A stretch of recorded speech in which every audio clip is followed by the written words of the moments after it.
Good morning to all our root and branches gathered both here live with us in Bristol, UK, and to all our hundreds of online people who are with us in spirit and prayer and in joy from wherever you are in the world across the 5 continents.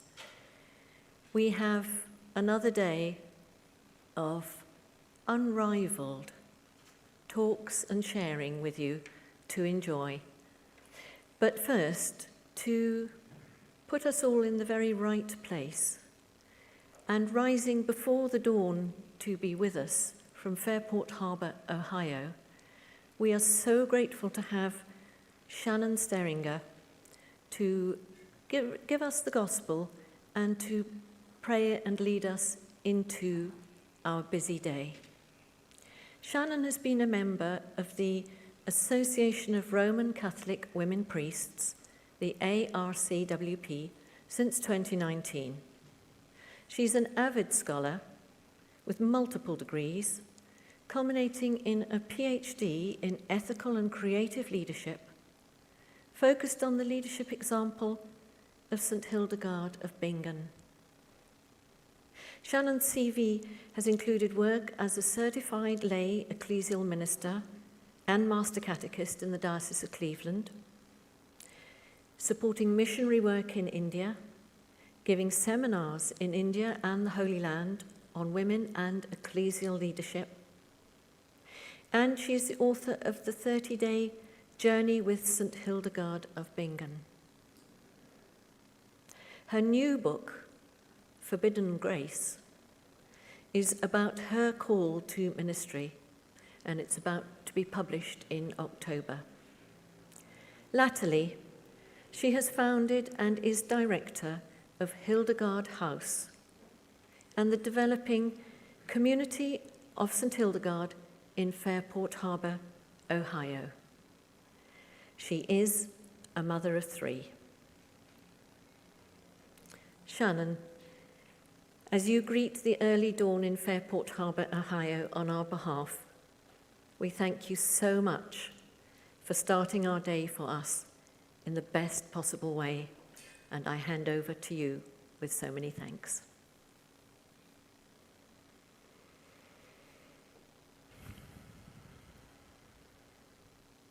Thank you so much and good morning. So we'll begin. Does that sound okay? We'll begin with the reading of the Holy Gospel according to Matthew. On that day, Jesus went out of the house and sat down by the sea. Such large crowds gathered around him that he got into a boat and sat down, and the whole crowd stood along the shore.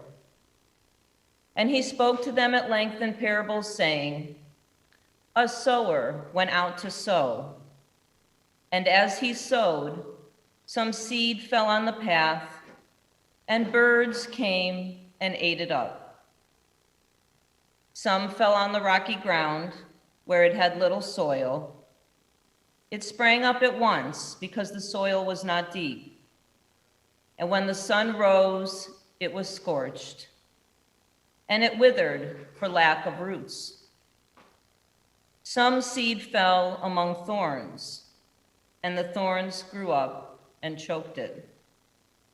But some seed fell on rich soil and produced fruit 100, 60, or 30-fold. Whoever has ears ought to hear." This is the good news of salvation. Praise to you, Lord Jesus Christ.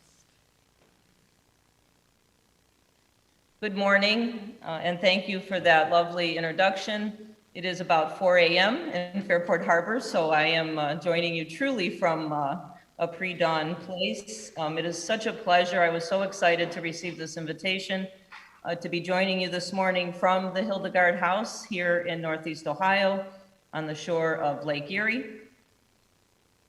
When I was invited to choose a gospel for this prayer service, the parable of the seed sower immediately came to mind.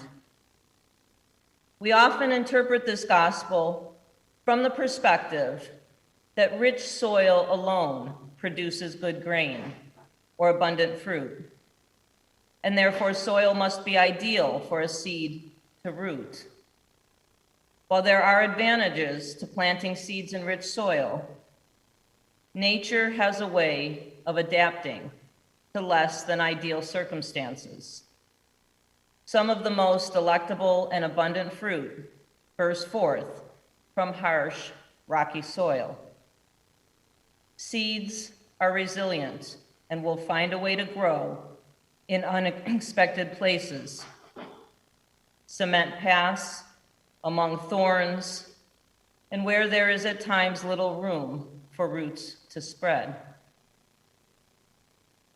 Many of the plants we need for our very survival, for example, the pesky, resilient dandelion, find creative ways to spread seeds far and wide in all types of soil, despite serious effort at times to eradicate them as weeds. Dandelions flourish because God knows we need them. The honeybee needs them. Not everyone has the eyes to see or the ears to hear their value. Is this not what it feels like at times to be a layperson, to be LGBTQ, or to be a woman in the Roman Catholic Church? For many years, seeds were germinating and growing in my own life, seeds I did not plant or expect to grow, some of which I even tried to eradicate. Yet like a dandelion, these seeds found their way into the soil of my soul and began to grow in ways I could never have imagined. Over the years, I came to realize God is an eclectic, vibrant, verdant gardener. God wildly and joyfully continues to sow. It seems most appropriate within this context to highlight an extraordinary female leader, St. Hildegard of Bingen, a 12th century German Benedictine and doctor of the Church. Hildegard understood seeds literally and figuratively, and has left us many beautiful parables and metaphorical stories around them. I have spent many years engaged in studying her work and developing creative ways to bring her charism to the wider community, most recently through the work of the Hildegard House. The sanctuary wall here behind me is a depiction of Hildegard's vision of the fallen stars. It captures an image of God, the seed sower of the entire universe. Saint Hildegard often used a theological concept, viriditas, which she did not invent, but gave deeper meaning. Translated from the Latin, viriditas means greening power, and she used this term to describe a holistic life source inherent in every particle of creation, physical, spiritual, and energetic. The potential of a seed is realized through viriditas. So is the healing of a soul. She used this image to explain the need to maintain a healthy balance in one's life. When one part of our being is out of balance, the whole will suffer. Using the image of the body of Christ given to us by St. Paul and incorporated into Vatican II, we know when one part of the body of Christ suffers, it affects the well-being of the entire body. Maintaining a healthy balance is important for us as individuals, but also communities, institutions, and the church. When our relationships with God, each other, and creation are healthy, we will be burdened and will bear fruit. When there is imbalance, dis-ease will grow. Our church today is being overrun with disease. It is in desperate need of healing. Its viriditas, in many ways, has been waning. And as he sowed some seed, it fell on the path and the birds came and ate it up. On the surface, this line from the gospel seems to indicate that the seed was wasted. But the seeds God sows are never wasted. Even the seed that becomes a meal for the birds will eventually be returned to the earth and may at that time find the space to grow. The seed falls to the path when we turn away from God, when we just are not yet ready to make space for that seed to be planted. It took me over 10 years to muster the courage to respond to my vocation to the priesthood. The seed of my call fell many times on a soilless path, but it was not wasted. Like the seed consumed by the bird, it eventually found its way to soil. Some fell on rocky ground, sprang up at once, and when the sun rose, was scorched and withered for lack of roots. Roots are important. Without sufficient roots, there can be no branches. As we find ourselves in new spaces, new ministries, asking new questions, it is important that we stay connected to Jesus Christ, our root. If we scatter our seed in places that are too shallow, disconnected from our history, our beloved traditions, our communities, our efforts may produce in the short term, but will not be sustainable. Jesus did not disconnect from his roots, but he did prune and remove what was inhibiting authentic growth. Many of the conversations during the Synod this week have been focused on what needs to be pruned. Discernment allows us to look at the health of our entire root system, personally and collectively. If the soil is too shallow and we are not growing or producing, we too will begin to wither. Some seed fell among thorns, and the thorns grew up and choked it. This is an image I have experienced in a personal way over the past 2 years. When I made the decision to follow my call to ordained ministry, it created an intense experience of grief. As a cradle Catholic, I received sacraments, education, ministerial training within the same diocese for over 50 years, almost 50 years. I had set down deep roots and many relationships had formed. As I struggled to find a way to respond to my call, it became obvious: deep roots do not pull up easily. I imagine many of you gathered for this synod can relate to this image. As I began to wiggle myself loose from my position in the parish, volunteer activities, and teaching roles, it felt as though my roots had become tangled around everything in their path. Over the years, I produced much fruit as a diocesan certified lay ecclesial minister, but the seed of my vocation had been sown among the thorns. The bramble I was caught in, a church which does not recognize my vocation, was choking it out. But some seeds fell on rich soil and produced fruit, 100, 60, or 30-fold. The extraordinary lineup of speakers and panelists for this synod are providing a much-needed fertilizer to renew the depleted soil of the church. With the ears to hear, it becomes clear that the words ringing forth from this synod are prophetic. They are the words of good news. They embody the gospel in action. In her vita, or her life story, St. Hildegard wrote, "Finally, at a later time, I saw a mystical and wondrous vision. All of my innards were affected, and my bodily sensation was suspended, for my knowledge took on a new form, as if I did not know myself. By the inspiration of God, something like drops of gentle rain were sprinkled onto the knowledge of my soul."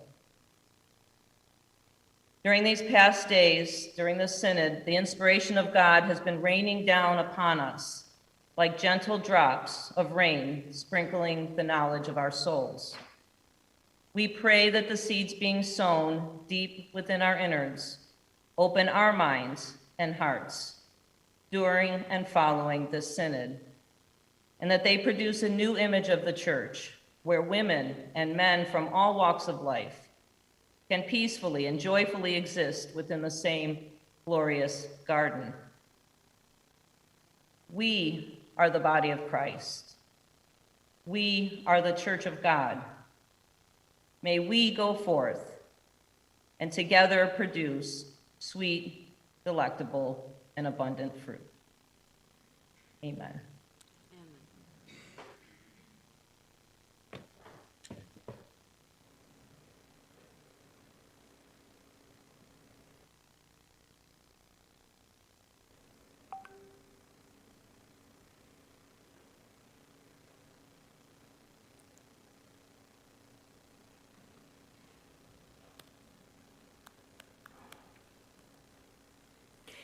And now,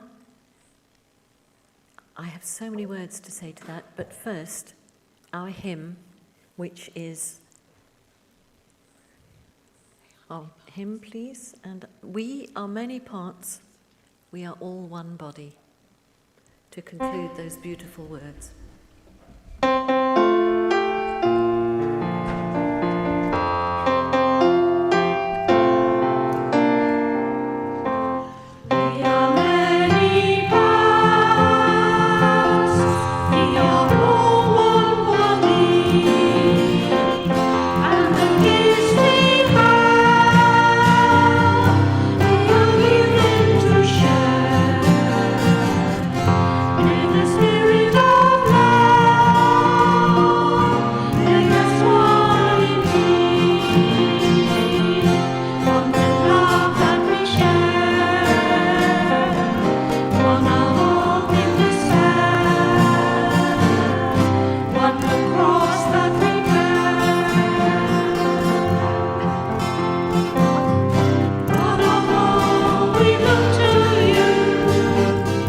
We will be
Beloved Spirit,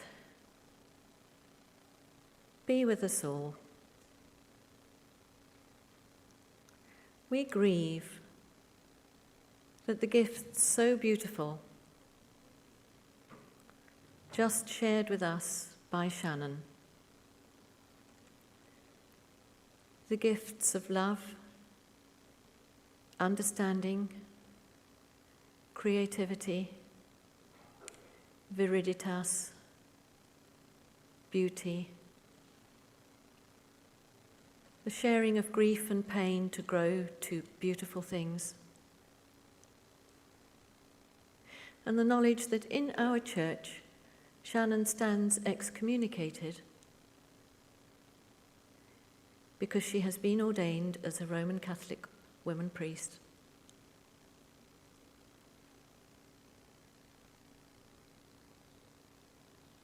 We grieve for all who are excommunicated, for furthering this path. We rarely see them.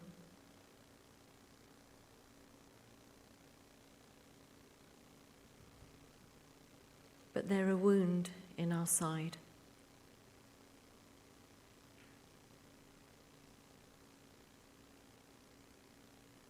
Shannon has shown us how beautiful is the Word of God.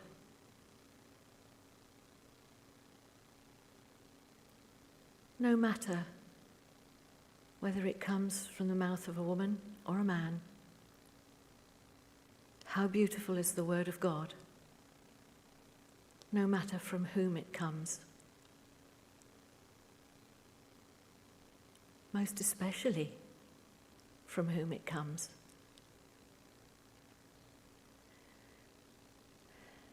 Let us take a quiet moment or two in our hearts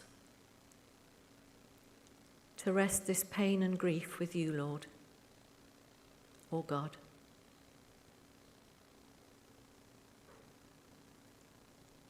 And to ask that you bring us through to new life and new growth and new fruit and new harvest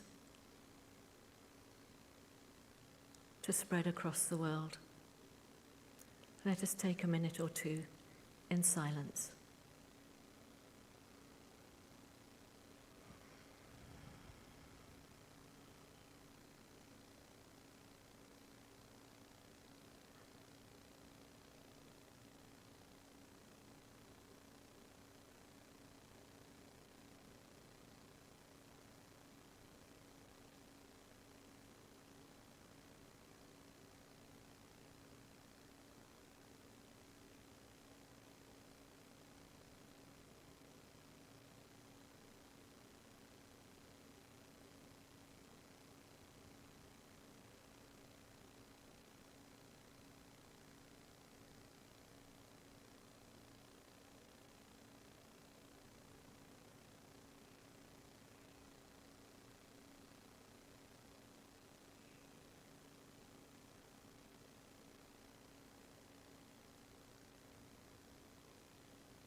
And let us ask that the great grace of God, the Creator, the Lover, the Giver of life, remain with us and stay with us, now and forever.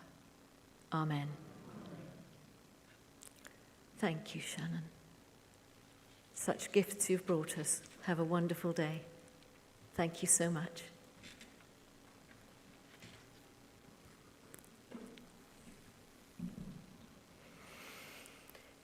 And now to practicalities, as ever. If I just find my page. Very briefly, I'd like to take this opportunity to explain, if I may, very briefly, some reasons behind the structure of this synod. In fact, I see from my very important timetable that I'm not supposed to say this until 9:45. And so just supposing that there are thousands of people across the world hanging in there to hear Mary give aims for the day, I think I'd better apologise, leave it here and start again at precisely 9:45. So if we could go back off air and come back at 9:45, I will pick it up from there. Thank you.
Good.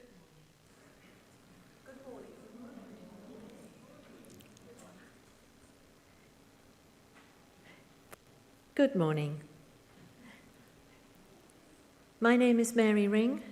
I'm here on behalf of Root and Branch Synod, and I'm happy to welcome us back from across the world and here live in Bristol to our wonderful day of speakers and talkers to hear.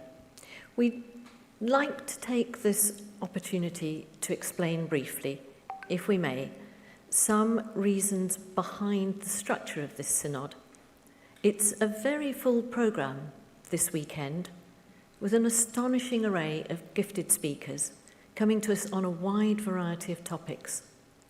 So we'll be taking away with us, if you like, a box of treasures to be dipped into, to be revisited. All will be on the website catch-up and shared again with others as we go back to our own communities and our homes.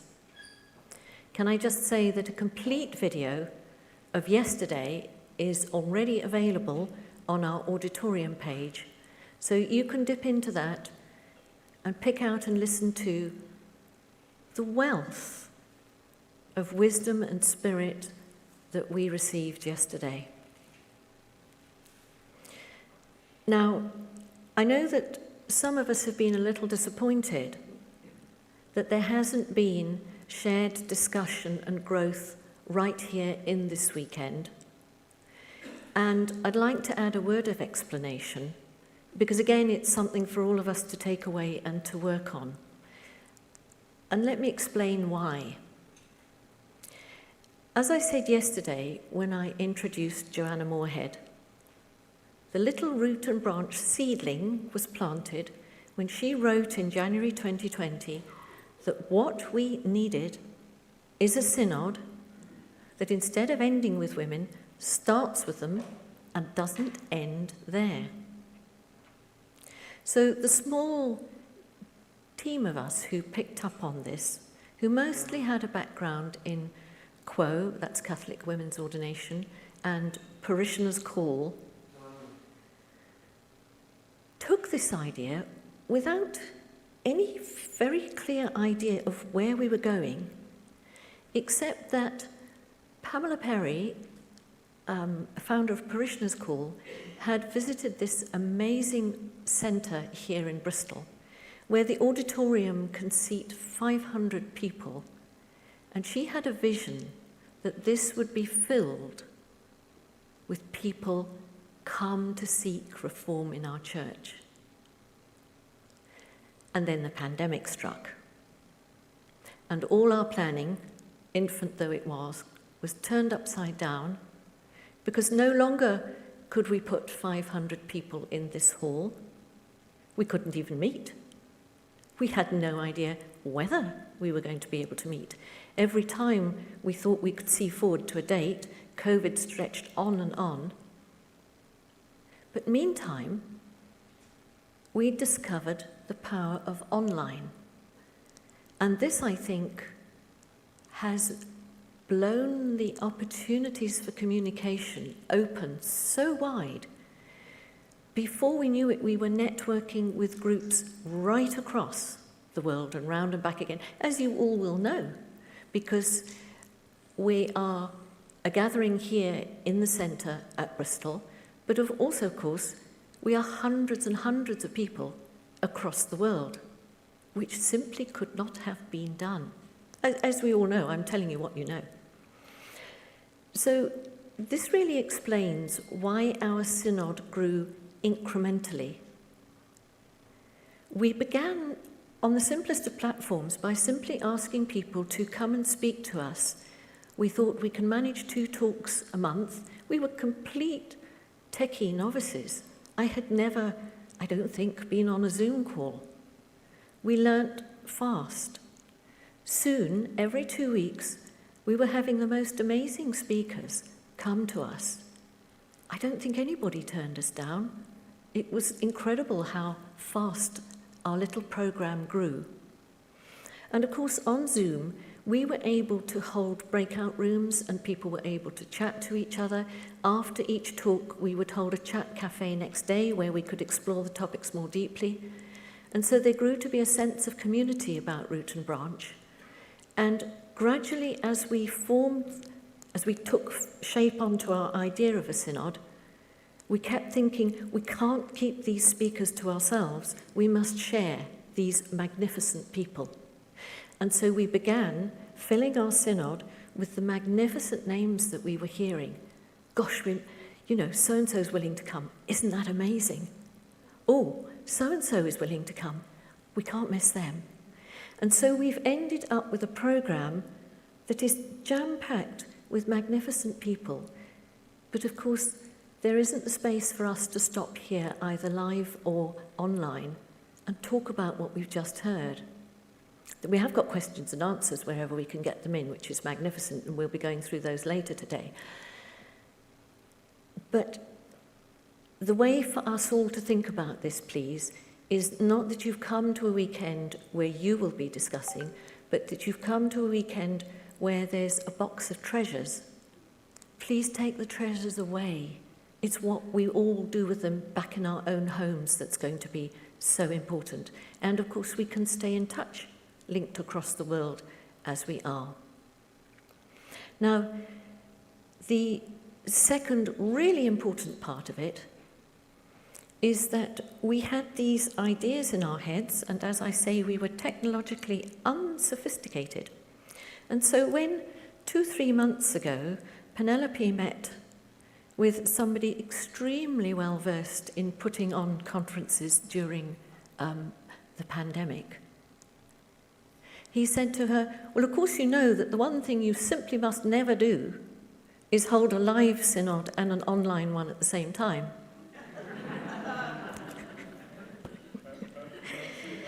Uh-oh. I can only say that the Holy Spirit has kept our technical team in the palm of her hand. I'm told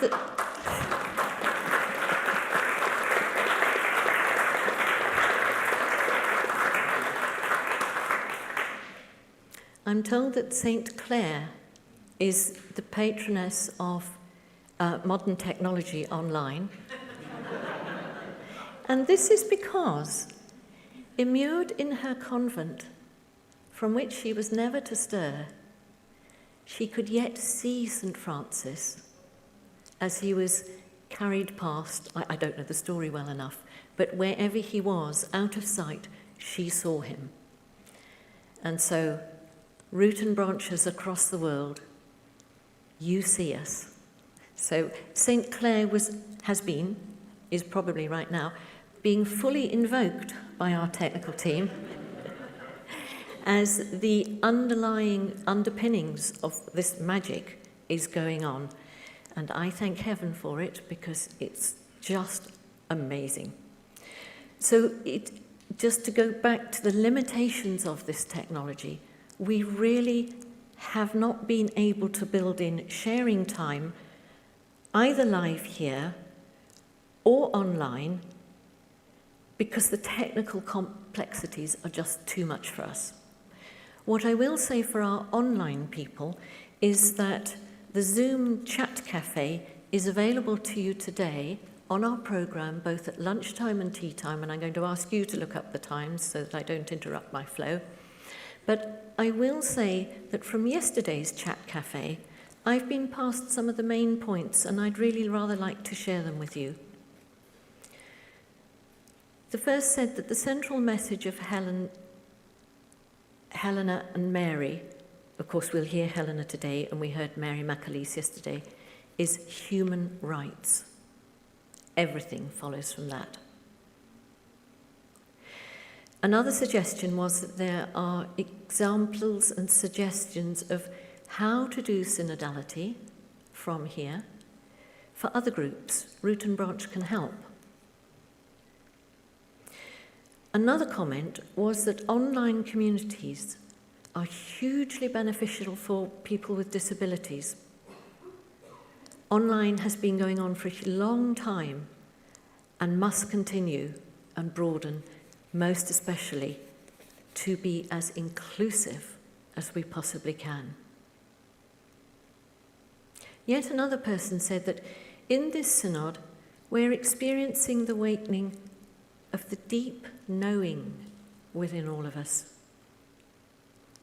Like the Indigenous people, for example, in Canada, whose sense of deep knowing has been ignored, so the Church ignores our sense of deep knowing.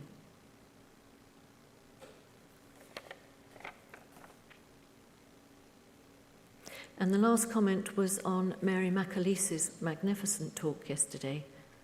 And it simply says, Mary has given us permission to keep going. God is calling us to work. So for all our online people, please go to the programme, check out the 2 chat cafe times, find the button on our auditorium page that says Zoom Chat Cafe, and just click yourself in and join in. We'll be thrilled to hear from you. Thank you so much. Before I finish, just 2 quick things to say. We have for the people here in the hall, we have a beautiful array of exhibitions which has been set up with great care by a number of people coming from across the country. Please, everybody here, do take time to visit. There's a richness of depth and experience awaiting you, and people ready and happy to engage. And we thank you very greatly, exhibitioners, for coming so far at such trouble to be with us. It's only by working all together that our multiple strengths can be made the most of. And that brings me to a thanks that I'm so pleased to be able to make here online. You see me, and very shortly you'll see the wonderful Christina Rees here taking over from me as MC. But underpinning us is the most enormous work that has gone on by our root and branch team and by all the associated people that we've been working with. And I'm not going to try and name check, because I know I'll leave people out, and that would be awful. But let me just say that the areas where we've been so helped, first and foremost, has been prayer. I know that we are being carried on a cloud of prayer across this land and across this world. People have said to us, we are praying for you. We could not be here without this prayer.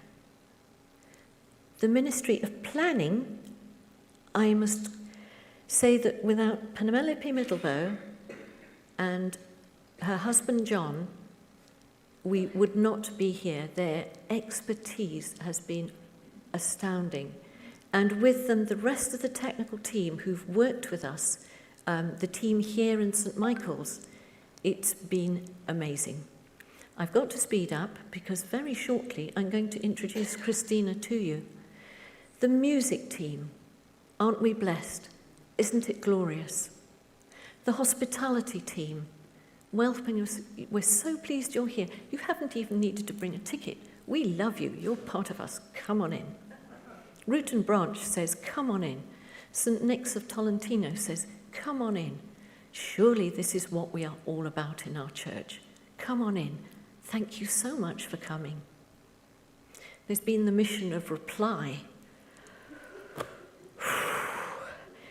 Our inboxes have been red hot. If we haven't replied, it's because we're sitting here. Please forgive. We'll get round to you. All of this has been going on for a year. I pray it goes on.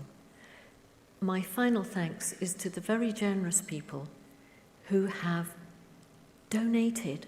We had no funds. We didn't know that we could pay for this. Thanks to you, we can. Amen.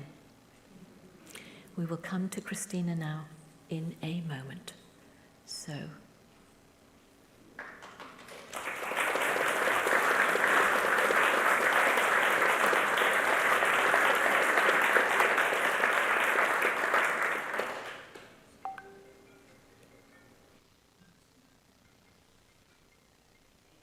note for all of us in the hall, phones off.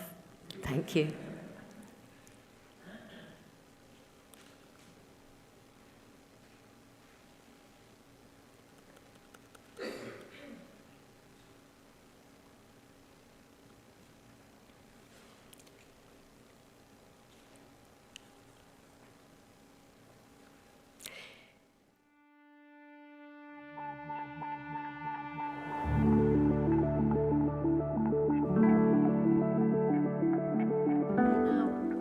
welcome Christina Rees onto the stage.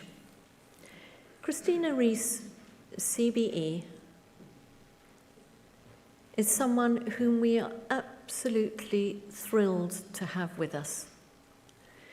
Christina was awarded her Commander of the British Empire Medal for, and on behalf of, the amazing work that was done to bring Anglican women into priestly ministry. And they have been so supportive of us all along. And I myself have benefited personally so much from Christina's wisdom, advice, and unfailing support. She's a writer, a broadcaster, a practical theologian, and she specialises in women and religion. She is, as I've just said, or was a leading campaigner and spokeswoman for women bishops. For women bishops? And she was chair of Watch, Women in the Church, for over 13 years. She was a lay member of the Church of England's General Synod for 25 years and a founder member of the Archbishops' Council, the body that advises the Archbishops of Canterbury and York on matters of policy and resources. She has sat on numerous national church committees and is an honorary fellow of Ripon College, Cuddesdon, a leading Anglican theological college. In 2016, she was made CBE for her services to the Church of England. She's a school chaplain, and this was news to me, but I'm so delighted to hear it, Christina. You will be ordained later this month. Yes. And we are thrilled to hear it.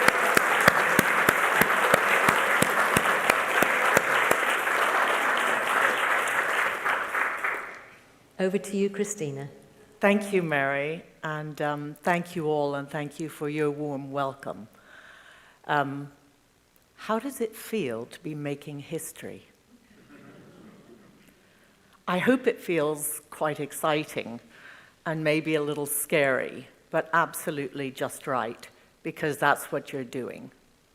And by holding this root and branch synod, and by meeting with people all over the world who feel the same way you do about the need for reform in the Catholic Church, this is going to make history.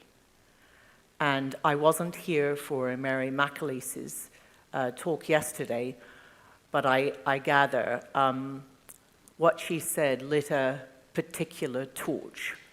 And that torch, I believe, will carry on burning until certain reforms are made. Now, we meet on a horrendous anniversary of 9/11, and what a sad thing to remember for the people involved, and the ripple effect to all their families and the shockwaves it sent out, not just to people in America, but all over the world. Such a violent act of hatred and rejection, and some of it we know, political ideology and various reasons, but also the implication of certain religious beliefs that stand in opposition to everything in the West. And of course, in our understanding, there can be nothing like that, no violence, no hatred, no cruelty like that in our understanding of what religion is about, of what our faith is about, of what we do and think and say in the name of Christ. So with that as the backdrop, this synod is being held, so exciting, and stands for something completely different. And the group is growing. Now, in the few minutes I have, there's so much to say about the way forward. And what I'd like to do in this time is just to to talk about some of the things I learned along the way in the campaigning years.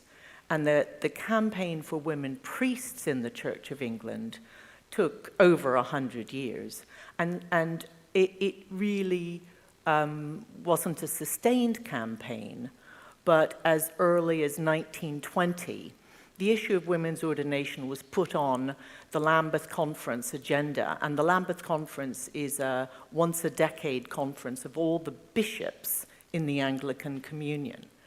And of course, the idea was rejected in 1920, came back in 1930, it was rejected.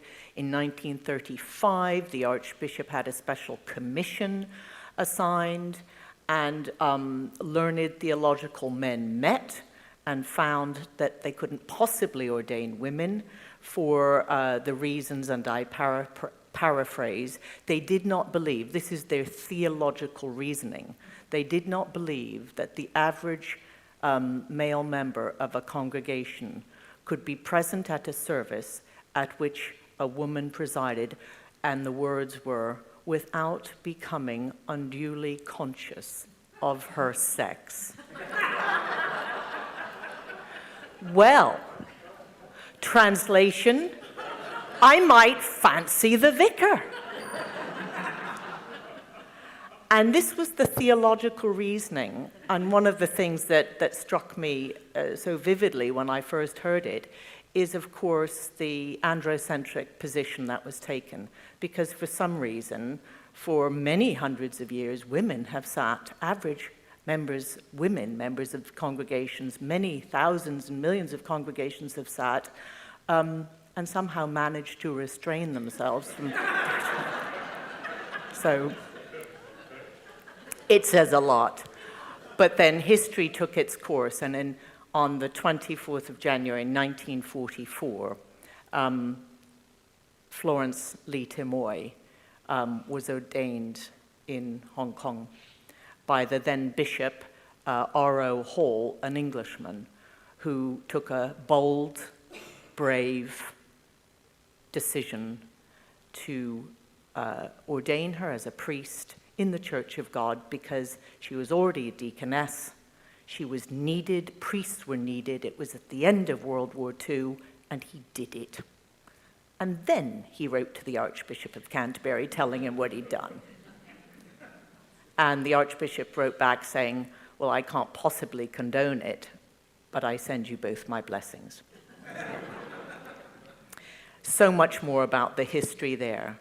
But the next ordinations in the Anglican Church took place also in Hong Kong in 1971, then some irregular ordinations in America in 74 that were ratified officially in 76.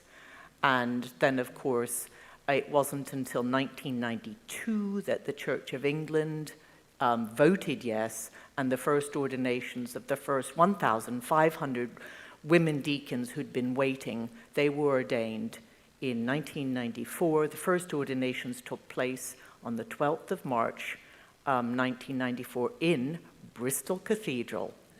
And then Bishop Barry Rogerson was the man who got his dates in first, so absolutely wonderful history. But we did have to wait another 20 years before we got women bishops. And at the time of the General Synod vote for women priests, our Roman Catholic observer basically said, we would never have done it like this. If the principle is right to ordain women, we would have started with bishops, because authority flows from the bishops. It's not some incremental working up and trying it and, ooh, does it feel all right? It's, is this the right thing to do or is it not? If it is, then do it completely.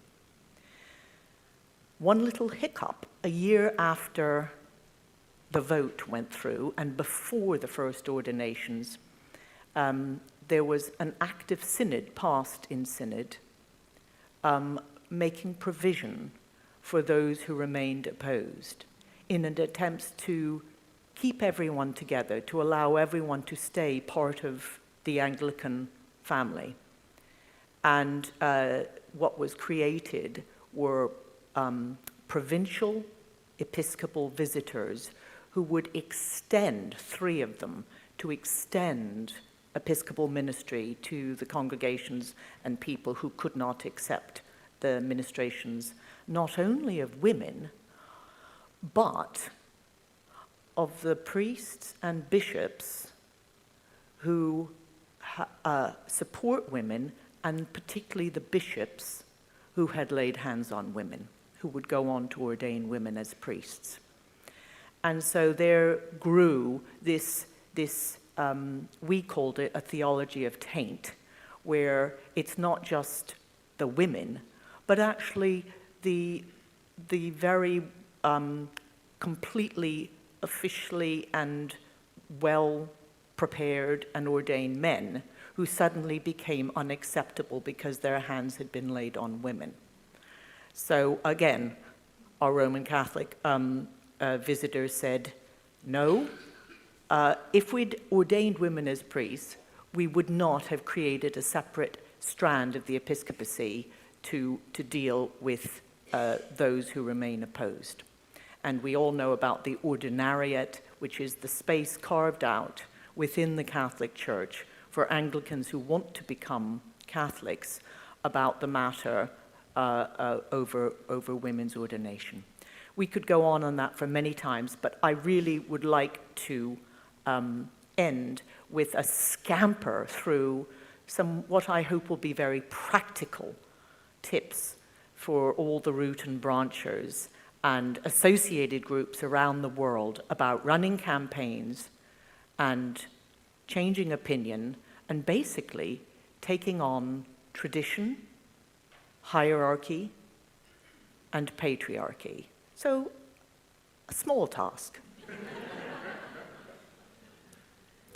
I think one of the questions we asked from the beginning was, who is benefiting from the status quo?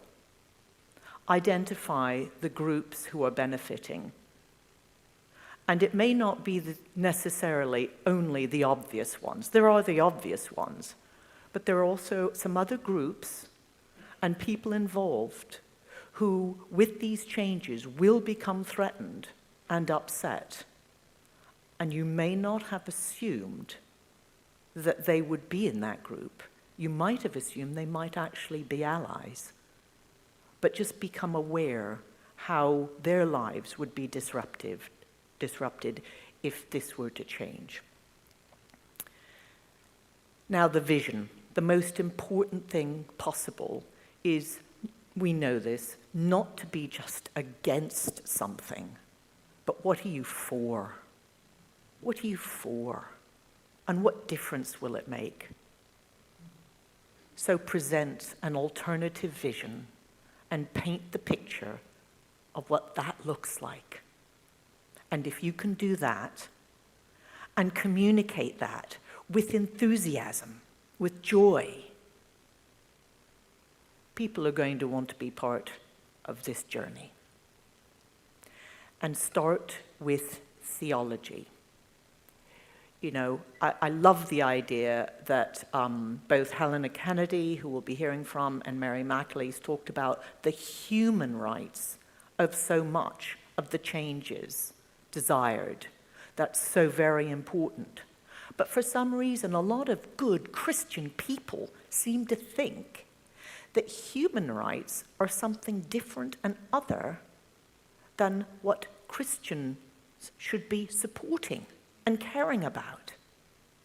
And so I think it's really important to link in all the human rights with the underlying theology, so that where did the concept of justice start? Where did that come from? And just be able to embed that in our theology. And give people the tools to do their own theology about this, their own theology about why it might be good to have married clergy, why it might be good to have women included, why it might be good to be inclusive with the lesbian, gay, Christian community. give them the opportunity, why it might be good to change certain canon laws instead of a threatening, damaging thing. Also, find your allies at all levels, not only parishioners, priests, and bishops, and please God, one of these days soon, a bishop and then another will start to say positive things, put their heads above the parapets, and then others will say, I can say that too, I believe that too, and prominent people. But don't just look within the church. How about people in other walks of life and in public life? Their voices have weight. If they are someone who is known for their integrity, their honesty, their dedication to what they're working on, and if they could say something positive about reform in the Catholic Church and how important that would be, get your allies everywhere. And then, sort of a fun idea, there will always be the groups who say, let's just go slowly, let's just work steadily, let's not rock the boat too much, bring people with us, be the voice of reason, sweet reason. And then there are always the groups on the edges going, no, let's run forward and storm the palace or whatever. Guess what? We need both. You need both. And so let the more moderate ones speak with the moderate voice. Be absolutely in touch with and work in concert with the slightly more radicals, because you need them and they need you, and it's possible to work together and say, well, we'd like to say this, but we just think that might be a bit too much. How about you say that? And then we can go, oh, that sounds so radical, but what we'd like to say and what I think they're intending, we can do this.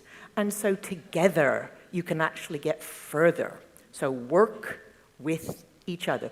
Don't put each other down. Don't put each other down. We all need each other.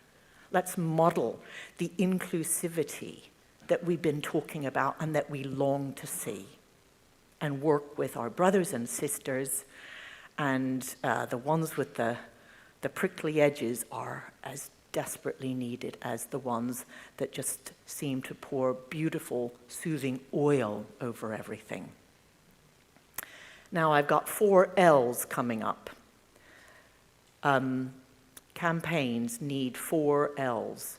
Letters, whether it's to the Pope or your MP or whatever. Lunches. Take people out to lunch. And then it's so easy to say, do you know, we were thinking if you were to write this or say that, or perhaps try that, that would work.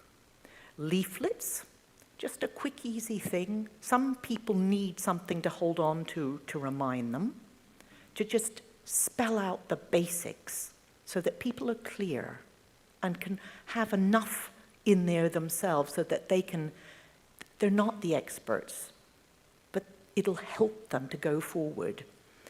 And of course, lectures. And here we are at a synod where there are many, many speakers. So those are my 4 L's that cover, of course, a very broad range of activity. And in the run-up to the vote for women bishops, I cannot say how many hours I spent, not just doing broadcasts on radio and television, writing articles and doing interviews and doing public lectures, but hours and hours and hours behind the scenes, speaking with producers and presenters and editors, and explaining what was important, who's who, what has to happen, canon law, and the process. And that paid off because we got more and more increasingly intelligent media coverage. And also they felt informed, so really important. And then I would like to say something that You know, we talk about changing heads and hearts, affecting heads and hearts. But in the campaign, I discovered something new. I discovered that instead of 2, there were 3 loci of changes that take place in people. And that is heads, hearts, and gut. And the head's the easiest to change. You know, someone can say, yes, conceptually, intellectually, I completely agree with you. Of course it doesn't make sense not to blah, blah, blah, blah, blah. But somewhere in their heart, they were brought up and they're thinking of an old friend who would be devastated if these changes took place. So the head has to be changed. The head has to be changed. Information, facts, stories. The heart has to be changed.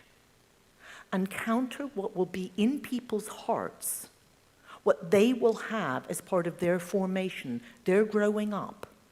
Father so-and-so, that wonderful cardinal so-and-so, who would be just so devastated if this were to happen. So replace them with the stories and anecdotes of all the people you know who long to fulfill their vocation, who have known themselves called since they were very young, who this, who that, who whatever. The horrible decisions that some priests have had to make between marriage and becoming ordained. And then so many other things. The agenda is broad. But bring together the stories to affect people's hearts, the heads and the hearts. And then there's the gut. It was in General Synod one day when we were voting. It was part of the debates on women bishops. And a bishop stood up and he started saying, yes, of course, this will be wonderful. And yes, these many fine women who've been ministering for years, they'll make wonderful bishops, etc., etc. But that was the head.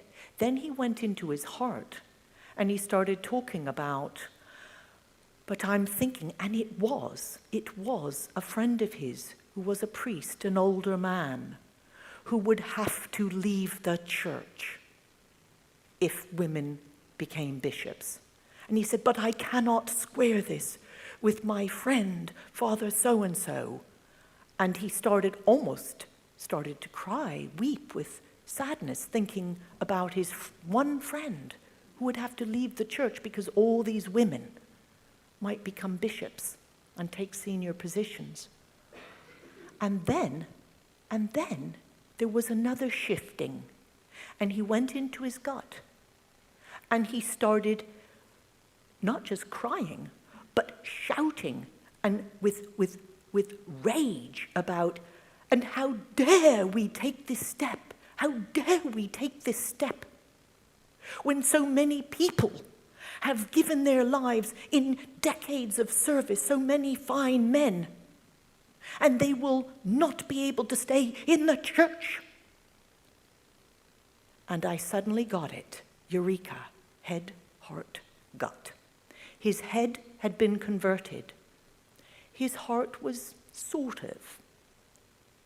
His gut was absolutely unmovable. He could not stand the thought, in the end, of women bishops. Remember those 3 places. And then I'd like to end with just a little throw something out about the vision. So the miracle has happened. What does it look like? What does it feel like? What difference does it make in your life? Try to internalize that. Breathe it, live it, dream about it, imagine it, and spread that energy and that joy. Because if you can see what things will be like when the miracle has happened, so can they. And last but not least, what more would you attempt if you knew you could not fail? Thank you.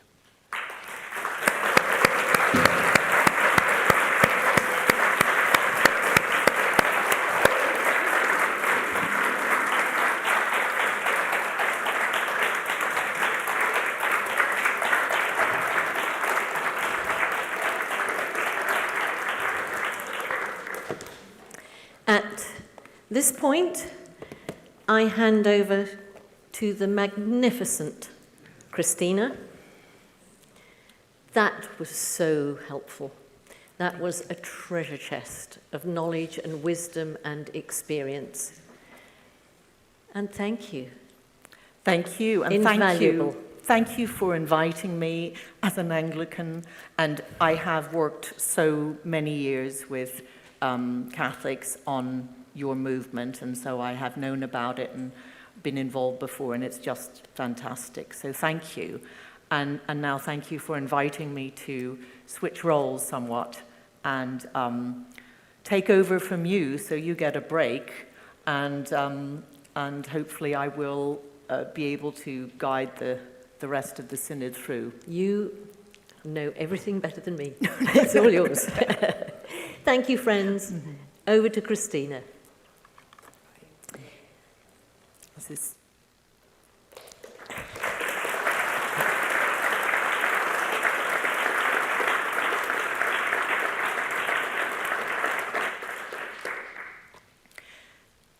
Well, now it is my great pleasure to introduce Virginia Saldana, who will be speaking to us from India, Mumbai in India.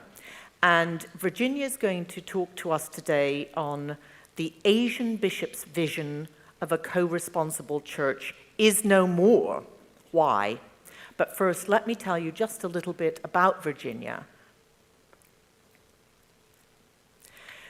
Virginia is a long-term woman activist, writer, and theologian. She's the founding member of the Indian Women Theologians Forum and was the executive secretary of the Commission for Women in the Catholic Bishops' Conference of India and secretary of the Asian Bishops' Conference's Women's Desk, Office of Laity and Family. And she has campaigned for so many years to bring attention of the abuse of children, of women within the Catholic Church. And so Virginia, if you're there, we would love to see you and hear from you. Is Virginia there? There she is. Virginia, good morning. Good morning to all of you. Virginia, I've just given, I don't know if you could hear me, but I've just given you your introduction, and you are going to explain why the vision is no more of co-responsibility. Yes. Over to you, Virginia. Okay. I'm going to talk to you about the story of FABC, the vision that they articulated, and what happened to that vision. FABC was inaugurated in 1970 when 180 Asian bishops met with Pope Paul VI in Manila. The bishops wanted to break with their colonial past, which had brought Christianity to Asia with a European face. They wanted to create an Asian church with the face of the Asian Jesus. The theology was rooted in the Asian context of poverty, religious and cultural diversity. The bishops called it the triple dialogue with the poor, religions, and cultures. What was common to Asia was spirituality and hospitality. The Asian bishops were pastoral to the core, The plenary assemblies had observers who were religious, women, clergy, women and men. And the bishops listened to them and also not just heard, but listened. Asian bishops were very informal. They dressed with their normal clothes, not with the Roman dress. And very often when the Vatican representatives came to our meetings, they presented the Vatican representatives with Asian bush shirts. Here we have the bishops of my office of laity from different countries, all in their respective dresses from their countries, the Indonesian bishop, the Indian bishop, and we were the two executive secretaries there. Asian bishops, at their 5th plenary assembly of the Federation of Asian Bishops Conferences in 1990, articulated their vision for the church in Asia and called it a new way of being church. Tom Fox, emeritus editor and publisher of the National Catholic Reporter in the USA, was so fascinated with the new way of being church, he published a book about it and called it Pentecost in Asia. The new way of being church is described as a participatory church, living as a communion of communities. You see, it with Christ as the center, the Bible at the center, the Eucharist at the center. But the community lives in their neighborhood, lives their faith in their neighborhood, where they discuss scripture and they go out and reach out in faith. A participatory church is where the gifts that the Holy Spirit gives to all the faithful, lay, religious, and clerics alike, are recognized and activated so that the church may be built up and its mission realized. The faithful are a leaven in society. They reflect on the Gospels, but they live their faith in the community, at their places of work, reaching out to their neighbors, helping one another, so that they can be a leaven of transformation in this world that serves as a prophetic sign, daring to point beyond this world to the ineffable kingdom that is yet fully to come. This is a quote from the statement from that meeting. The vision is rooted in liberation theology that empowers people at the grassroots to take responsibility for their lives as Catholics living in the world, where they are called to be leaven. The Asian bishops had to constantly deal with the attacks from the Vatican, that their mission was not focused on conversion. A Vatican representative was always invited to every plenary assembly and often expressed differences over the Asian vision of mission. The bishops heard the Vatican representatives when he was present, but continued with their mission as they felt they knew best what was good for Asia. The Asian bishops worked hard to make changes towards greater local authority, to make pastoral decisions. But the last straw came when Cardinal Joseph Ratzinger released his document, Dominus Jesus, and said it aimed to combat the post-Vatican II ideology of dialogue. We saw it as a veiled reference to the Asian bishops' pastoral initiatives. Asian bishops saw their mission differently. They knew that the Asian continent, which has a diversity of religions, cultures, and most importantly, the largest number of the world's poor, needed to be presented with Christianity that had the compassionate face of Asian Jesus, and not the imperialistic idea of mission that came from Rome, which is, we have the truth, so you have to join us to be saved. The structure of leadership in the FABC was non-dominating. We had a Secretary General who was a bishop, and an Assistant Secretary General who was a priest. There were 9 offices. My office of laity, women, youth, with the desk for the small Christian communities, was part of the office of laity and was managed completely by laypersons. The bishops listened and humbly acted. All the executive secretaries took decisions in their offices.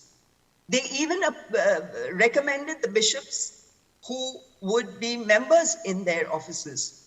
And the central committee, the Bishop Standing Committee, would accept what the secretaries recommended and make the appointments. The secretaries decided on the themes of meeting, drew up all the correspondence.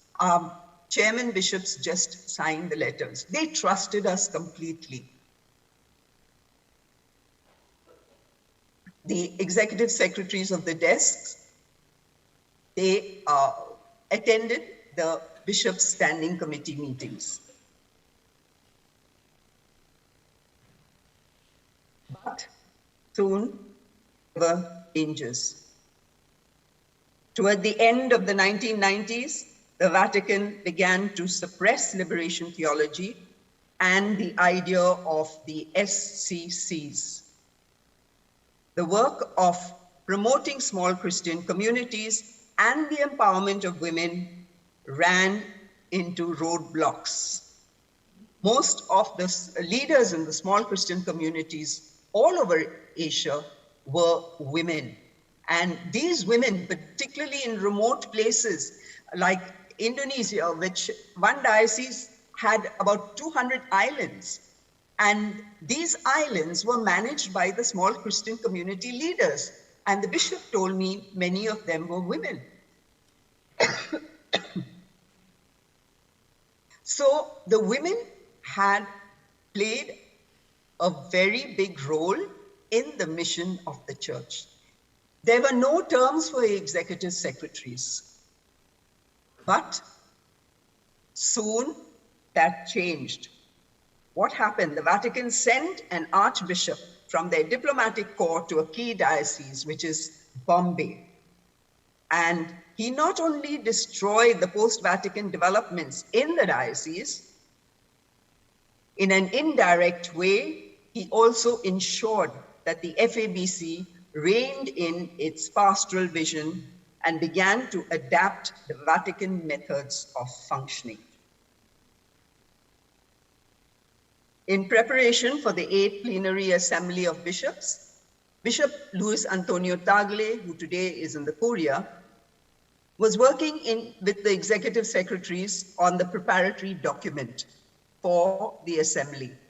I asked Bishop Tagle, why was the theme not placed within the framework of the vision of the FABC for the Church in Asia? And I received no answer. That is when I realized that the vision had been put aside. So what changed? The successor of the diplomat was Cardinal Oswald Gracious. As soon as he became Cardinal, he became the the Secretary General of FABC, and he sat down to change the statutes. He made terms for the executive secretaries. The secretaries were no longer known as executives. All the decisions were made by the bishops.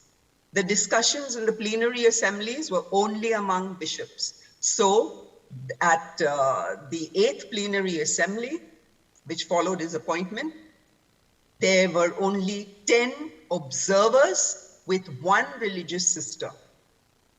Even the secretaries who took such an active part in the discussions, we were put up along a balcony overlooking the main hall, and I joked about it and said we formed the wallflowers of the assembly. We were literally stuck up there, could not participate. Today, the women's desk is practically dead. The Office of Laity, Family, Youth and Women is in the hands of a priest, one priest. The vision of a new way of being church has been truly set aside. What is the problem with the church? We all know in civil society our governments function with the three independent arms: the executive, the legislature, and the judiciary. This ensures that justice is done and the constitution is upheld. In the church, the hierarchy in the diocese and the curia in Rome have all the power, as they are the executive, the legislature, and the judiciary. Canon law is formulated by the same men who sit in judgment over people and supposed to be for themselves also. So there are no checks and balances. The compassion which Jesus advocated has been replaced by legalisms. As a result, people who are hurting never get understanding or justice in the church, as my slide indicates. The net result is that canon law is used to protect the power of the men who have created it and who implement it. When they do anything wrong, the people of God have nowhere to turn but to the same monolithic structure. Who are in control? Our Indian activist Arundhati Roy points out, patriarchy is the underpinning of it all, because if men don't or can't control women, they know they control nothing.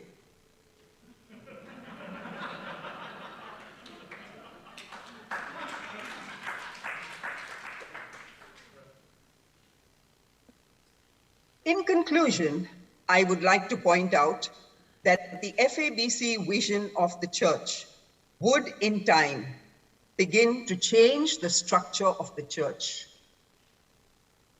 Archbishop Fritz Lobinger, who was the mentor to implementing the vision through the SCCs, spoke of community priests being elected by the people to create a bottom-up church.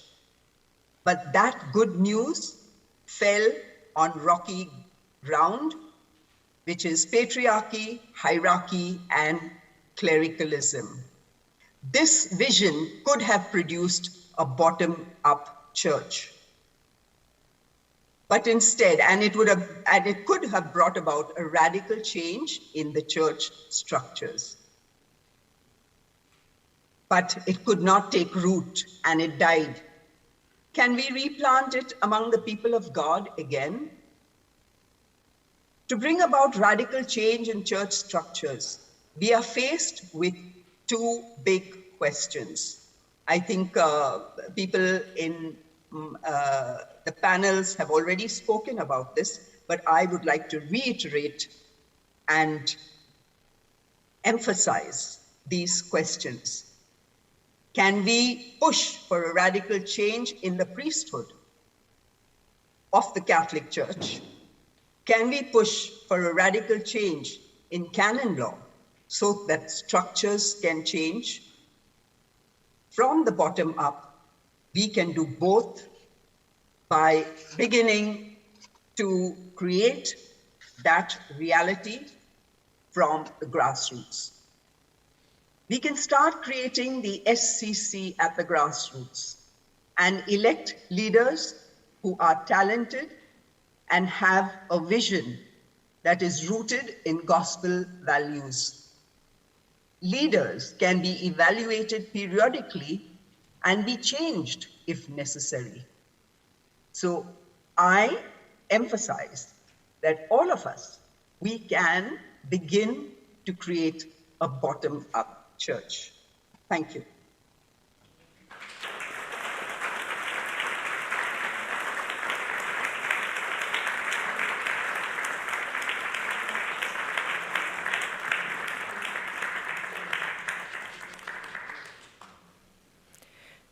If there are any questions, I would like to take questions.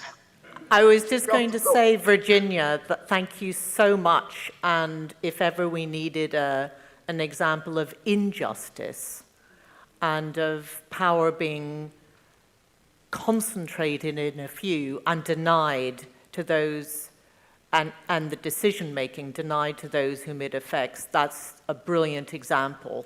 Thank you so much. And I know that you could have told us a whole lot more about the human side of what went on in that and how that disempowerment felt.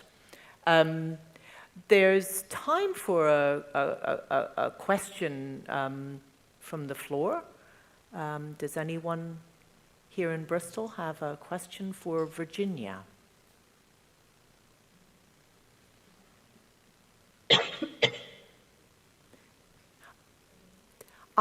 Yes. Can you hear me? I can hear you, and I'll repeat your questions here.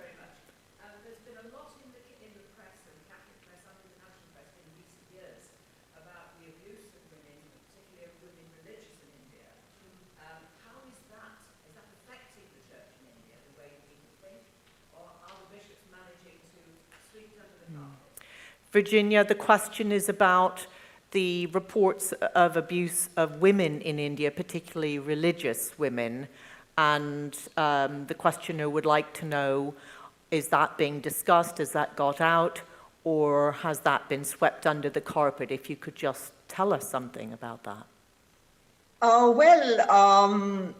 The women did not find any response from the church. They did not get any response, though they knocked at several doors of all the possible bishops they could contact, even the Vatican. And finally, they went to the civil courts. And now the case is in the civil courts. And it'll continue from there. The bishop has tried his best using the best lawyers.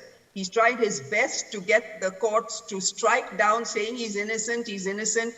But in India, fortunately, the courts have become so sensitive to violence to women and abuse that they have dismissed all his appeals, and they told him he has to appear in court to respond to this accusation. Fantastic, yeah. That's good news. And when is that happening? When is that likely, his appeal, to be heard? The case is currently going on. Oh, right. Great. And we formed a group of women. There are about 10 or 15 of us who are supporting these sisters wholeheartedly because their congregation has marginalized them completely. So we give them spiritual support, we give them financial support, and emotional support, everything. So they remain strong right through the trial. We don't know how long it will last. It's presently, it is at the level of the district court. It will then go to the High Court and then to the Supreme Court possibly, because he is going to appeal. But we told the sisters, we are with you. And they have really become very empowered with our accompaniment over the last 2 years. Fantastic. I know you'll keep Root and Branch informed of progress and about what happens, and do be in touch when there's anything new to report on that. That's wonderful, and I'm sure you would like to know that everybody now who has heard you will be praying that justice will be done. Thank you, Virginia, and I'm sure you would all like to thank Virginia for just talking about something that we didn't know about. I didn't know about it, and that so many of you are trying to change, but it seems so intractable. So, Virginia, thank you, courage, and thank you very much for that. I think there's time for one quick more question. Yes, in the back. It's a comment, really, but from what the Vatican appeared, from what the Vatican did with the FABC, it strikes me that they have done a huge damage. And listening to Virginia, as an historian, I was reminded of an attempt the Vatican made in the 18th century to destroy what was left of the Irish Catholic Church after the penal laws had failed to destroy it. And I'm just left here sitting thinking, does the Vatican do any good at all? Virginia, I don't know if you heard that. The last question was, does the Vatican do any good at all? Because about similar things happening in the church in Ireland and the repression and really the repression of any sense of injustice. In the 18th century, the Vatican forbade bishops to ordain more than a dozen priests each in the course of their episcopacy, so that they reduced the number of priests in Ireland very, very significantly to the point where it was almost a non-functioning church. Right.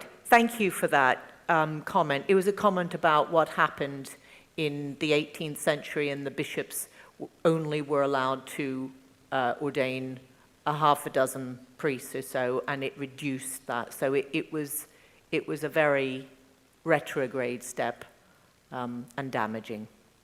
So that was I would like to point out,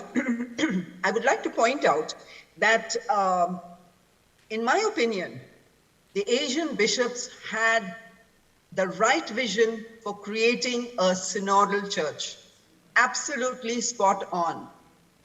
But the Vatican, with their vision of empire, because the Vatican is rooted in empire, and it continues to function as an empire, sadly. So to what extent will synodality really work? It could not tolerate the synodality that was functioning in an continental assembly of bishops. And they were spot on. They were working according to the gospel vision. They were spot on. They were good men. But the Vatican couldn't tolerate it. So I always wonder whether those guys sitting in the Vatican really know what Jesus taught. Really. brilliant. I really wonder whether they know what Jesus taught. And I often ask myself that. I said, Jesus, do those men in the Vatican even know you? Or they just know about their power? Really. I really grieve to think what happened in the FABC. I had all the secretaries with me. Do you know 9 of us were retired at one shot after the statutes changed? 9 secretaries. And they were all, I had that all down, but I cut it short thinking that there wouldn't be time. 9 of us were retired at the same time. Can you imagine an institution retiring its executives at the same time? What happens? It crashes, right? But they wanted that to happen. Sadly, they wanted that to happen. We really grieve about what happened to the Asian church. That's why I ask, do the guys in the Vatican really know Jesus? Sadly. Virginia, that is not necessarily a rhetorical question. And thank you so much. And thank you for sharing just a small, tiny portion of your story and what has happened and what you yourself have had to experience with this type of behavior. So thank you again to you, Virginia Saldana.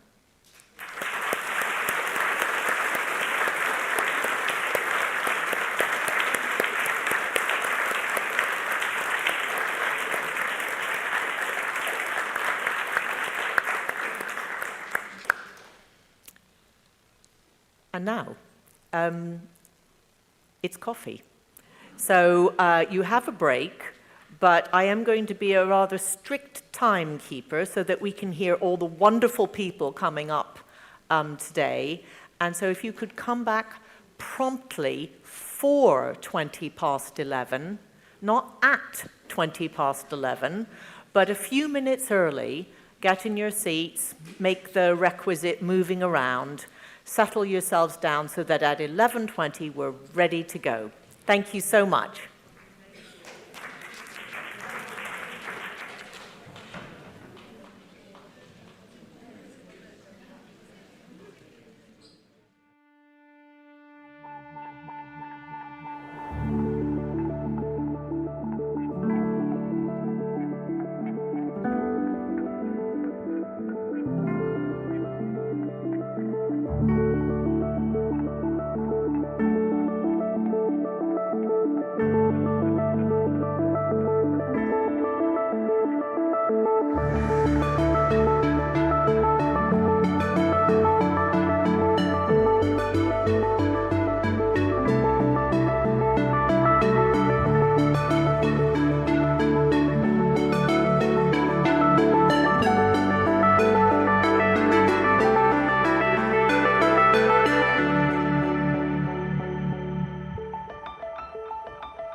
Welcome back to the Root and Branch Synod, and right now we have an exciting speaker who will be very familiar to some of you, Tina Beattie, who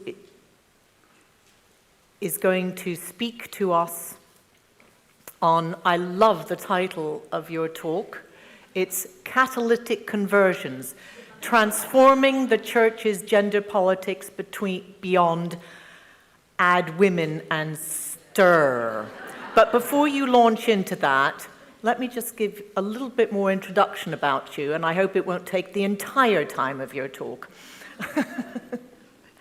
Tina Beattie, as well as being the Professor Emerita of Catholic Studies at the University of Roehampton in England, is a familiar voice on Thought for the Day on BBC Radio 4.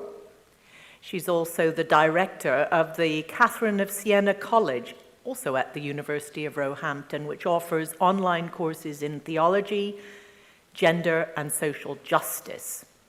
And not only does Tina write academic publications, but she's launched a new career as a novelist. And her first novel was called The Good Priest. And the second one is just coming out, titled Between Two Rivers. And we look forward to that.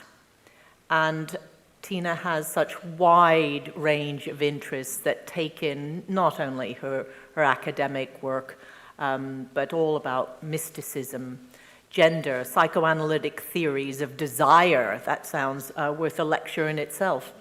Marian theology and devotion, art theology, and also women's sexual and reproductive health and rights. Back to rights again. So without further ado, Tina Beattie. Thank you.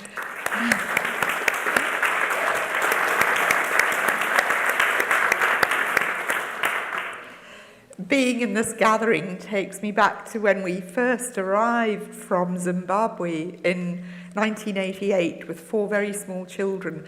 And some of the people here, I won't say old friends because you all look as new as the day I met you, but some of the people here were among the very, very first to welcome us to the UK at a time which was a time of quite traumatic adjustment for me. I was a brand new Catholic. We'd left my beloved Africa where I'd grown up, and it took some time to adjust and adapt. So I just can't tell you how lovely it is to be here with you today. Some might say cataclysmic conversions rather than catalytic conversions. And certainly we're going to stir by adding women.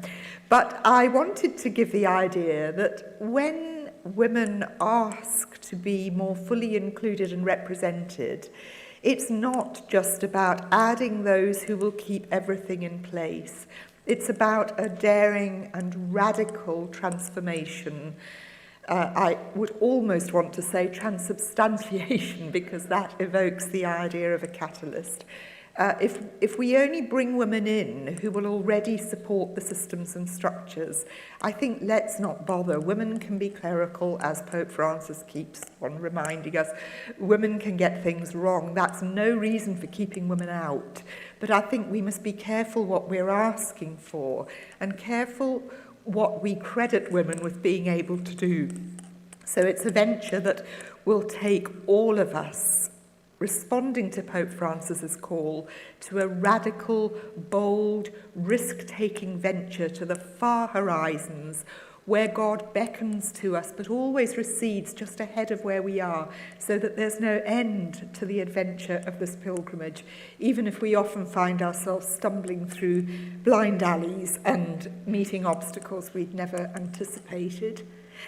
I'm using PowerPoint just as a prompt to me, actually, and I've got a lot of quotations from Pope Francis which just remind me what I want to say, but also because that question earlier, what good does the Vatican do? And I think a lot of us want to say not a lot. But actually, as a convert from Presbyterianism, I do remember Mervyn Davies, some of you will remember Mervyn very well, saying to me once, you know, the problem, and at the church I was in as a Presbyterian was very evangelical, and he said the problem with evangelical churches can be that everyone who can read the Bible is an infallible authority. At least we only have one. We know where it sits and we know the limits of its power. And I have to say, paradoxically, even as someone who never expected from being a member of an evangelical group called Homemakers with my 4 little children, the idea that I would one day, I left school at 15 as well, the idea that I would one day be a professor of feminist theology who was banned by the CDF would have been the most remote possibility on my far horizons where God beckons. But I do think it's important that we have a hierarchy. Everything is hierarchical. It depends. Any institution needs to be hierarchical to some extent. It's what kind of hierarchy it is. It's transparency, it's accountability. But also, one of the great delights still for me in doing Catholic theology is the coherence, is the body of wisdom and teachings that do join up under the surface, no matter how turbulent and cracked the surface gets. And in my time as a Catholic, it's been all but shattered because, you know, we've had 2 very authoritarian papacies. And one of the reasons I'm talking quite a lot about Pope Francis as well is because I do believe this is a watershed. I don't think he has taken the kind of radical moves with regard to women that would allow his vision to be securely embedded in the Church of the future. But I do think that who comes after him is going to be crucial for our generation and the one to come. They will either build on what he does in more radical ways, and he is paving the way in his reform of the Curia for that to happen. But we must trust the Holy Spirit to keep him on this earth long enough to make that happen. Otherwise, I fear we could find we're in for a reactionary phase. So I'm saying quite a lot that's critical of Pope Francis today, but I'm saying it in the context of respectful criticism and affectionate criticism. And I just want to, can we change the slide? I just want to start by pointing out that he is on a learning curve with women, I think. Early in his papacy, he said some truly awful things, like women theologians are the strawberries on the fruitcake. Well, I've got my strawberry-coloured boots on, but I am sometimes tempted to trample over the Vatican cake, but never mind. But as time goes on, I think he is becoming more and more aware of the importance of women's voices. He could have done far more. For example, in his encyclicals and his official teaching documents, not a single woman appears in any of the footnotes. It would have been a very painless way to give women some teaching authority, just to quote a few in some of his writings. But in his latest book, Let Us Dream, which is interviews he did with Austen Ivory, there are some really interesting things about women, the response of women politicians to the pandemic, the need to recognise that women may be the people who need to lead us into the new post-COVID world. He's a great fan of the alternative economics offered by people, I've got their names here, like Kate Raworth and Mariana Mazzucato. He talks about maternal economies. So I think that he is paving the way for women to have a greater voice. I don't think he holds theologians generally in much respect, but I do regret that so far women are allowed to deal with mammon but not with God. But we are on a learning curve. And the next slide, I think one of the things we most urgently need is to follow Pope Francis's model of dialogue.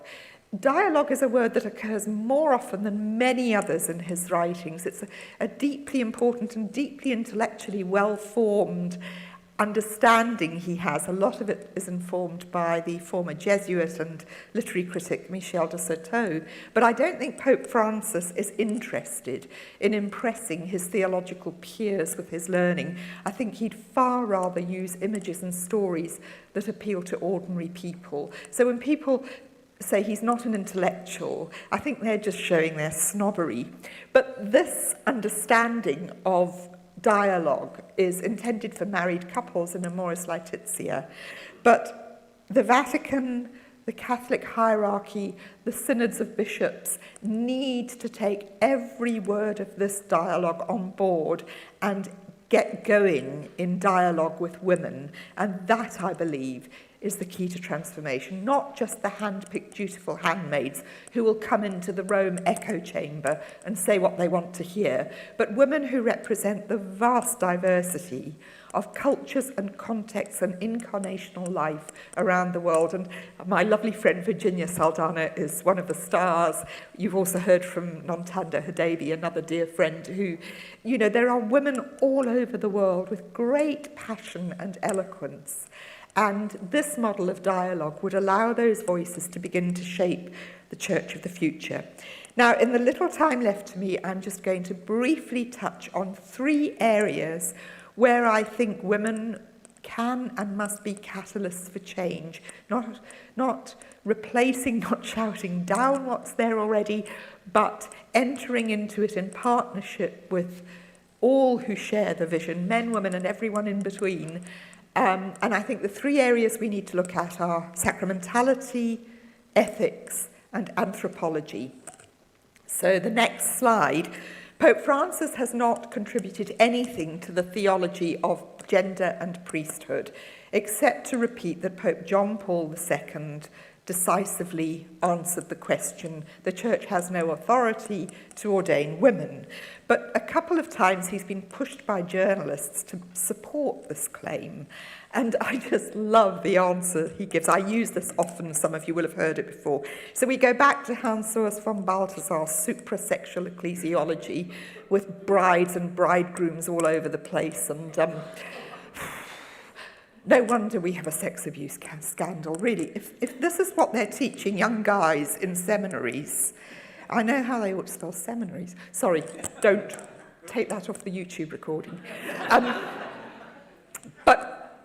So we have this nuptial ecclesiology. We have woman variously representing bride, mother, the feminine, the woman. These terms aren't interchangeable. You know, we're not all this kind of womb that's stuck in the middle of the world to hold men's fantasies. I could go on, but what also amuses me about this is that he says it's la Chiesa, it's not il Chiesa. The church is a woman, the church is feminine.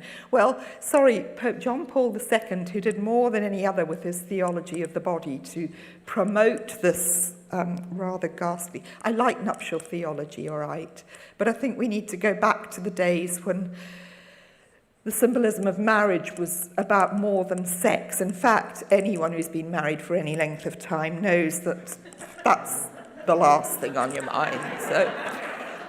So let's just, when we talk about Christ and the church, we're not talking about suprasexual or any other kind of bonking. But in Pope John Paul II's mother tongue, churches, kościoł, it's a masculine noun in Polish. So I'm highly amused that Pope Francis thinks that because in Italian it's feminine, the church must be a woman. Some grammar lessons are needed there. But then we go on to Evangelium Gaudium. I think he has a sense of humour. I think if I could get in a room with him and just say, this is a bit bonkers, Pope Francis, we could probably drink a bottle of wine and laugh together. But I love this from Evangelii Gaudium. The church preaches in the same way that a mother speaks to their child. Our mother culture, our native language. I'm not reading these word for word. They're all in the documents.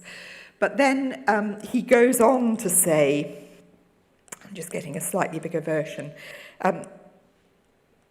this enculturated preaching requires a synthesis that comes from the passionate heart of the preacher, rather than ideas or detached values. Hold on a minute. Women are not allowed to preach the homily because of this detached idea that the female body, if blokes look at her, they don't see the image of Christ on the altar. That is in Inter Insignores. Christ was and remains a man. It would be hard to see the image of Christ in the priest if it was a woman. Well, that tells you all you need to know about the lens through which men in the CDF view female bodies. Lambs, rocks, eagles, you name it, but we don't see Christ when we look at a woman. But so sorry, this mother's voice is not a detached idea or an abstract reality. Well, sorry, but look at the only person allowed to use that voice. It's a ventriloquist's voice. It's not a woman's voice. It's not a mother's voice. So we need to break open the symbolism. These are rich symbols. They're beautiful. They're part of our tradition, the poetics of our faith, the sacramentality of our vision. The language matters, but it's become glued to a kind of biological essentialism, which just makes us look a bit ridiculous when we begin to look at the way this language is functioning, while at the same time getting endless outpourings of gender ideology and, men are, from the book of Genesis onwards, destined to be one thing and women are another, and there's nothing in between. And then we get this sort of symbolic. So we need to reclaim our tradition, but in a way that includes women as incarnate presences in the task of living sacramental representation and interpretation. The next slide I'm just going to skip over in the interests of time, but it's another one on the ecclesiology of woman. Pope Francis, I love his ideas of a sort of dialectics that runs through everything. And one of them, he says, is time is greater than space. And the idea is that our modern worldview crams everything into space. A politician sets out a manifesto, delivers on it, used to deliver on it. Now, that's for another time. But, his argument is that what we don't allow is time for mistakes, time for growth, time for discernment, patience, allowing things to mature. But when I read what he says about woman, mother, church, woman is the space of man's becoming. Man occupies time in Pope Francis's thought, woman occupies space, or woman is the space. She's the womb, she's the unchanging receptacle. Everything he says about enculturation stops when he gets to women. Motherhood is enculturated, women are enculturated. There's no one thing that we can trace back to Genesis 1-3 and say, that's God's blueprint. It's just not like that. So, I question what underlying fears there are, what underlying inhibitions there are that are preventing these things being recognised, because they're so obvious. But moving on, again, I'm going to be very brief. Bodily ethics, the ethics of sacramentality, the ethics of church life. If the church is a mother, what does it mean? Now, again, I think the qualities attributed to this idealized maternal life, nurture, patience, bringing up the weakest child as well as the strongest, it's wonderful. Somebody put on Twitter yesterday that she wanted to throw the baby books out of the window because her baby hadn't read them. And I said, well, I went one better. I once threw one of them at the baby. Women can sin. Women are real human beings with all the fallibility and failure. And rarely do we become so aware of that as when we are mothering little children. As a grandmother, I look at these little lovely children and think, did I ever stand in the middle of the living room floor and screech like a banshee at one of these little people? And then at 11 o'clock at night, Grandma, I need to do a poo. I think, oh yeah, I did, and I want to do it again.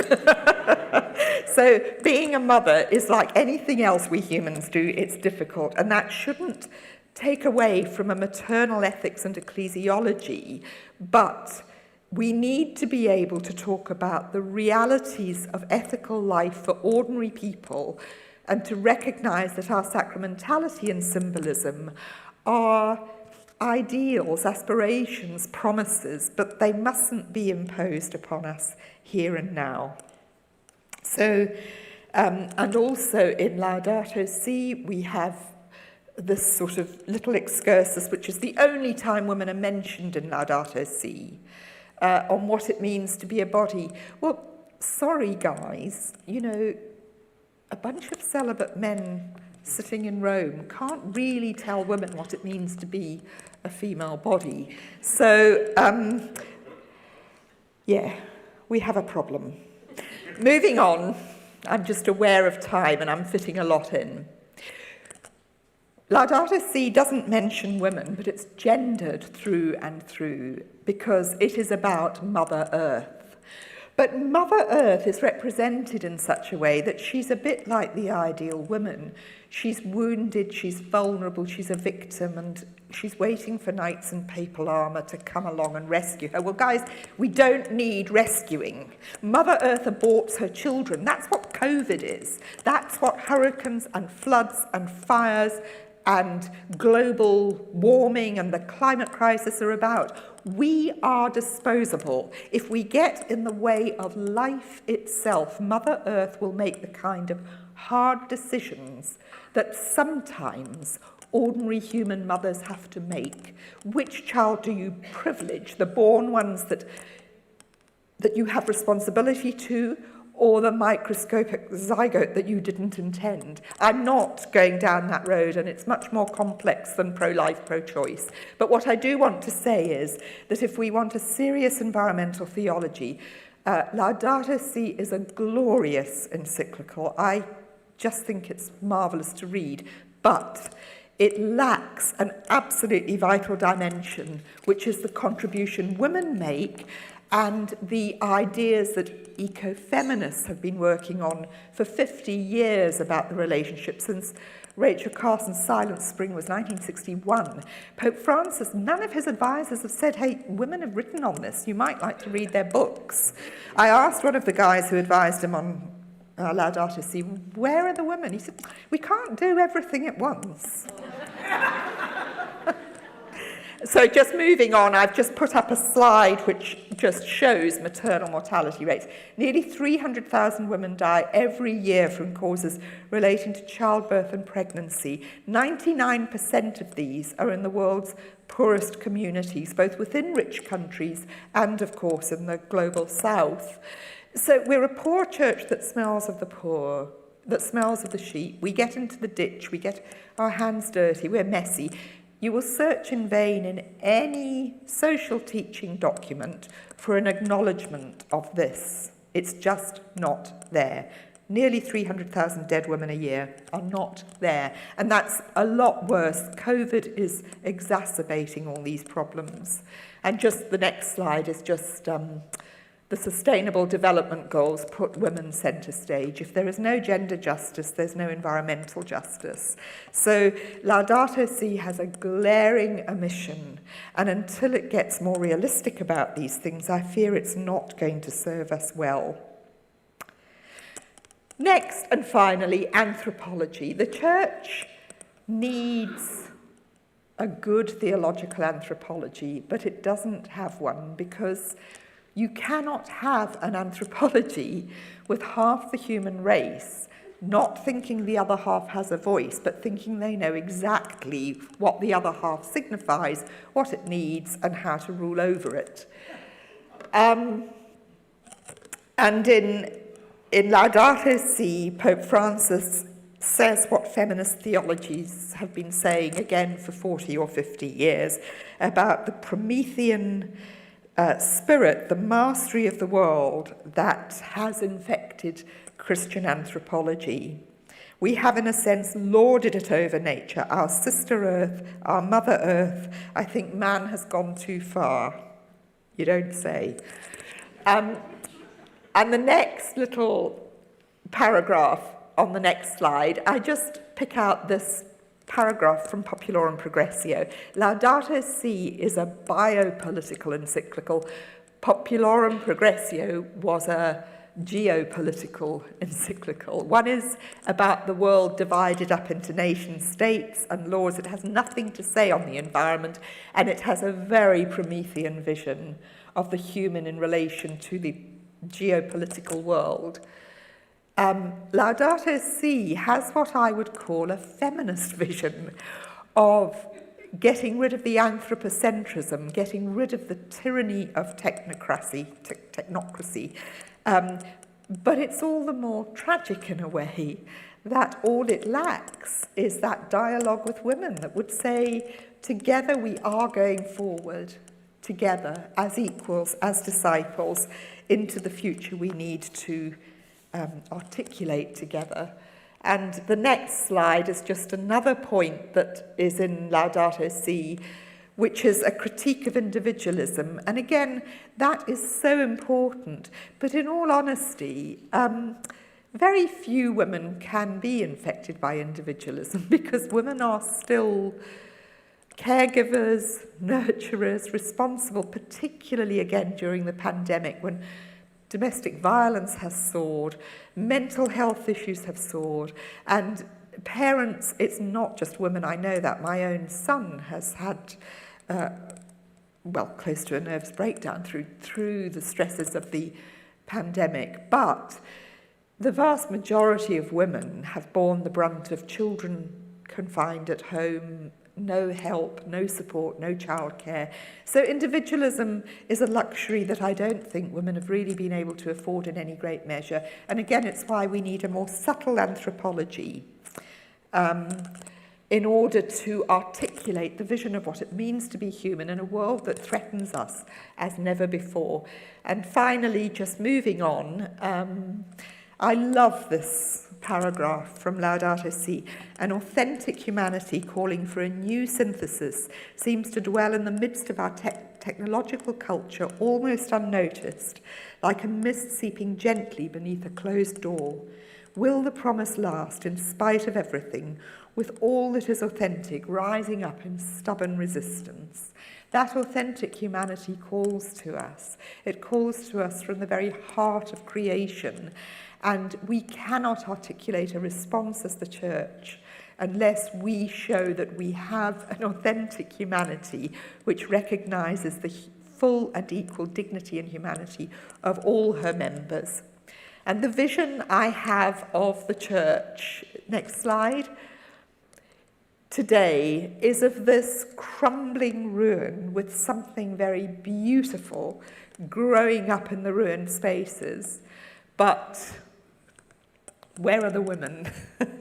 And finally, it's not just women's voices that we silence when we silence half of humanity. It's also the other voice of God. I love these two consecutive verses from Isaiah. The prophet speaks in the third person. Yahweh advances like a hero. His fury is stirred like a warrior's. He gives the war shout, raises the hue and cry, marches valiantly against his foes. That's how the men of God see God, the warrior. And then God speaks. From the beginning, I have been silent. I have kept quiet, held myself in check. I groan like a woman in labour. I suffocate, I stifle. Who are we not listening to when we don't listen to women? Thank you.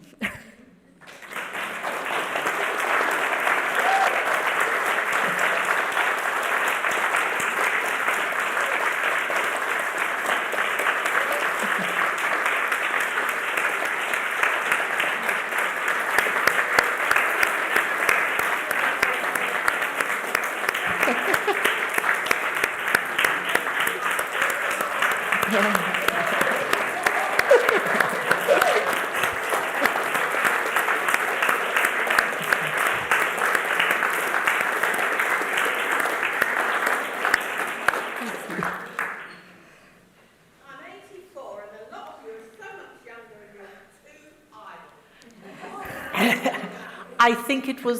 I think that was absolutely brilliant. Thank you so much, Tina. As ever, you always give so much to think about and open doors and windows and wonderful sort of visions of what we can be thinking about, and of course the depth behind these incredible writings, and also revealing their flaws and where they're coming from.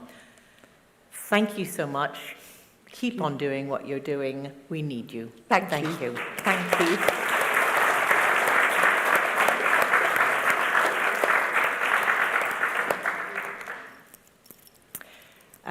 For those of you online, you may not have been able to see that Tina was given a standing ovation. So to say a huge thanks. And now we move on to our next speaker, who we will have with us online, visiting us from United States, I believe. And this is Dolly Ali Katutz. And Ali Katutz is a cultural historian specializing in the intersection of women and religion in early Christian art and texts. She's the research associate at the Vineyards Institute for Catholic Research and published many articles in many learned journals. And her most recent book is Maria, Marianne, and Miriam, Rediscovering the Marys. And she's also written a book earlier, an illustrated book called Mary and Early Christian Women, Hidden Leadership. So Dr. Ali Katutz, we welcome you and look forward to what you will be discussing, which is women and men at the table from the early Christian era. Great. Thank you so much. I'm going to switch over to my PowerPoint without much ado because I really do work a lot with early Christian art. So bear with me here while I share my screen. Very happy to be here. Thank you for inviting me. Let's see here.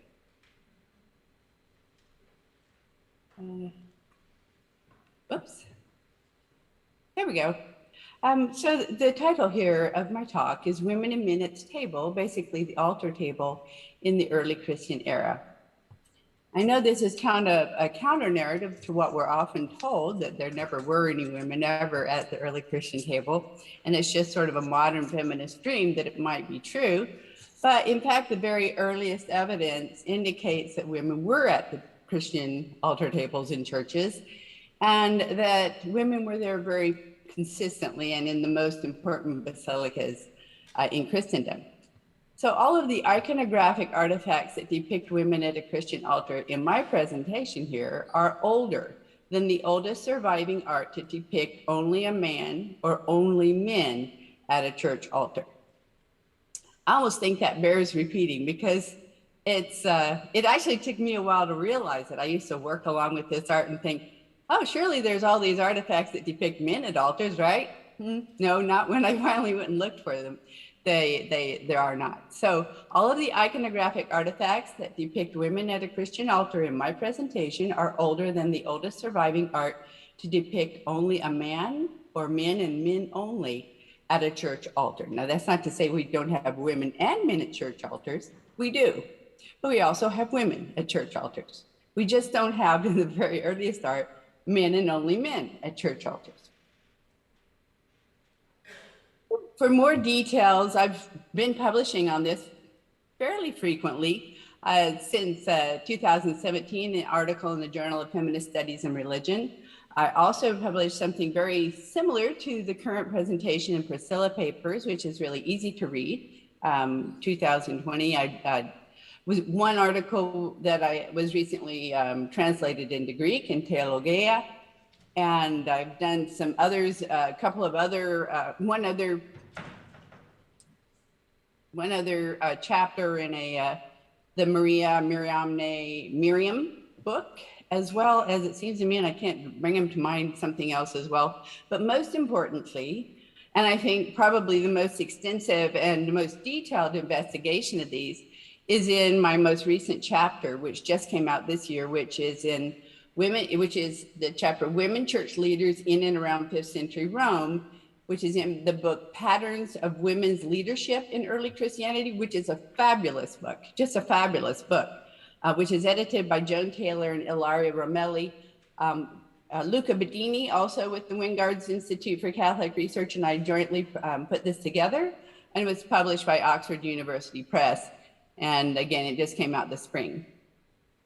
So I was super happy when I saw that the editors at Oxford University Press had chosen what I consider one of the very most important scenes in this early art to put on the front cover. And this is a portrait of a man and a woman at the altar table of Old St. Peter's Basilica in Rome. So I'll hit that one, I'll hit that artifact first. This is an ivory reliquary box. Most of this art actually was discovered in the 20th century, and I think it only survived because it was buried underground. And at least that was the case for this one, which was probably originally buried in some type of reliquary box under the altar of a Roman era church near Pola in Croatia. And it was dug up as part of an excavation in 1906. And when the archaeologist who was first involved with it published it, Anton Viers, he easily recognized that this was an extremely important piece because this is actually the very oldest scene of the liturgy in a Christian church. And he recognized the importance of it for that very reason. And quite remarkably, it doesn't depict the liturgy the way it might look today. And there's absolutely no controversy that there are three men on the left here. There's never been any controversy that these are men, 1, 2, 3, and that these are women, 1, 2, 3. That's not controversial, never has been controversial. And for the first 40 years, there also was no controversy that this right here was a Christian altar and that the man and the woman here were at the altar. So there was no controversy about this. There are a large number of art historians who were very interested in this piece and who published it not long after it was first published by Anton Viers. And just everybody recognized it as an altar, which quite plainly it seems to be, doesn't it? So a closer look at the scene. The two men on the left and the two women on the right have their arms raised. They seem to me possibly to be singing. And we have a ciborium over the altar with a big lamp to shine on the altar. Very beautiful, with curtains behind. And the scene in the center, which is really quite beautiful itself, depicts a man on the left, a woman on the right. And there sometimes arises the question, well, could they be venerating the cross? What are they doing? And that was rather definitively answered early on by Joseph Wilpert and also Henri Leclerc, who wrote about, both of whom were Vatican scholars, who wrote that no, this can't be they're venerating the cross, because there's no history whatsoever of any relic of the true cross being in Old St. Peter's Basilica. So that's not what it is.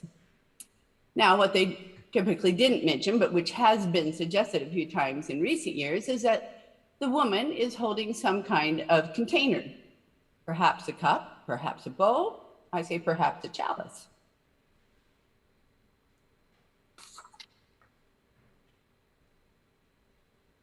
Now, Anton Diers himself didn't recognize it, that these columns were so special, but fairly soon afterwards, was published an article, a short article that showed some of the columns that are still in the galleries of of the modern St. Peter's, and which were reputedly donated to Old St. Peter's Basilica for its ciborium over its altar, around its altar. And they're very famous, curved, delicately, just gorgeous spiral columns. It was recognized that these were virtual matches for the ones that still survive today. Indeed, there are 6 of them, just as was reported to have been the case for the 6 that Constantine donated.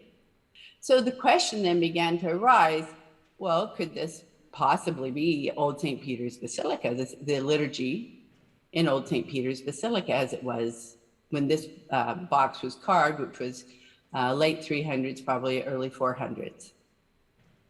So these are very beautiful columns. You see how they've been placed in almost a hexagon, a half hexagon, a trapezoid shape. And so originally in the apse, they would have looked like this, and the light would have lit up the mosaic in the apse behind, and as well as the altar below. Quite beautiful, beautiful design. So we have a gender parallel liturgy in Old St. Peter's Basilica. What did the Vatican have to think about that? Well, at the beginning of World War II, the ivory box was taken to Italy from Yugoslavia. Then Yugoslavia was taken to Italy for safekeeping. And in 1941, the Vatican began these remarkable excavations, going against their own rule that you should never excavate beneath the altar. They started these remarkable excavations beneath the high altar of the modern St. Peter's Basilica. And they could not excavate anything in the front of the altar because that was the confessio, kind of the deep marble pit, and there's so many pilgrims and tourists that they instead came in behind, and they excavated down from behind. And what they discovered was a stack of medieval altars. And right below the medieval altars, they discovered an approximately 8-foot by 8-foot wall, a shrine with a stone mensa with legs actually embedded in it, and even a carved niche like we see here on this one. So they believe, and it even had a tomb structure nearby below.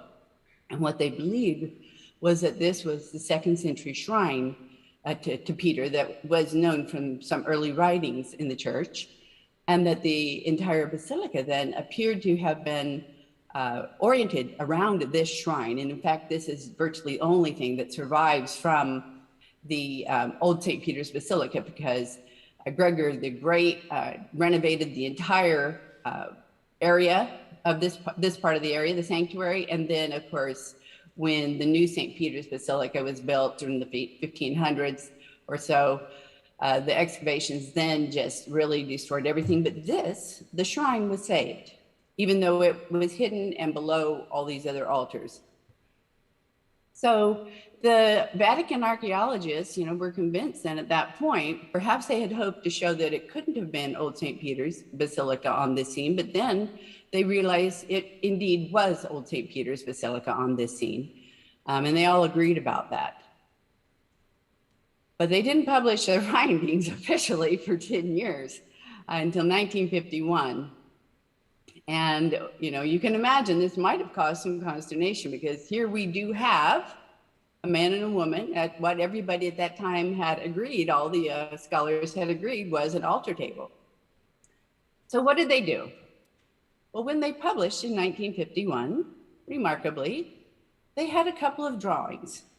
Now, they didn't say that they had excavated in front, and indeed they did not. And some of the drawings, one of the drawings, for example, has little dots that show that it wasn't excavated. This is just sort of their imagination of what it must have been. But they said that, well, there must have been a square ciborium, 20-foot by 20-foot square ciborium. And, you know, the arches, the trusses would have crossed in the center, and that's where the little light would have hung, the big light, the big lamp. And of course, they said it was under the big light, the big lamp, that is where you would have found the altar. So they said there must have been a portable altar. It must have been a portable altar table.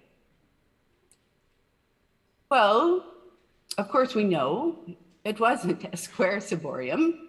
It was a half hexagon. It was a trapezoid ciborium.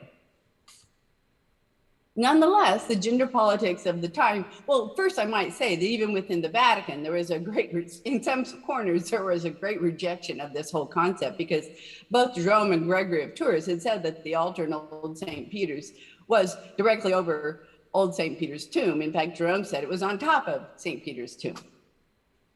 And that the Eucharist was performed right on top of St. Peter's tomb. But nonetheless, the gender politics of the time, including the fact that there was a big debate at the time about the ordination of women in the Anglican Church, kind of oriented the final propaganda around this to be that there was a portable altar in Old St. Peter's Basilica. And so here we have not a scene of the liturgy, quite not so much. No, not at all. This is just a scene of a couple of pilgrims at Old St. Peter's tomb. And so that was that was sort of, now there were those who kind of subtly pointed out or questioned it, Peter Brown being one, a few other scholars recently, but no one has really taken it on until just recently, when I took it on, frankly. And I'm pretty happy to say that since 2017 until now, 2021, we finally are getting the proper and good scholarly recognition that indeed that was sort of a Vatican hiccup there in the middle. And indeed, we can now see it as what it is, a man and a woman at the altar table in Old St. Peter's Basilica. And this is the very oldest liturgical scene in Christian art in a church. So one might ask, okay, so we have this, that's fantastic. Well, also in this this chapter, we also discuss other scenes which very much corroborated also in very important basilicas in Christendom at that time. The first of those that I want to bring up is a chancel screen with a liturgical scene, probably of the second Hagia Sophia in Constantinople around 430. And this was discovered in 1988 at the foot of the Theodosian walls in Istanbul, in a hypogeum, an underground tomb structure where this actually was reused as the massive front of one of several sarcophagus in this tomb structure. And it's recently been recognized or suggested that this probably actually was a chancel screen or part of the chancel screen in the second Hagia Sophia. So when it was discovered, Ümit Saradaglu, who was the archaeologist on site, as well as Johann Deckers, noticed that the column capitals looked very much like that of the second Hagia Sophia. And here we have an early Christian cross, what appears to be a ciborium, and with curtains and a little screen in front with the altar. And we have on the right a woman and on the left a man in virtually mirror poses down to the pointing of their feet, their arms raised, and a young man, a boy, who holds a book open like a bishop and has his hand in the position of, gesturing a speech gesture, almost as if he were the little bishop. And the timing, the dating of this has been very closely dated to around 430 by the early Christian cross, by the pin on the man's cloak, and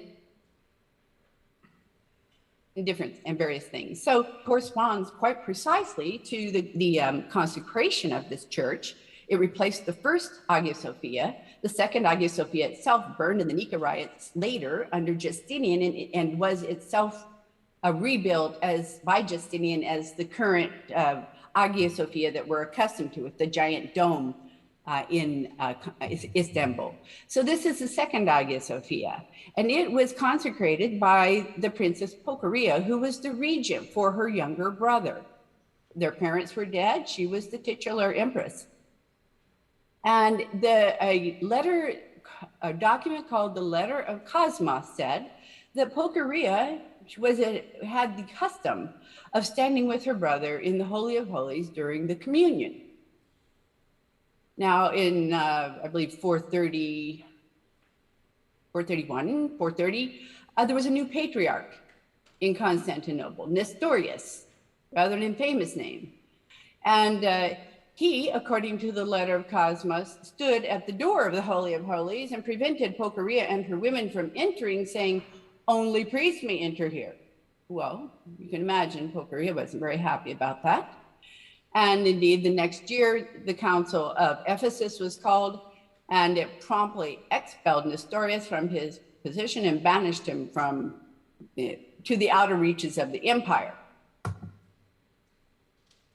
And also, we might imagine that quite likely, immediately after that, Pulcheria resumed her previous custom, which this a beautiful artifact, which is rather massive, would seem to validate the story in the Letter of Cosmos.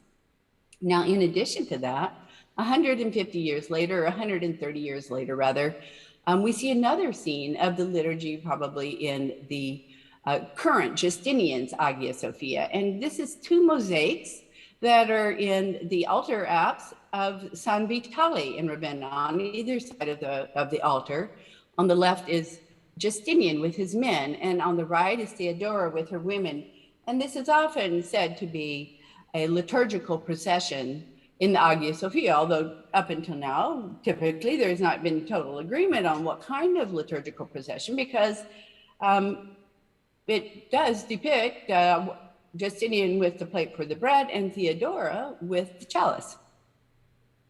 Interestingly, three men on the right here of Justinian appear to be clerics. The first appears to be the Bishop Maximianus. At least his name later was written over his head. He has a episcopal pallium, one of the first examples of the episcopal pallium in art, one of the very first. And next to him appears to be a man holding a gospel book, and then next to him, a man holding a censer. And this is, to my knowledge, the very oldest image of a man holding a censer in a church in early Christian art. Now, interestingly, to the right here of Theodora, we also have three clerics, what appear to be women clerics. And I'm not the only one to suggest such a thing, but here we have what appear to be two women with perhaps Eucharistic handkerchiefs hanging down beneath their garment, and one of them appears to be holding it. And this is very much like we see in art associated with the Eucharistic handkerchief, which we see here on the left, in Old St. Clement's Basilica, wall painting that depicted really Pope Clement at that time performing the Eucharist with his open book and his pallium and his red papal shoes, and the cup and the plate on the altar table behind him. So Alexei Lidov says, just because they're women does not mean that these are not Eucharistic elements, especially when they are in what appears to be a liturgical procession with the Eucharistic utensils. So good for Alexei Lidov. I love to quote him. So we have here, again, the men on the left of the altar, the women on the right, just as in Old St. Peter's Basilica, just as in the Second Hagia Sophia. And this appears to be a similar type of liturgy that we saw on that stone chancel screen previously. Now, I would like to next take a look at what is the very oldest artifact to depict only one sex at the altar. And that is women. Sometimes I like to present these with beards on them because it's kind of funny. Everybody can imagine that, yes, this is these people are at an altar and it's a liturgical procession if they have beards. And then I take the beards off and, oh, well, they're women at the altar in this liturgical procession, aren't they? It's a very beautiful box. It's in the Metropolitan Museum of Art now. It too was discovered very late. It came to, we don't know the exact provenance. It was sold in 1906 to Rockefeller, who then donated it to the Metropolitan Museum of Art in New York City, where it's on display. And I don't think it gets near the amount of attention that it should. But in any case, it's ivory carving. It was probably carved in Palestine. Originally at the auction, it was thought to be dated to the 300s, now 500s. And it's probably, it's very similar to another pyx that depicts the altar area without any people in the Church of the Holy Sepulchre. And with the round shape of the pyx sort of resembling or bringing to mind the rotunda, the famous rotunda of the Church of the Holy Sepulchre.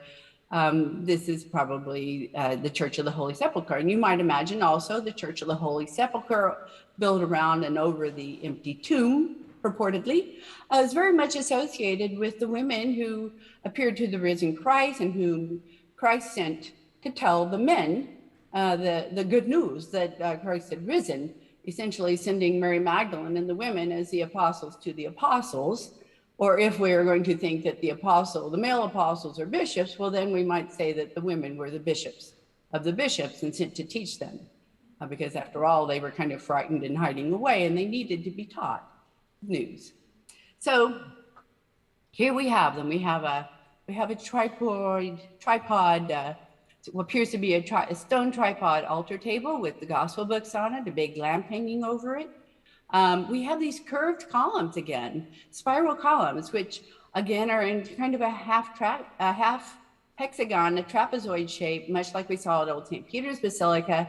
And I tend to think that perhaps Old St. Peter, the altar area of Old St. Peter's Basilica around the shrine of St. Peter was intended to sort of mimic this important area of Jerusalem.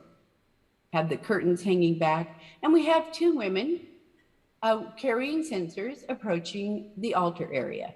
Now, this is the very oldest scene, to my knowledge, of anyone in a church carrying a censer, and it is two women carrying these censers. These are women sculpted earlier than the mosaic was made in San Vitale.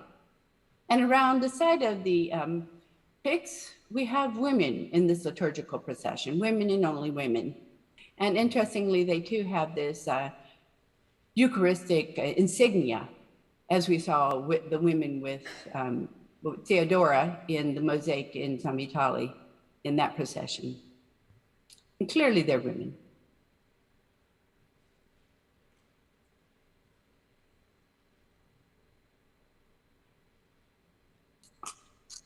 So we have a liturgical procession of women clerics to the altar. Now we've gone forward in time a little bit, and it's just take a moment to go back in time a little bit to the Christian catacombs of the city of Rome. So where we find the Basilica of St. Peter's and what's going on in at its altar, at its table, in its liturgy. Let's take a look at what was going on underground. So we have these remarkable paintings underground in the Christian catacombs of Rome. And what's really remarkable about them, they're called funereal meals these days. If they were men and only men, we might imagine that, oh, they would be called the Eucharist. But everybody agrees it's the women raising the cup. And this is really quite remarkable because in Roman art, Roman religion, funereal art, it's always, virtually always the man who is raising the cup.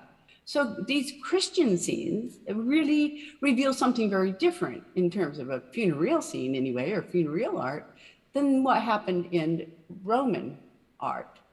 So we have, this is in Marcellino and Pietro Catacomb. There are a series of these which have some similarity in that, you know, it's a woman raising the cup. There's a tripod table in the center, which appears to have a fish or bread on it. And there's some people seated at a table. Late 200s, early 300s, probably pre-Constantinian.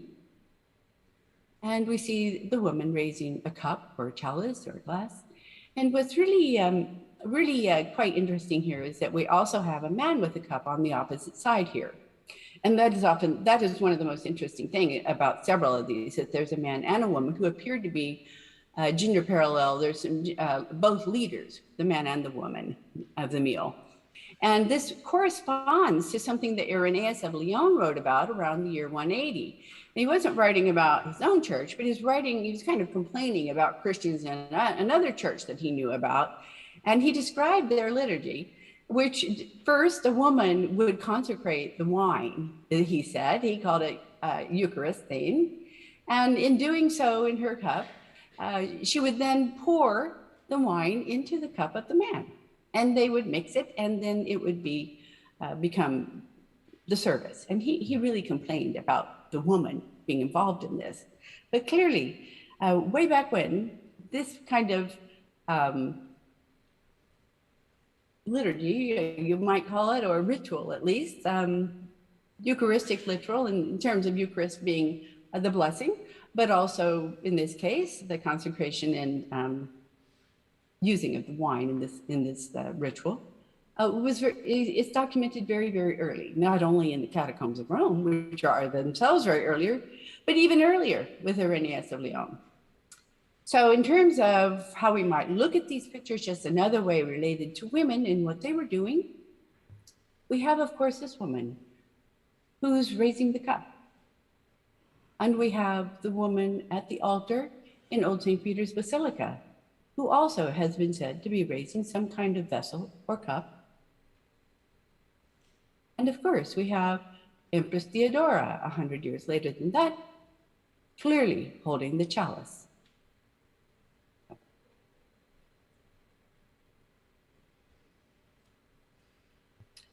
I'm going to leave you with that scene for a moment to just sort of internalize the documentary evidence in art which has been ignored, redefined, but which nonetheless is really clear, very clear, with respect to the roles that women were playing in the very earliest church. In my opinion, these correspond very closely to the overseer role that women were so often identified in New Testament Acts and also in Paul's letters as the leaders of the churches in their homes, which if they had been men and men only, we would say, oh, well, those were the first bishops. Women were, even the Romans and the Greeks were very much in agreement that women were very, very active in the early Christ movement. And in fact, they often complained about it, and that's how we know about it. And to think that they weren't there, or they just disappeared, is incorrect. They were there, they stayed there. So. Ali, thank you so much.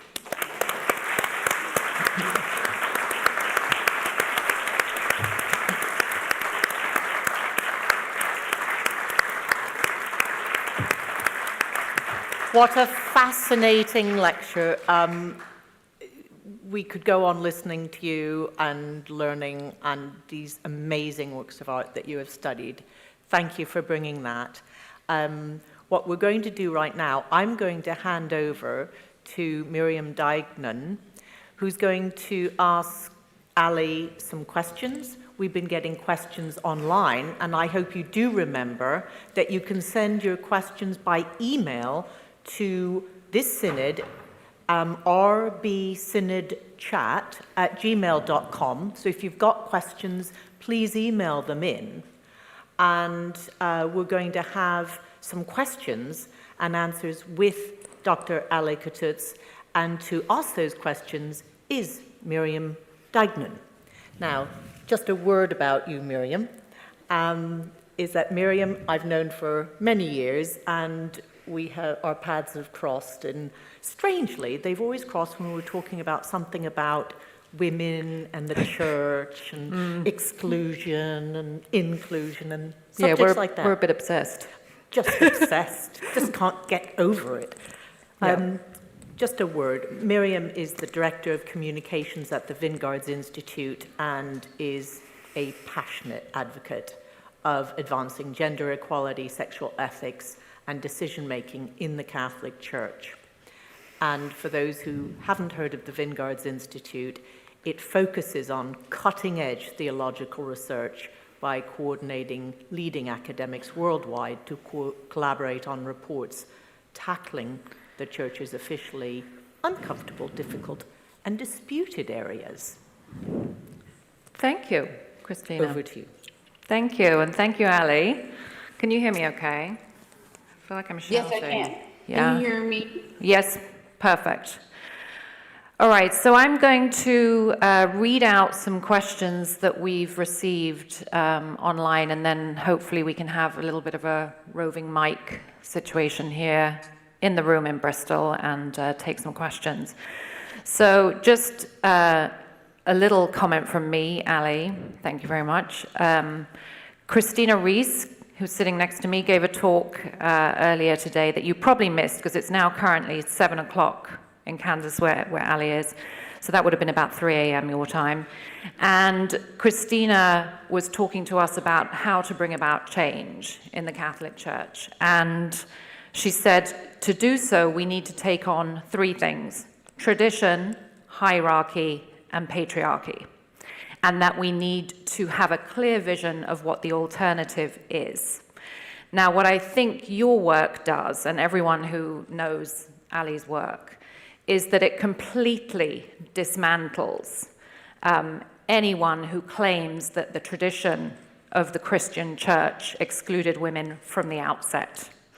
And some of the questions we're getting already are hinting at that. And also, in terms of having a clear vision of the alternative, I think the art that you find and research and explain so beautifully what it means, it shows us that we already have that alternative vision. We just need everyone to see it, everyone, everywhere. Now, we launched Ali's book, which is called Marian Early Christian Leadership, Hidden Leadership, in July 2019 in Rome, and it did actually cause quite a stir. You can get that book, it's a picture book, and you can get that book online for free, thanks to a very generous donation. It's been made freely available. Send it to all your friends, make sure everybody sees it and reads it, because we have the evidence right there. I mean, at the time, it did cause quite a stir. We were in Rome. It even got written up, it featured in the Daily Mail. So I wouldn't normally recommend you read the Daily Mail, but they featured Ali's work and they featured our book launch, which happened on Vatican territory because it was actually at the Gregorian University Pontifical Academy. And their headline said how the Catholic Church has covered up early Christian art depicting women at the altar for hundreds of years. They covered it up. And I think that's quite key to one of the first questions that's come in here. Why would you cover something up if it didn't mean anything? What's so dangerous about this? So, Ali, the first question for you. It's, okay, 3 more coming in. Okay, which one am I doing first? So, I can do that one.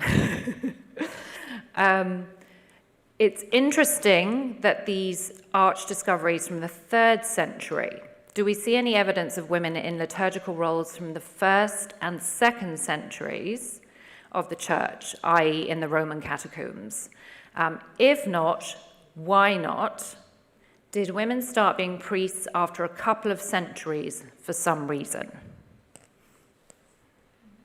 Just an easy question to start with, right? Let's see here. Okay. Okay, so first I want to say one thing. The book was published by Palgrave Macmillan, and though you can download it because it's open access, it's also available as a hardback, and pretty inexpensively from Amazon, for example. So I wanted to point that out. I make no money on it because it's open access, but it is available that way. So this question is about is there any evidence in the 1st and 2nd century?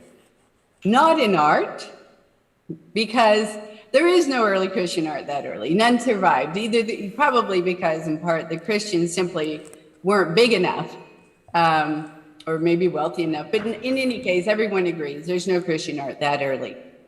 So I think that we do have textual material, though. For example, we might, from this, start to reinterpret some of what we're seeing in the New Testament and Paul in terms of the women who were identified before the men. In some of these cases, the woman apostle Unia, the women who are identified, and it's almost always women who are identified as the leaders of the churches in homes. So there's that and other evidence. For example, Origen talked about Celsus, who was saying that he knew of 7 women evangelists, essentially, and 5 of the people he knew, 7 evangelists, 5 of those were women, 2 were men. So there's a lot of evidence to put together, and I would argue that, I would say very strongly that the book that I showed you that has this chapter that Luca Bedini and I wrote also has other chapters relevant and related to this by other really important scholars related to women in the early Christian era and their leadership. So that would be a good source for you for this question right now. And with respect to the catacomb art, when we do start to see it, for example, the one fresco that I showed you that depicts a woman raising the cup, and there's a little tripod table and a man on the other side. Again, I think it's all how we might interpret this if we could break out of the Vatican veil, which says, oh no, this can't be a Eucharist because it's a woman. Well, if it were a man, we'd have all these Eucharistic scenes in the catacombs. And instead of, well, these are necessarily funereal meals. I mean, the Didascalia Apostolorum said that you should perform the Eucharist in cemeteries. So why are not the performance of the Eucharist in cemeteries? And it's by a woman. And clearly, for some years after that, also women. When did it disappear? We do not find the first evidence. I think there was a lot of above ground censorship. So for example, it's pretty well known that we do not have any liturgical manuscripts up into the 8th century. Neither Christian nor Jewish. There's just tiny little bits and pieces. And when they do appear in the 8th century, they are all made in the same script, on the same paper, by the same type of hand, that sort of thing. And no serious mainstream scholar today would argue that the liturgies that they pretend to say were old were actually old. They were 8th century, or what 8th century scribes or writers wished to portray as ancients, because somehow in between the beginning and the 8th century, those liturgical manuscripts have almost entirely disappeared. And the same thing with art depicting people. The sole exclusion, to my knowledge, is this basically the scene that depicts Theodora and Justinian on either side of the altar in San Vitale. And I mean, it's a very rich, important church, and very rich scene. So, you don't just necessarily want to always go in and strike out mosaics, but it did survive. We can only imagine what else was in churches. So there seems to be a dearth. What happens is in the 8th century, 8th, 9th century, is when we first see, that's the oldest image of a man, an archbishop, performing the Mass. So there are a couple of, actually, I'm going to just really quickly, do you want me to get around? Okay, Yeah, go to the next question. Let me ask another question. I could also show you a couple of other things, but I'm going to finish it up and say that's the best answer I've got. Next question. Fabulous, fabulous. Okay, the next question I'm going to pose to you is a good one. That was a good one too. It seems as though women's leadership was welcomed and accepted during the period when being Christian was low status and often very dangerous. And it faded out once Christians gained imperial recognition and were admitted to positions of power,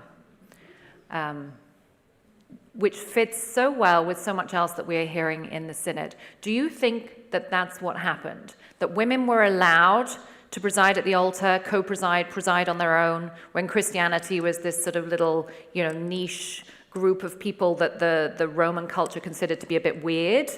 And then as soon as they became high status and sort of aligned with the state, that women had to be, shuffled off stage left. Is that what happened? In part, but I think I would like to just reframe the way that's stated. They weren't allowed, they were just part of it, period. So women were part of the ritual, period. It wasn't the men allowing it. This is the way I believe it came down from, and this is the way it appears to be in the art. So when Christianity entered the Roman Empire, did some of the groups of Christ followers modify things to please or satisfy or help preserve their own wealth? I do believe they did. And there's evidence even in the New Testament of competing groups with respect to women's authority. So I also believe that when Constantine came along, and you've got to remember, he's the most macho of macho men, and probably even a member of Mithras, the cult of Mithras, which only permitted men, not to mention only permitted male priests. And I mean, this is a guy that was so patriarchal, he even put his own wife to death when he suspected her of adultery. So he had an influence. He had a very important influence. Not only did he protect Christians, but he also had an influence in trying to define what they were. But it didn't go, women's roles were so firm and solid, and is the way it looks, is that it didn't just, boom, overnight disappear. This continued, women's roles continued for quite some time. Even in the 7th, 8th centuries, you hear about bishops complaining that women are taking over their altars and offering the blood and body of Christ. So, in some communities, yes, maybe it ended. In others, it did not. And that continued, it appears to me, probably through the end of the millennium in some places, but I think there was another, and I don't quite understand what was going on, but something happened in the 8th and 9th century also. Okay, fabulous. So on to the next question, Ali. First of all, a comment, and I'll refer to Christina's talk that we had this morning as well. Christina said that when we are trying to bring about change, we have to appeal to 3 things. We have to appeal to people's heads, people who oppose women in leadership, their heads, their hearts, and their gut. So I think, with the heads, it's all the academic research that we've done, everything you can see at womenpriest.org, and hearts. So talking about hearts now, someone has written a comment and a question.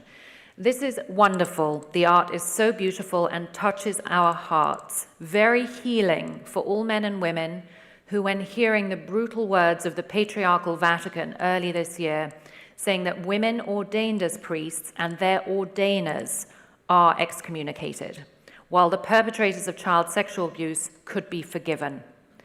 How can any human being who is also a Catholic not feel gutted by such words? Now, Christina's 3rd appeal is to the gut. How can you not feel gutted by this contradiction? Why did we hear no words of protest from good priests with strong equality values about this? Why is there so much fear among male priests? Why do you think they're not speaking out when faced with this evidence and this teaching? That's the question? Yeah, why don't priests speak out? Those priests who clearly are dedicated to equality, they can see this evidence, they can feel heartbroken by the fact that a woman will be excommunicated if she gets ordained, whereas their fellow priests who abuse children will not be excommunicated. They will be moved on in many cases. Why is there so much fear that this isn't being shouted from the rooftops by priests? Well, by correct clergy? me if I'm wrong, but it's my understanding the priests have been stripped of their positions for advocating that women should be priests. I mean, Right. if they lose all influence within the church, perhaps just like many women who stay in the Catholic Church, they think that if they stay, they can change it. Right. Think that's right? I'm not so sure. Yeah. I think that is If right. they're too vocal, I think they get the boot or they get Yeah. shipped off to some tiny little place where there's not even a television station. It's true. One of the priests who married my sister, he spoke out about women's ordination and said he'd love to see women priests. It's in rural Ireland in County Kerry, and there's a desperate shortage of priests there. He spoke out and said, I just want to see women priests. He knows people who are called to the priesthood, and he got shuffled off stage left. He wasn't fired, but he was put into this tiny little parish where there's, practically getting water from the well, and he wasn't fired, but he was silenced. It's a very clear signal to the men who do speak out. So really, I think the question is, how do we get such a substantive number of priests to speak out that they can't fire all of them? And that's really where it comes down to, again, I keep on quoting from you, and you're sitting right next to me, where it comes down to that campaign, the strategy of writing letters, giving lectures, connecting with people. Okay, there were 4 L's, but now I've lost them. I can't read my own writing. Lunches, yes, let's do lunch. Any priests that are listening, you're buying, but let's do lunch. So lunches, lectures, leaflets, and letters. So we need to, and this synod is so fantastic for doing that, because there are hundreds and hundreds of people watching. This will be spread far and wide, and we need to spread the word, and we do need those good men, those priests who are currently within the hierarchy to speak out, because we know there are so many who see this evidence, who know the truth. So many people, so many of the clergy and the senior leaders in the Vatican are theologians, and they know that what you're saying is true, and that's why it's been covered up, because it's dangerous.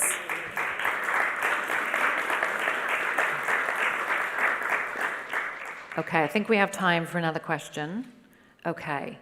There was one earlier I wanted to go up to. How do I get up? Sorry, technically. Oh, yes, floor. Yes, thank you. Sister? Yes. Can we get a mic to this lady at the front? Yes, will do. Yes. Thank you.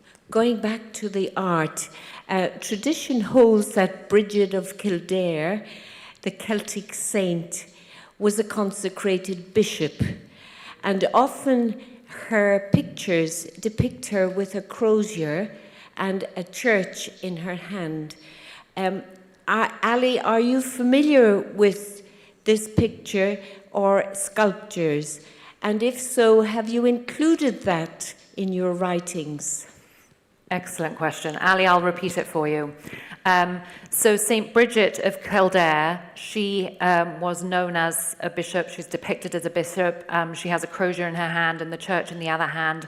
Are you aware of St. Bridget, and have you included that in any of your publications? I am aware of St. Bridget. I haven't included her because she's a bit older than the area I usually do work in. But my chapter in this book that I kept showing patterns of women's leadership. My chapter, the one I worked on with Luca Bettini, it says women church leaders, but that was actually to make sure we could get the right pictures to show, because we had to ask some rather Catholic organizations to give us permission. So I couldn't really say women bishops in and around the city of Rome in the 5th century. But it is about other women bishops. So that might be of interest because I would say that it absolutely supports the identification of Bridget as a bishop as well. These earlier bishops, women bishops. Very good. And can we get the roving mic over here?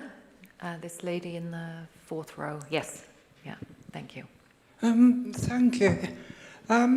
Let's pursue the theme of women being eradicated from early Christian art. And I would like to say, is the hypothesis that the same happened in the text of the canon of the New Testament as it was put together between 200 and 500 AD? Great question. So, Ali, the question is, can we assume that what happened with the art also happened with the New Testament, which was put together 200 years after Christ lived and died? Is it the expurgated version? Has it been tampered with to hide certain realities and stories? I usually don't talk about this because not everybody's aware that the New Testament, the Gospels themselves were written in the 2nd century, not the 1st. But yes, absolutely. I believe that there is an earlier document. I know of one that I'm working on, which actually describes the women as disciples, the women as apostles, which you do not find women called disciples in the 4 Gospels. You do find it once in Acts. So the women disciples, the women apostles, and describes a very different early Christian movement around Jesus and Mary, actually, than we normally think about. And it also depicts a ritual at the Last Supper, very similar to these male and female rituals that I'm showing you here. So absolutely, I do believe that those were expurgated. If you look at my book, Mary and Early Christian Women, you'll see examples where scribes expurgated the liturgical authority of women. Later scribes expurgated the liturgical authority of women present in an earlier text. So I give some examples of that. So absolutely, that was going on 100%. You're totally on target with that. Yeah, thank you. Excellent. I have one question now that's been emailed in. This is, see if we can answer this between us. Might be a group effort. What do we say to those traditionalists who claim, okay, so women were in sacramental roles at first, but we've moved on? And so should you, is kind of the subtext of that. The church has changed in many ways. That early evidence doesn't mean we have to do it now. What do you say to that? I would say, it's my opinion, that to continue doing what's happening, what is going on now, is absolutely anti-Jesus, anti-Christ, anti-Christian.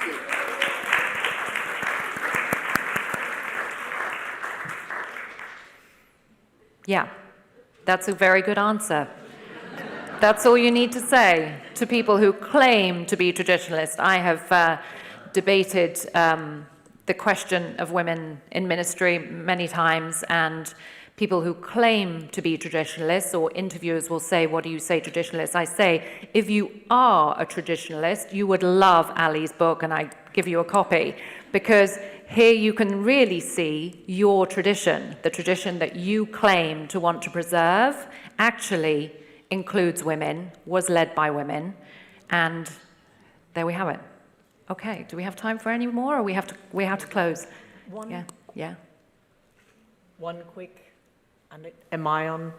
One quick anecdote about what happens to people's perception of the priesthood when women have been included, particularly in the Anglican Church, this is coming from, is that when the moment came about 10 years ago, when there were equal numbers of women and men entering theological colleges for ordination training, a journalist came to me as chair of Watch and to someone who was the secretary of Forward in Faith, an organization that was pulled together by the traditionalist Anglo-Catholics in the Church of England who were against having women in as priests and bishops.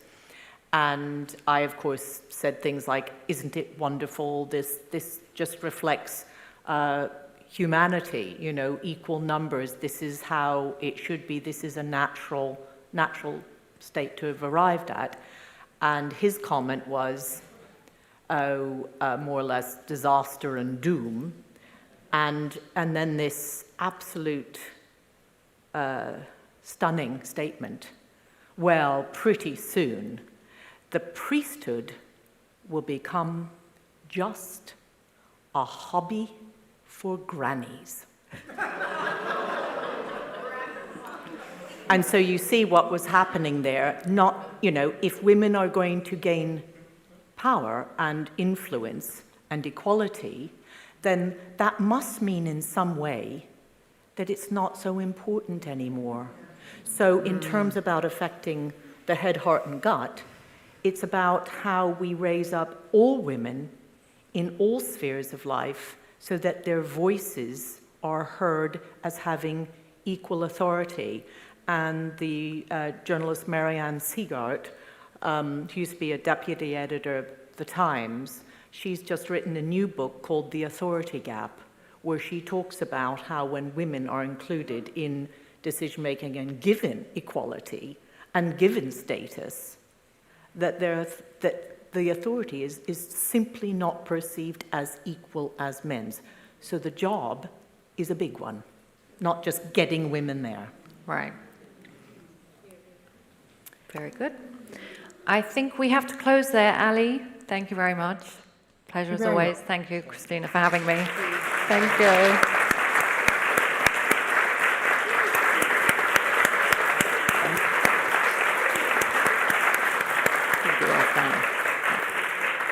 It's now time for a break for lunch.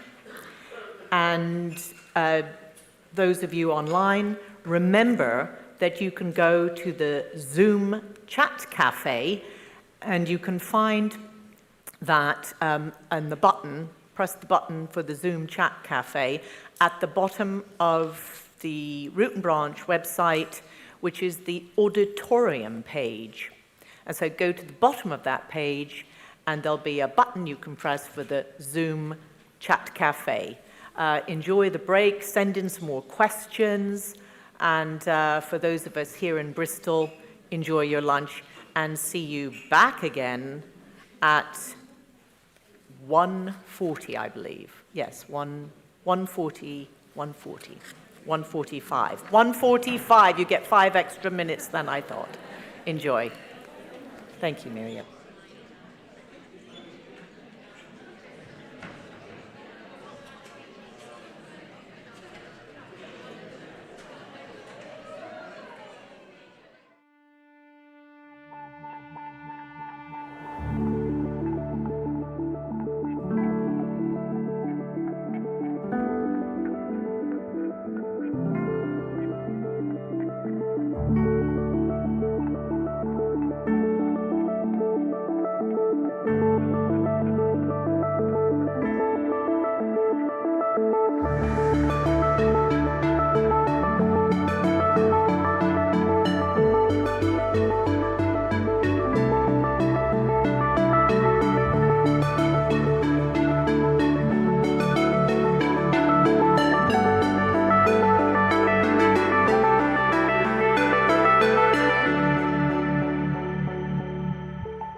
Good afternoon.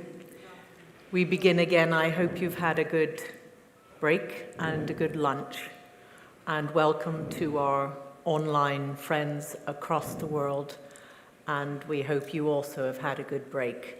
And welcome back to this afternoon session of Root and Branch Synod, taking place physically, geographically in Bristol, England, and all over the world, virtually. So we are in for a treat this afternoon with our speakers coming up. But before I introduce our next speaker, Dame Helena Kennedy, QC, I would like to introduce Penelope Middlebow, who is many things and has done so much in her life and career, was in the media and left it to do more writing with your husband John, and just a passionate advocate for so much reform in the Catholic Church, not only to do with women, but just this massive, strangely, root and branch reform. Oh, good idea. Yeah. Good name. Good name, good name. So Penelope, as you probably know, having seen her around this weekend, is one of the core organizers of this synod and of all the events that have been taking place in the lead up. So very welcome. It's good to have you up here, and you're going to be asking Dame Helena some questions. The TAP questions that come in online. Yeah, and along with Sue Williamson, who is a former prison and university tutor, and probably could say quite a few things about the nature of human nature and is reform possible? And many other things, and has, in a very personal way, wrestled with vocation, calling, because it was something that you yourself felt, and you have not been able to follow your own vocation. And here you sit, still unable to follow your own vocation to the priesthood. But you're here, and you have kept faith.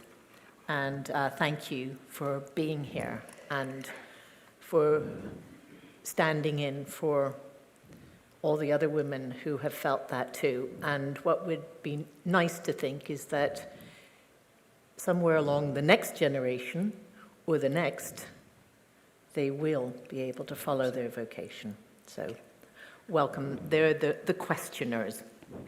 But now, let me introduce our next speaker, Baroness Helena Kennedy, QC. She's the director of the International Bar Association's Human Rights Institute, and she's one of Britain's most distinguished lawyers and a Labour peer, renowned for championing civil liberties and for promoting human rights.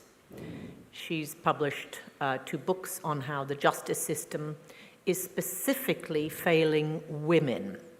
Helena is the founding force behind the establishment of the Bonavero Institute of Human Rights at the University of Oxford.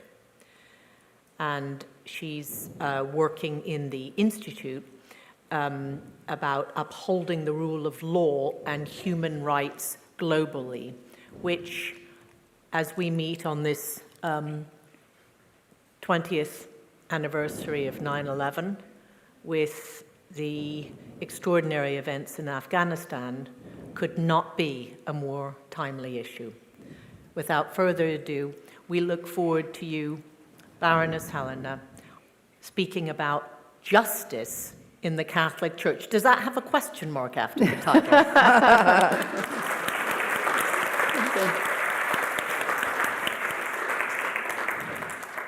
Thank you very much. You can have a question, or you can leave it as it is. But I do think that justice has to be discussed today. Let me just start by saying that you had Mary McAleese, President Mary McAleese, speaking to you yesterday, there's a tradition in the United States, you know, if you were an American president, is that you continue to be called president forever after. And Mary McAleese, for me, was a truly great president of Ireland.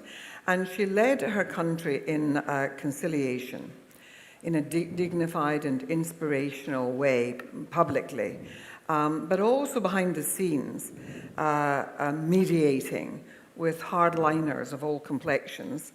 And most particularly, I watched it myself, the work that she did with the Orange Orders of Northern Ireland, who were well known for their hostility to Catholicism.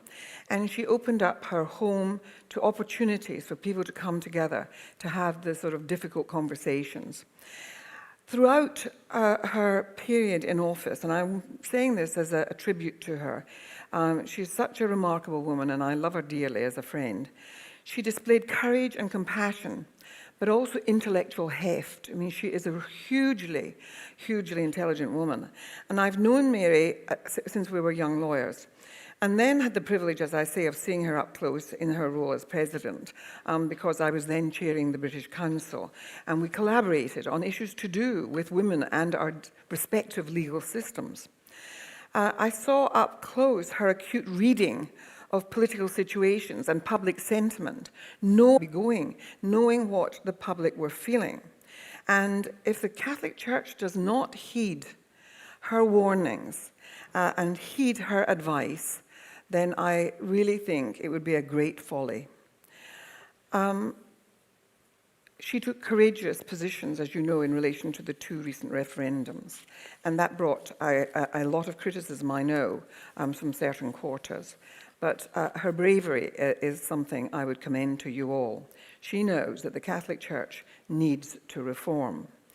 Now, I want to really address the issue of law today, because all organizations, all communities, all nations need rules by which we can live together in harmony and ways of securing peace and justice. And so the regulation of human relationships, whether it's on a commercial basis or whether it's in our family relationships or wherever, the law has a place, and the law is looked to assist us. What we have to also recognize is that it comes out of course, long history and roots in most of our countries, the law. But we saw in the horrors that took place during the Holocaust, the aftermath of nations looking for a way in which we could somehow restore faith in law where law had so clearly and abundantly failed. And at the time, I want to just remind you of this, that the law had not prevented the most grievous of crimes in Germany and in Poland and across that part of the world where persecution and annihilation of Jews and others, and homosexuals, and Roma, and people of color, and people who spoke out and who were different in their political opinions from the Nazis.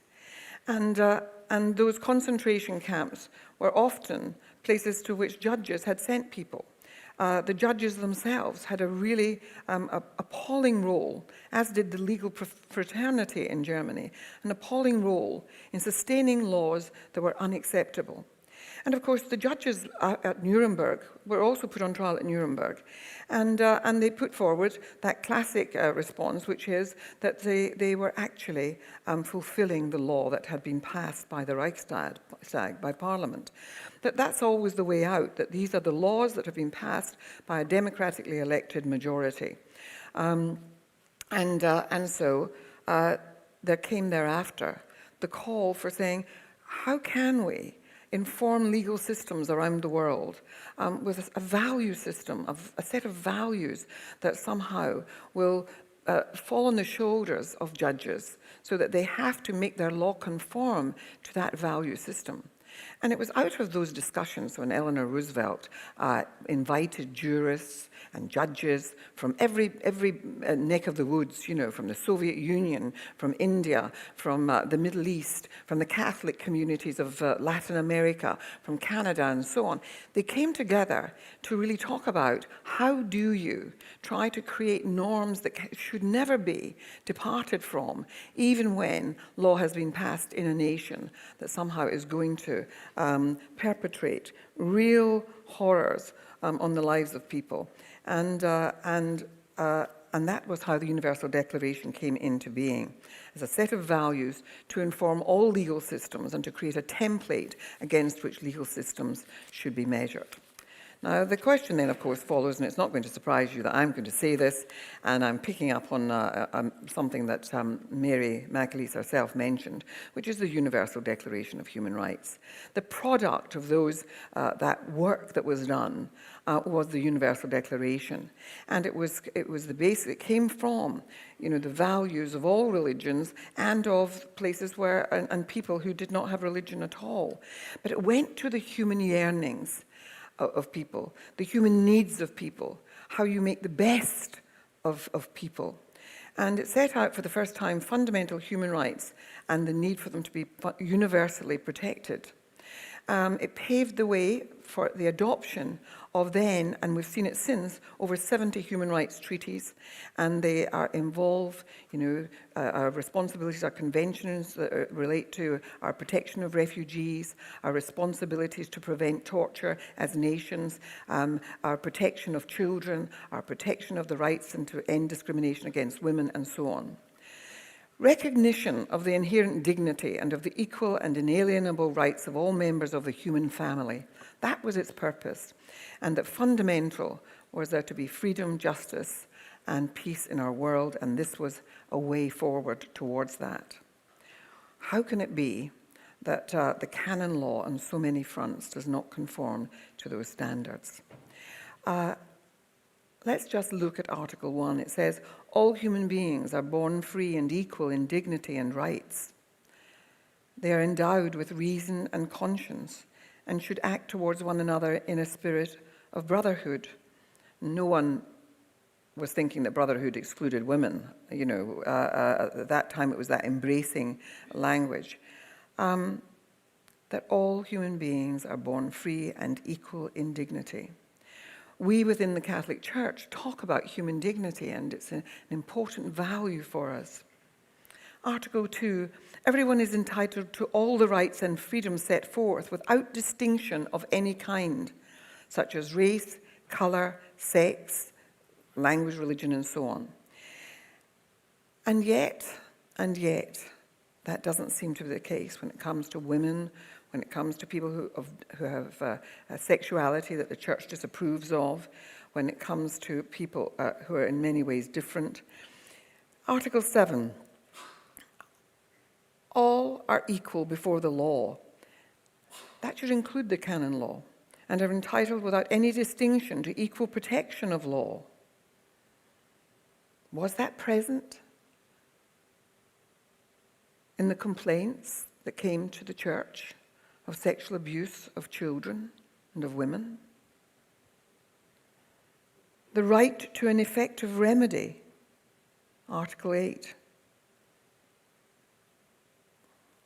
Article 10, due process, to be fair and public, independent and impartial. We could go on. Freedom of thought, of conscience and religion, freedom of opinion and expression. Is the canon law conforming? Or do we plead exceptionalism, that somehow it can't apply to us? Law matters, and it's foundational. And the canon law is there, reached for by the Church, but so often failing many of its congregations. The law should not run counter to those values, but it certainly shouldn't run counter to the teaching of Jesus Christ. The teaching of love and compassion and respect for the humanity of all others, the importance of human dignity, was at the heart of his teachings. I want us to think about the scandals that the church has faced in recent years. It's always the case that when there's a scandal within an institution, we have them from time to time within policing, for example. When there's a scandal, it's always the way in which institutions respond is always to say, it's just the odd bad apple.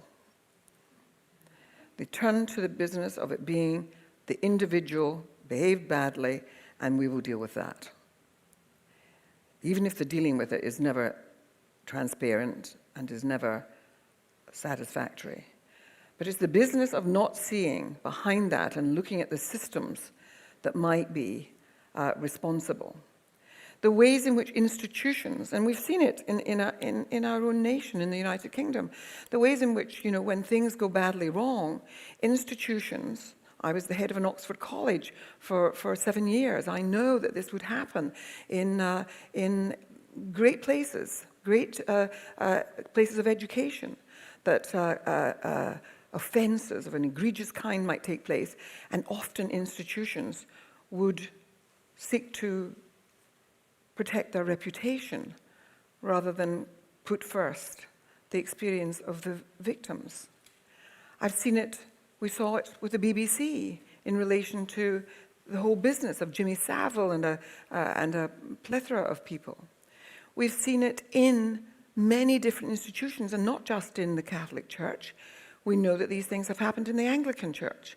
We know that there have been similar things recently in the inquiry into child sexual abuse and historic sexual abuse.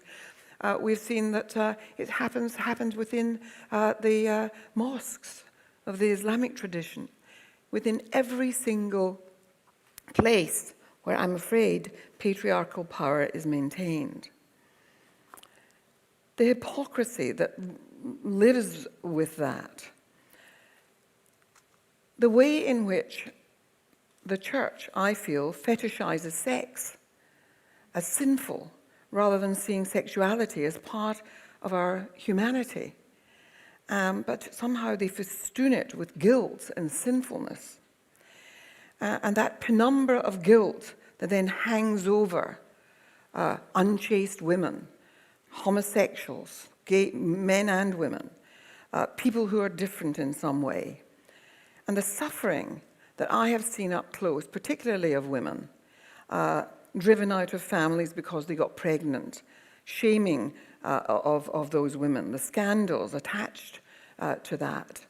And of course, it led, of course, to more, certainly in my adult lifetime, the exposure of the scandals of the Madeleine laundries in Ireland, but also of forced adoptions, which are being discussed more publicly now.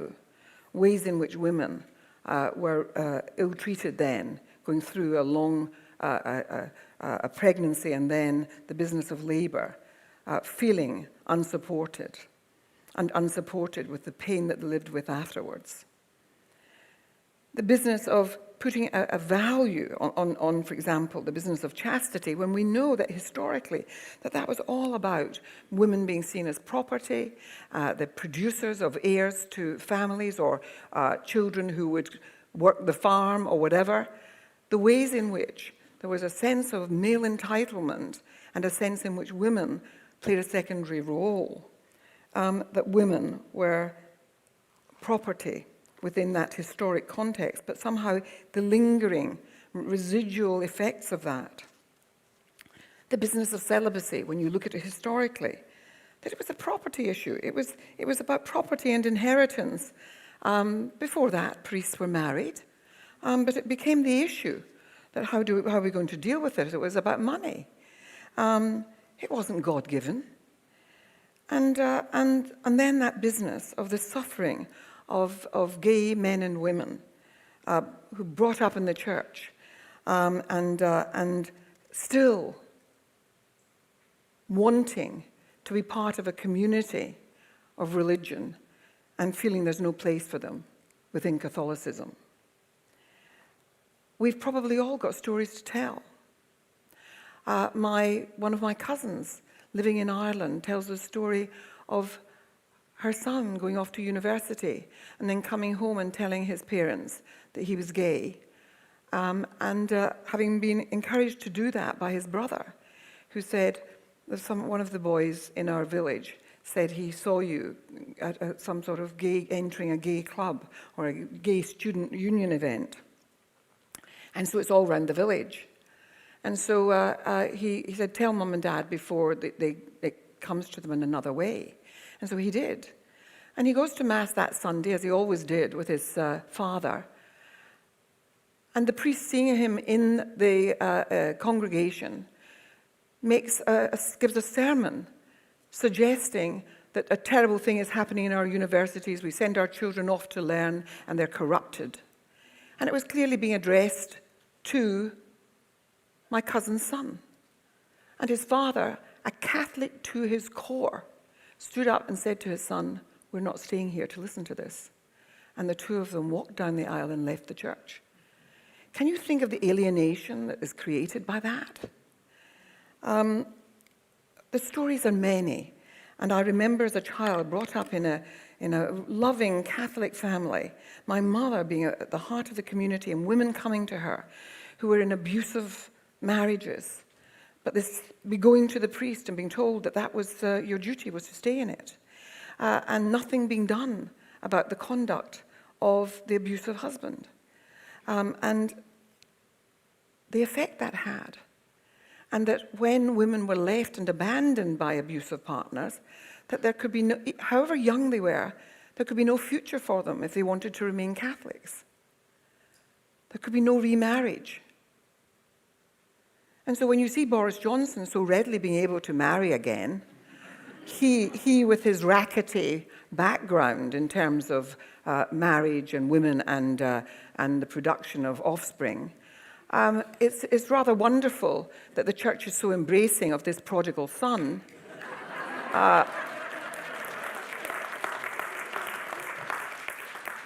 But not embracing, and nobody in my city of Glasgow who went through those miserable marriages and so on couldn't then go to the altar rails to receive communion, talk of themselves, as a taxi driver did to me recently when I went up to Scotland to speak on a political programme, Any Questions, and he was driving me to the place for the recording studio where it was going to take place, and he tells me that he'd gone to a Catholic school and his sister had gone to the school that I'd gone to, and he said, but of course I can't practice anymore. I've been excommunicated.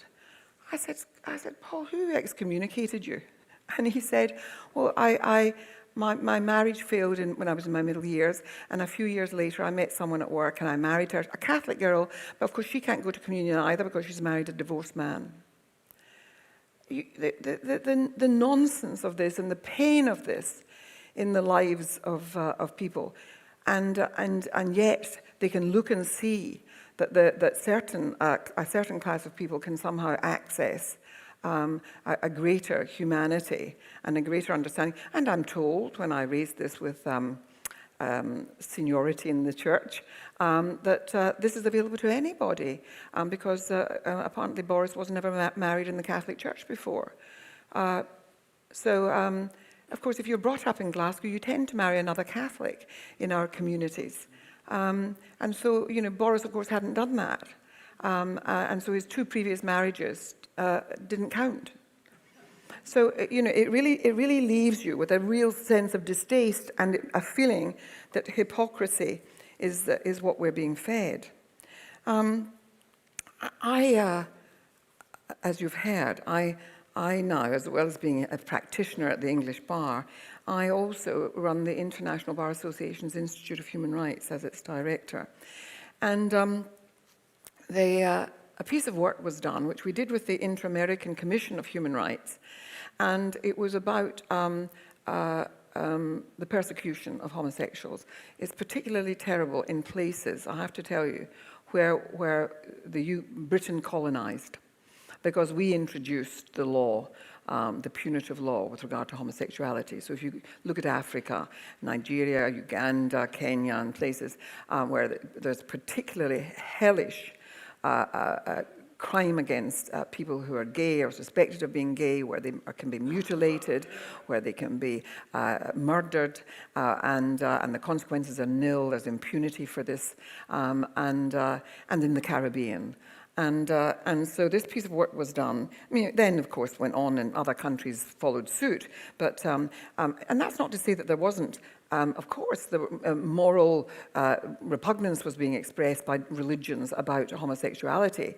But the criminalizing of it, this research showed, in fact, validates to many people in a community that it entitles them to discriminate, to persecute, and leads to much greater levels of persecution. And so we went to the Vatican to see, to make representations about whether the church couldn't say something about this because of the way in which legitimizing and criminalizing homosexuality legitimizes persecution, and that words coming perhaps from the Pope himself, who has been very compassionate speaking on the subject of those who are gay. We went there, and I'm afraid met a pretty cold response. And I went there with a very senior judge from Australia, Michael Kirby, who has been on the highest court in Australia. He's been on their Supreme Court. It's actually called the High Court there, but he's on the Supreme Court of the whole of Australia. And recently retired, and he's a homosexual man who has been in a partnership with the same person for 54 years. And he spoke to the cardinal and the sort of mini tribunal that we appeared in front of, and said that he, as a child, he said, we've moved on in the understanding, this is not about lifestyle choice. We've moved on in our understanding of human sexuality. And he said, I, as a little boy of 7, 8, I knew that I was different. I knew that where my attractions lay. I knew that when I imagined being with somebody that I would love and who would be with me, it would be a boy. And he said, I knew that as a child. And he said, but I also knew that that was considered to be very sinful. I knew that that was not a good thing to think. And he said, and the terrible thing was that I couldn't tell the people that I loved most in the world, my mother and father, because I thought that they would not love me anymore. So he was raising this with the Cardinal Parolin, because he was saying, the Catholic Church has always, and I've respected the fact the Catholic Church has always been a great advocate of the family. What does it do to families when you sow that division into the heart of a child? What does it do when people have to have deep and dark secrets about something that is just part of who they are? And he talked about growing up into a world in which, when he became a young man and went to university and did his first degree in economics and then went on to do law, it was unlawful for him to have any sort of relationship. It was illegal. And of course, what was expected of everybody and what the Catholic Church expects of people who are homosexual, male and female, or in any way different, is that they have to suppress those longings. And in that suppression, of course, you get all sorts of psychological consequences and ill health, and often leading to dysfunction. And so we have to have better conversations about all of this. I mean, it's so terrible that we're inflicting this on people that we care about. But there are other areas of hypocrisy. The whole business of women in reproductive health. You know, the business about contraception. You know, women just ignore it. Women just get on with it. You know, and so they do use the pill. And they do use intrauterine devices. And they do have their partners use condoms. And so they just ignore the church. And they just go on with it. And they don't bother reporting it when they go to confession, if they go to confession at all. And they don't think it is a reason why they can't go to the communion rails.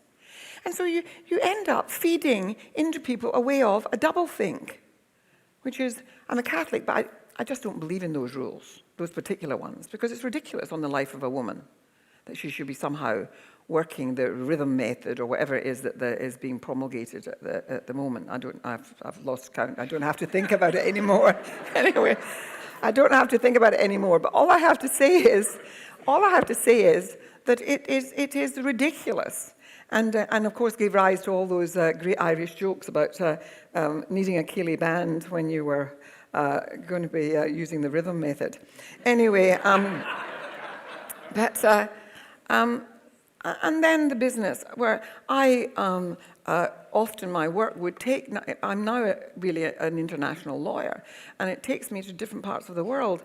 And what's so wonderful, for example, on the issue of trafficking, sexual trafficking, the sisters, the nuns who work on this, dealing with the trafficking of human beings, of women and children, but also men and boys, but for sexual purposes, they provide havens for these women, sanctuaries for people, and they know.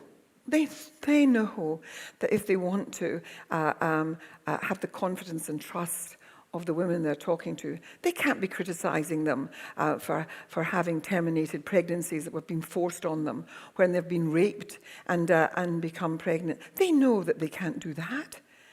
And in Africa, with the AIDS crisis, I would meet priests and nuns, and they would say, there's no way that we're going to tell people not to use condoms. There's no way. So you've got to stop all this nonsense and this whole, deluded business about sex. You have to understand the world and why our young, do not discriminate against people because they're gay. They do not feel hostile to people because they're different. And so we are going to lose all those people who think this is all ridiculous. And so we have to stop it, and stop people having to do this double think.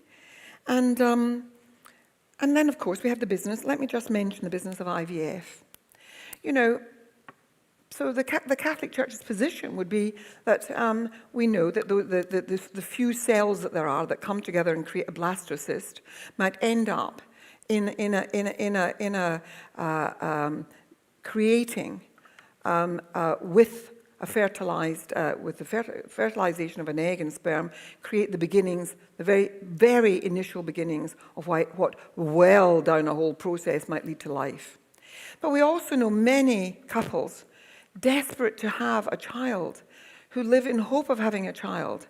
And I have to tell you, I know many Catholics who've used IVF, but of course it's whispered in corners, and they won't tell people. And they'll have that child baptized as a Catholic. And why aren't we more open and able to talk about these things? And so I'm afraid that I think that it leads to dissembling and double standards. And so I really do feel that we have to now start talking about a number of things, and I'm coming to my conclusion. You cannot have a church in the modern world that doesn't embrace diversity and inclusion. And we need to have a diversity and inclusion review.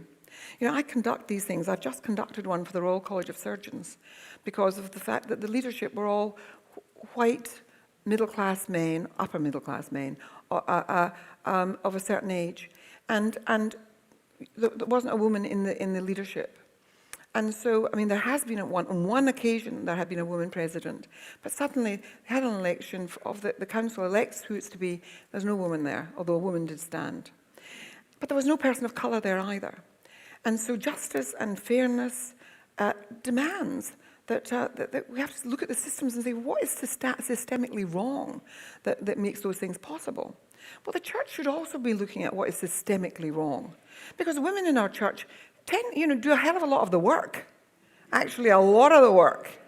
But somehow, no, they can't be in those higher positions. They cannot be in the priesthood. And yet, undoubtedly, there are women who have vocations and should be in the priesthood. And so we should be having a proper review. And the answer to, when people say to me, why should, the legal profession, why should there be more women judges and so on, is because you're improved by the business of bringing together many people of different backgrounds and different perspectives.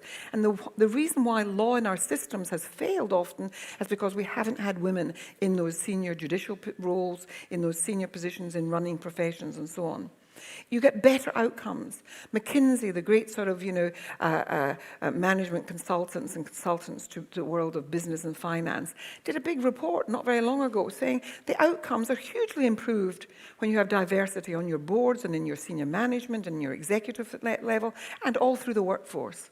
Diversity improves outcomes and improves creativity and inventiveness, and helps you understand the people that you're reaching out to, either as consumers or as clients or as members of your staff. And the truth is that one of the reasons why every institution, organization, business is now doing this is because they know that they'll wither on the vine if they don't. And that is the warning that I give to the Catholic Church. You will wither on the vine if you don't do something about it. People will go elsewhere. People will go to different places for spiritual sustenance. I want to then, and we'll find ways of connecting, as in fact COVID provided opportunities for people to actually, in smaller communities, to find ways of expressing their faith. I also want to talk about the creation of a canon, basically of a law reform commission. I would like the Synod to be calling for a law reform commission for the law of the Catholic Church.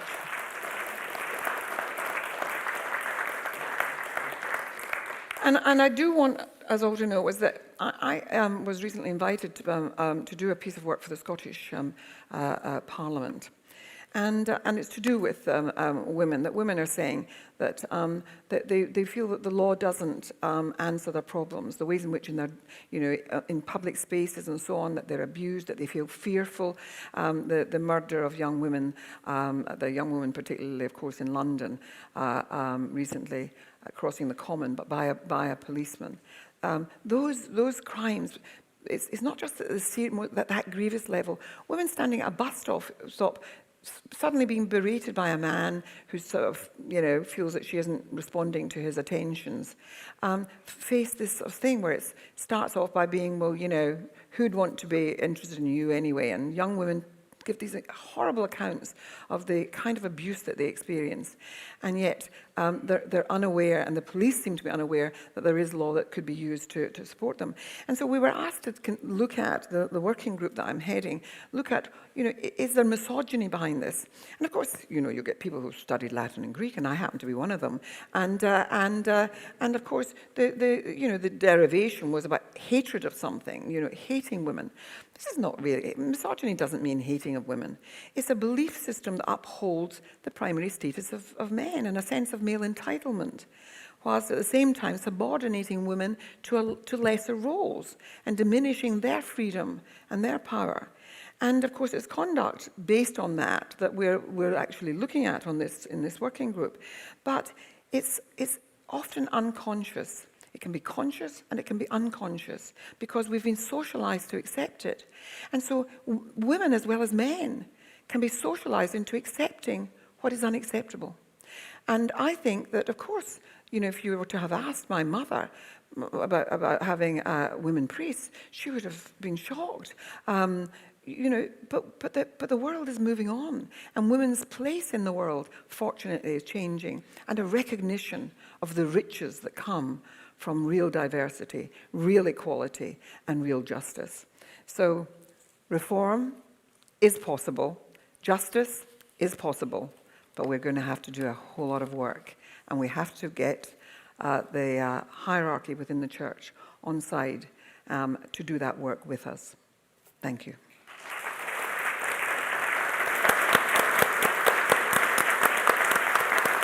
Just going to stay there. Yeah. Any questions? Thank you. Thank you so much, Baroness Helena. Absolutely wonderful, and raised so many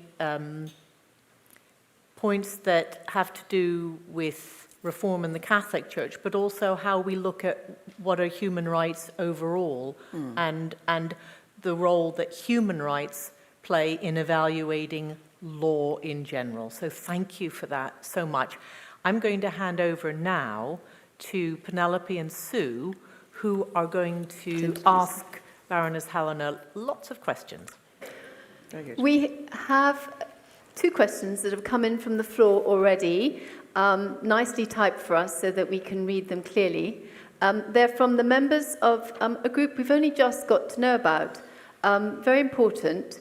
They're called the Ministers and Clergy Sexual Abuse Survivors. Ministers and Clergy Sexual Abuse Survivors, MACSAS for short. And Sue's got their questions. Following the Ixer and Elliott report, to what extent do you think that the church hierarchy understands the changes that are needed to ensure the safety of children and vulnerable adults in the future and provide the required resources to support this? I think there also is, I was warned that there was a second question There that is, follows yeah. from that. But hold on to that second question, because what I was going to say to everyone is that I do not think that there is a deep enough understanding of just how this is something systemic and that it requires more than the steps that have currently been taken. And so, but I have someone who's much, much better placed to handle this. My friend Liam is going to come up and answer that question, and I think the one that might follow. Liam, come and tell everyone who you are and why you might have things to say. Hi everybody, can you hear me? Yeah, brilliant. My name's Liam Ring. I'm actually Mary Ring's brother-in-law, so that's how I'm sort of part of the family here today, partly. But my role up until recently, I've just recently left the newly formed Catholic Safeguarding Standards Agency, and I was previously with the Catholic Safeguarding Advisory Service, CSAS. So I've been asked to come along today, not specifically to answer this question, although I will do. And I echo what Baroness Helena has just said, in the sense that I think the church is on a journey, and it's a very long journey. I think there is an element of understanding, but it's the beginnings, grassroots of understanding of this as an issue, and a long way to go, and then it's down to individual bishops and as groups of bishops, conference of bishops, to get to grips with this. And I'm particularly passionate about the lack of resources. I think that is a real key element to this. I think there needs to be a lot more resources, a lot more investment.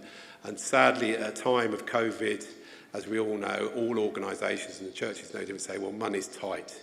But actually money or resources need to be released, because this is such a key area of need for individuals and for the church itself. So we're on a journey. There's grassroots there, but there's a long way to go, I think. And the second Okay, question. the second question follows on, yeah.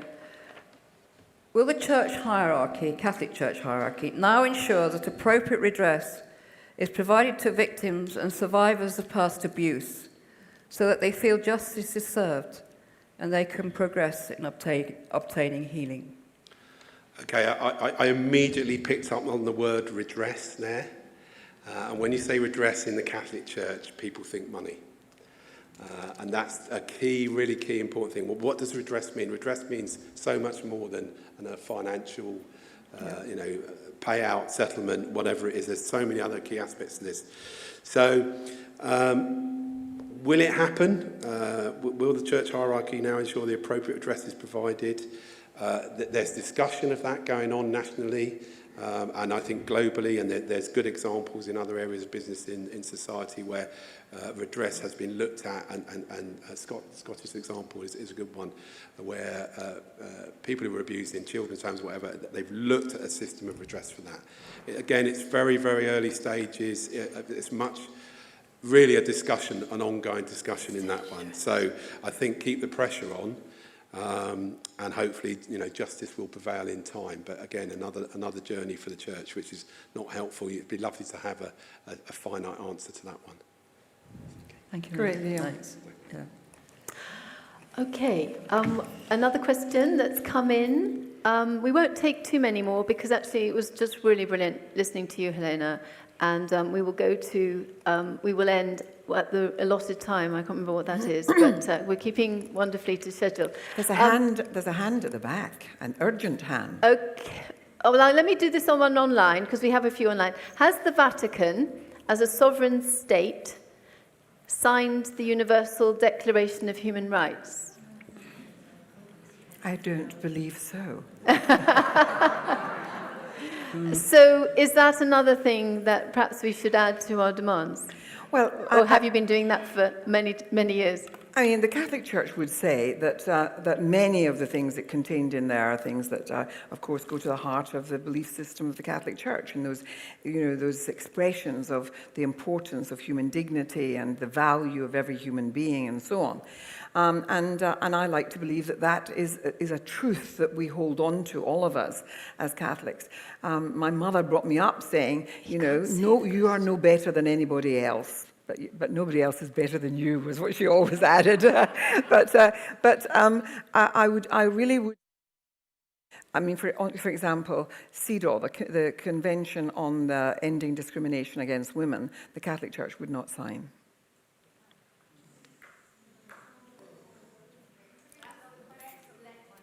No, not this one. No. We've got a question over there. Yeah, a question over there and a question at the back. Yeah, that was the first person. one, yeah. Okay. My question relating to the sex abuse and also the equality within the church is how different do you think the response of the clerics would be if priests were married and had children? Well, it's one of the things that I would be wanting us to be calling for, is that I think that the priesthood would be enriched by having women as priests, married people as priests, people who are gay as priests, men and women. And I really do think that's the direction that the church has to be travelling in. Mm-hmm. Okay. Well, Claire. Claire. Yeah. Claire. Thank you.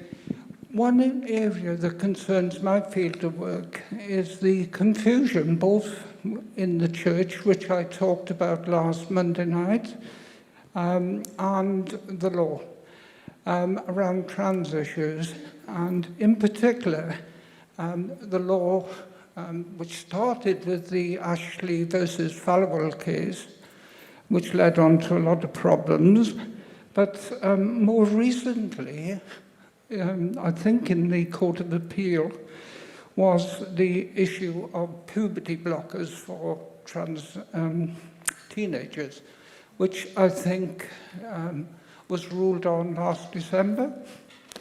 And the more recent contradiction in law, which has been proposed by the government, is that children, teenagers, have the right over their parents to accept vaccination. But that seems to, the law is arguing on one hand that trans children have not got the capacity, I think that's the right word, to make a decision on their health care, whereas children, on the other hand, might have the capacity to make decisions on the COVID vaccine. I think that there isn't very much coherence in the utterances of our government. Certainly when it comes to anything to do with COVID, there seems to be a great deal of contradiction. I think that if the COVID thing were put back to people, there's no way that young people under 16 would be able to say, I want it and I'm going to go against my parents.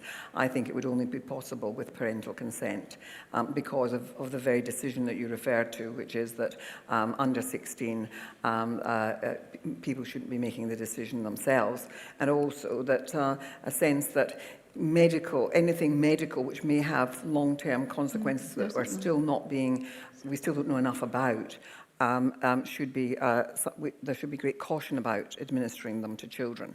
So I think that you're absolutely right. There is a contradiction in utterances, but I think that the law would prevail, and the law as it stands would insist that there was parental consent. The one that you're referring to on the business of using puberty blockers is a really difficult one, and there's a great sort of spread of opinion on it. And I'm not going to sort of go into, I can't promise, I don't think I know enough enough about the medical implications of it. But I did, when I mentioned going to Rome with a group of people, we included in it some members of the trans community, because it is an issue. The persecution of trans people is absolutely one of the issues that is quite horrifying in most nations, actually. The level of, and I did the first trans case at the European Court of Justice back in the mid-90s, and so I'm absolutely aware of the extent to which there is discrimination and abuse of people who are trans. And so I think the church too has to be compassionate and has to be much more engaging with the issues of sexuality. Thank you, Baroness Helena. I think that's probably all we have time for. Well, if time is the issue, I mean, I can see hands, and I'll happily talk to people outside. I think so. Thank you so much. As you can see, you have caused certain things to erupt, and thank you for being here in person. And I hope you'll get a chance to answer all the questions of the people here. I think that after sort of all these months of doing things virtually, it seemed like a good idea to make the special journey to come and be in the room with everybody.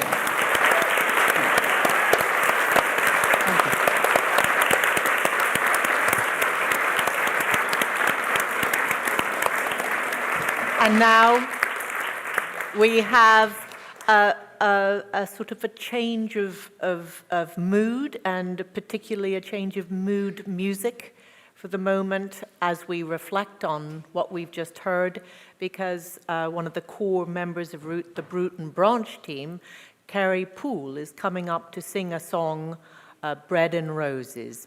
And so this song originated as a protest song of American women workers in the last century. But here, although the spirit is the same, the words have been adapted to give voice to our own cry for justice and reform. Carrie.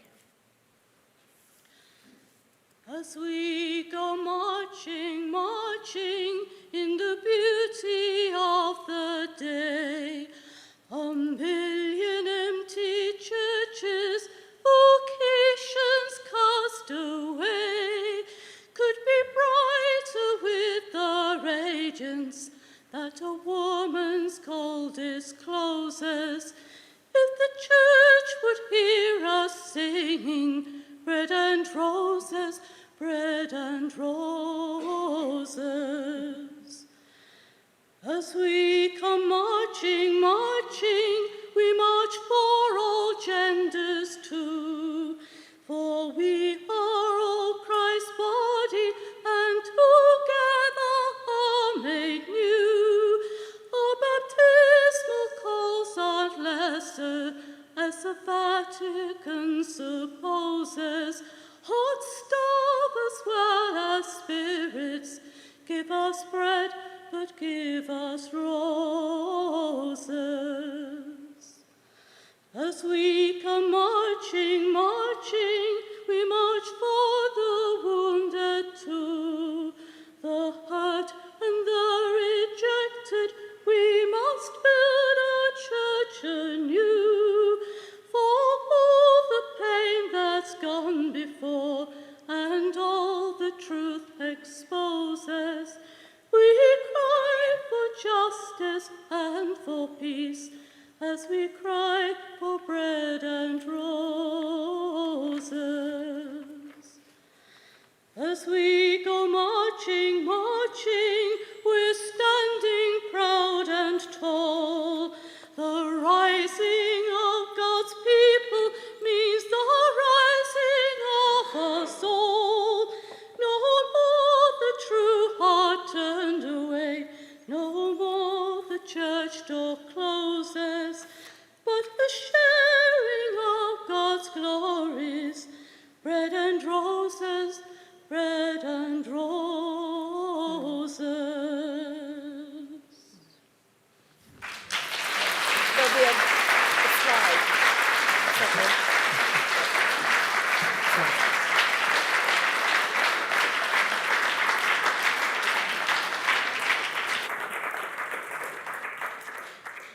Thank you, Carrie. That was absolutely beautiful.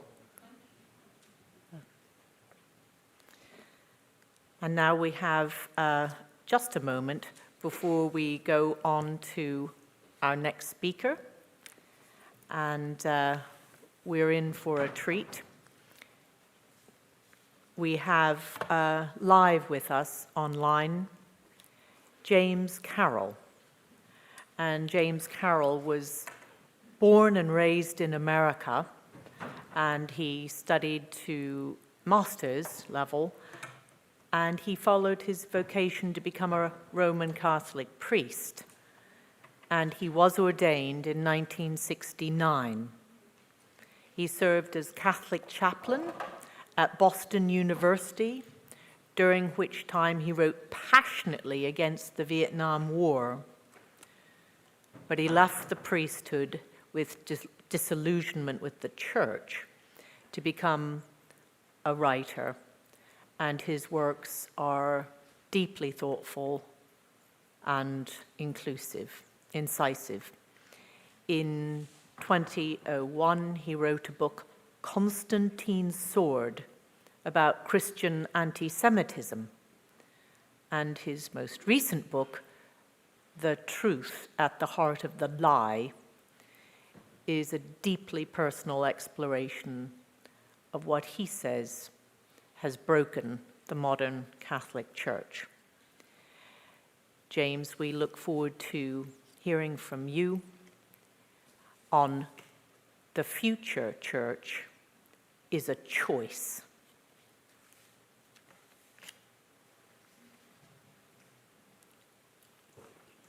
James, I have just introduced you and sung your praises, and we look forward to hearing from you. Well, thank you so much. I must say how deeply moved I am to be with all of you.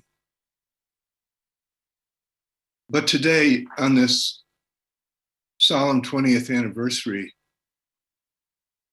may I dedicate these remarks to the thousands of Americans who died on 9/11, and especially to the hundreds of thousands of other people who have suffered and died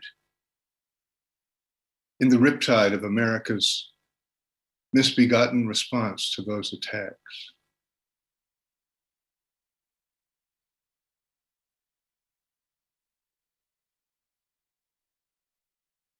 We, the people of God, must lead the way toward an inclusive, safe, and loving Catholic Church. That watchword of the Bristol Synod, pointing in the lead up toward a future church, can be adjusted now after the events of this week to say, we, the people of God, have already begun to embody an inclusive, safe, and loving Catholic Church. For that is what you have done here in Bristol and here in the global community that the Bristol Synod has convened. How deeply privileged I am to be with you. How deeply moving it has been to hear President McAleese and now Baroness Kennedy, each with her eloquent authority, affirm the centrality for the Catholic faith of basic human rights. To hear the righteous voices of other women demanding an end to all forms of Catholic male supremacy. To imagine an entirely new theology centered on love instead of power.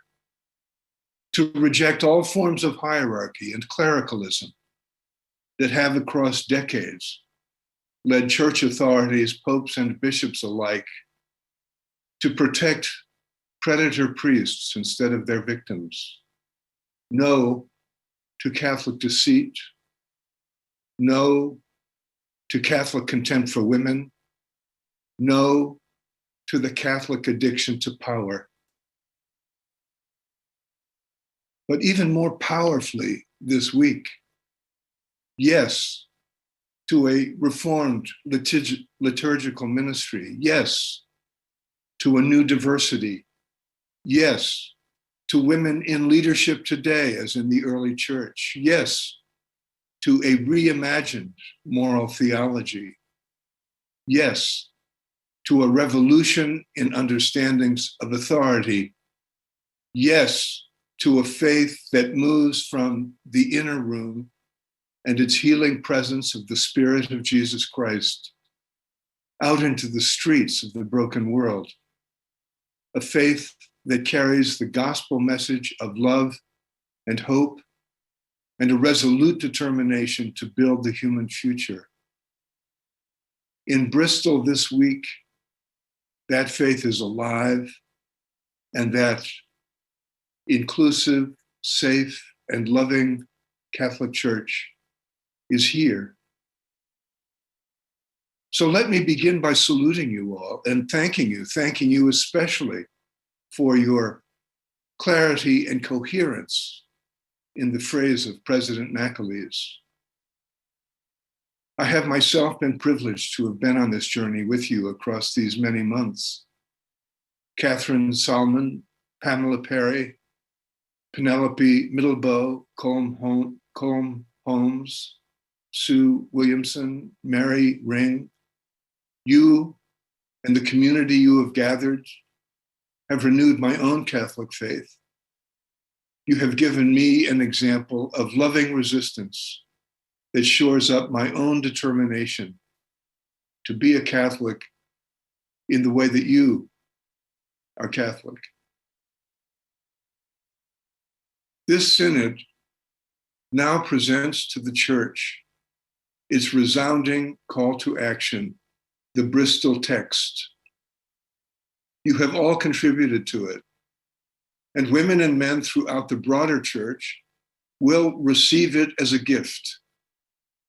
This theologically compelling and pastorally inviting document, composed by the people and for the people, will serve in our time as a template of reform to be compared with the documents of the Second Vatican Council. That is the Bristol text. But what is the Bristol context? We must, with numerous speakers who precede me, forthrightly acknowledge the context for this synod's gathering. Our beloved Catholic Church, ours, has been exposed in our time as grotesquely corrupt.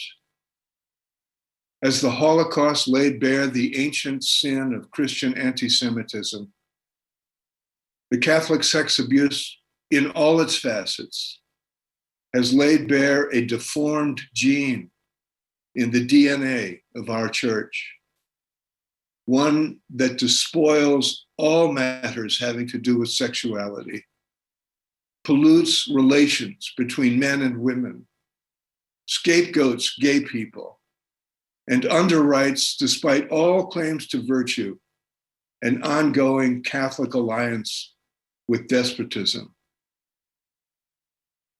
Our most sacred spaces, sanctuaries in which Jesus Christ himself is encountered, have been fenced in by robed men who claim to own such places.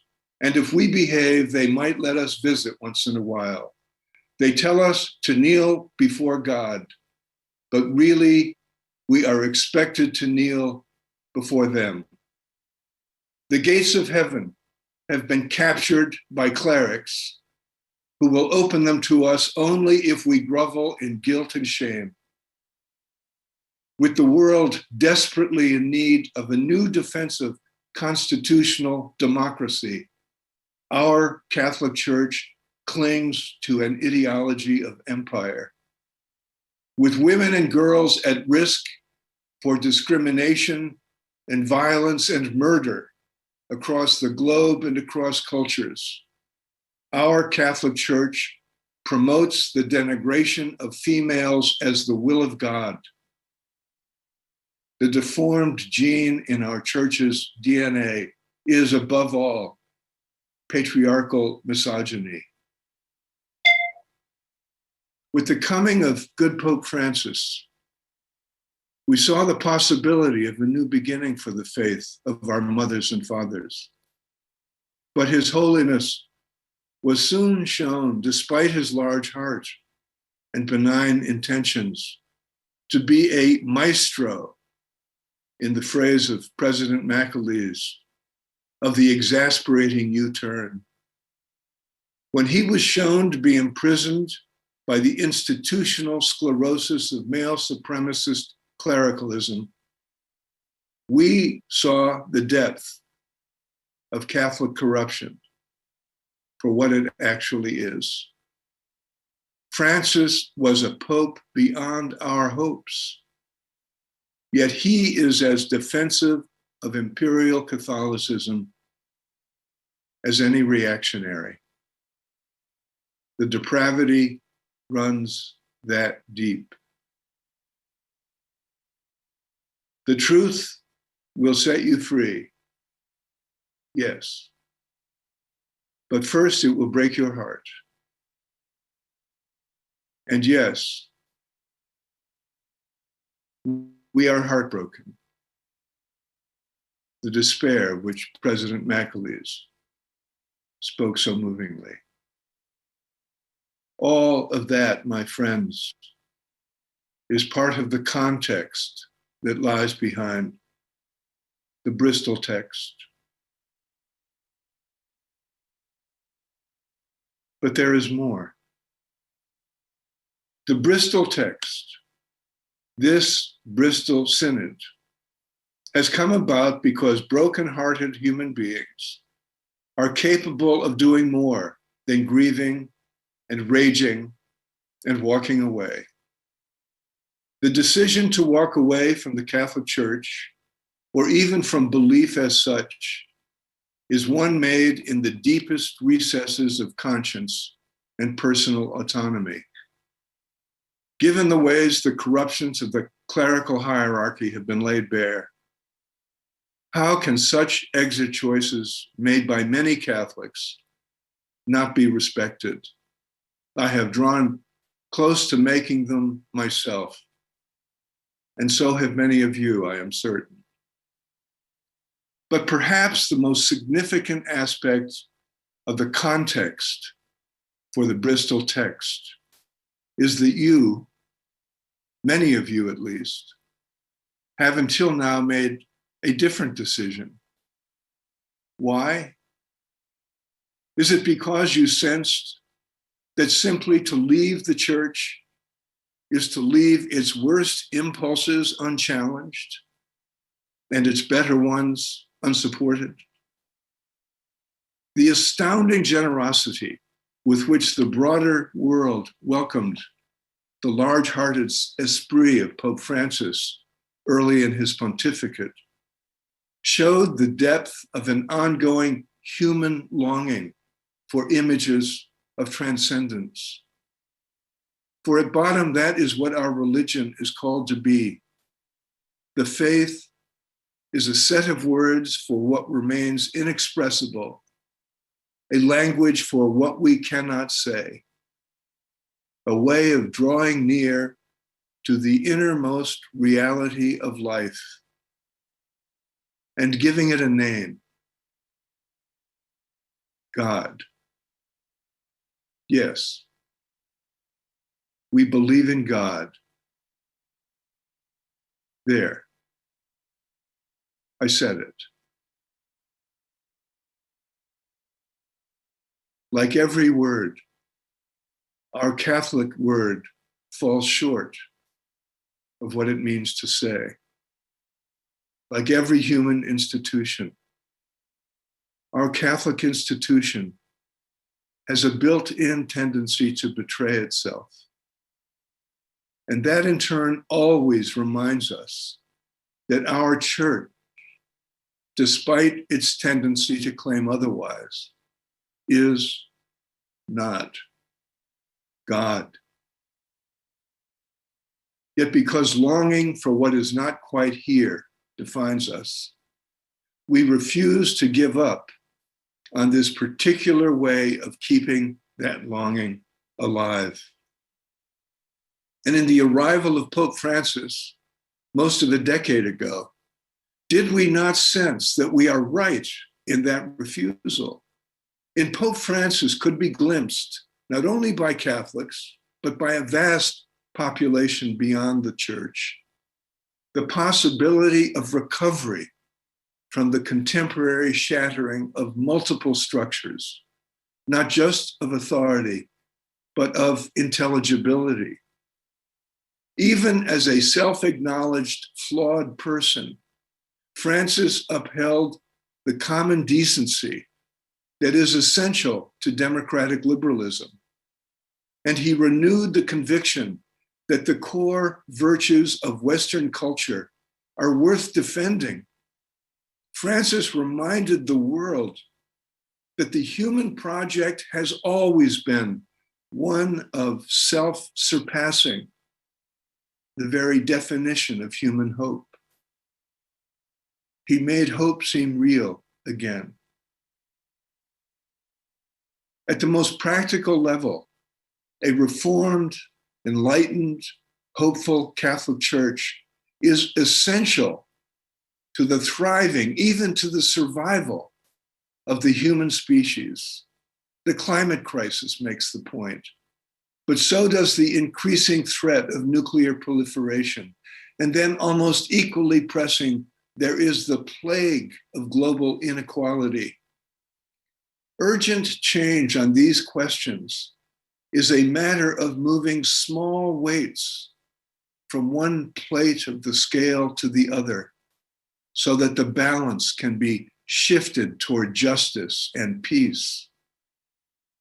Governments have the large burden of that responsibility, but no non-governmental organization, none, has more power to influence those outcomes than the Roman Catholic Church.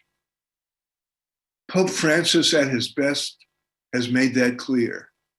Socially, religiously, educationally, and politically, the church can move weights in every corner of the planet, among every population, in every boardroom, palace, seat of power, and union hall. In all such places, the negative weight of reactionary religion of various stripes is being felt, and Catholicism can be the counterweight. And that is why its struggle with itself matters so much. Will the Catholic Church go the way of fundamentalist Christianity, anti-critical, anti-historical, anti-rational, anti-female, anti-human? We have come here to Bristol, to the Bristol Synod, asking, how can we not be part of that struggle? Each one of us is painfully aware of the limits of our ability to take on the great issues. But how could we possibly walk away from a source of far-reaching engagement that is not only available to us, but that for most of 2,000 years, despite itself, has kept alive for the world the memory of Jesus Christ, who is nothing if not an image of human self-surpassingness, human self-surpassing even to the point ultimately of sharing in divinity. And that, of course, is the promise of our faith. But if instead of self-surpassingness, Pope Francis turns out to be as gripped by institutional self-servingness as any corporate leader, then reasonable expectations of creative solutions for the problems as varied as climate change, nuclear proliferation, and mass migration are doubly dashed. And that is why the success of Francis and what he has already promised with his first instinctive moves is so important. And that success depends overwhelmingly on what Catholics say, think, and do, not only while Francis lives, but also as he is succeeded by a next pope who can advance his positive purpose or thwart it. We must hold Francis to the high standard of change that he did set, no matter the U-turns. And we must hold his successors to that standard too, for nothing less than the human future is at stake. That future will arrive, at least in part, in ways determined by the actions of human beings, against the accumulating weight of evidence that bleak outcomes are unfolding in every sphere now. That ground of responsibility remains the key to destiny. And it lays bare the primal source, not of optimism, but of hope. For hope is a choice.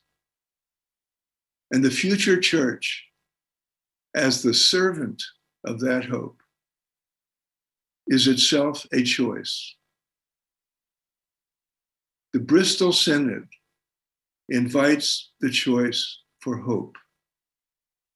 It has made the case for another way to respond to the present crisis of faith than by simply walking away.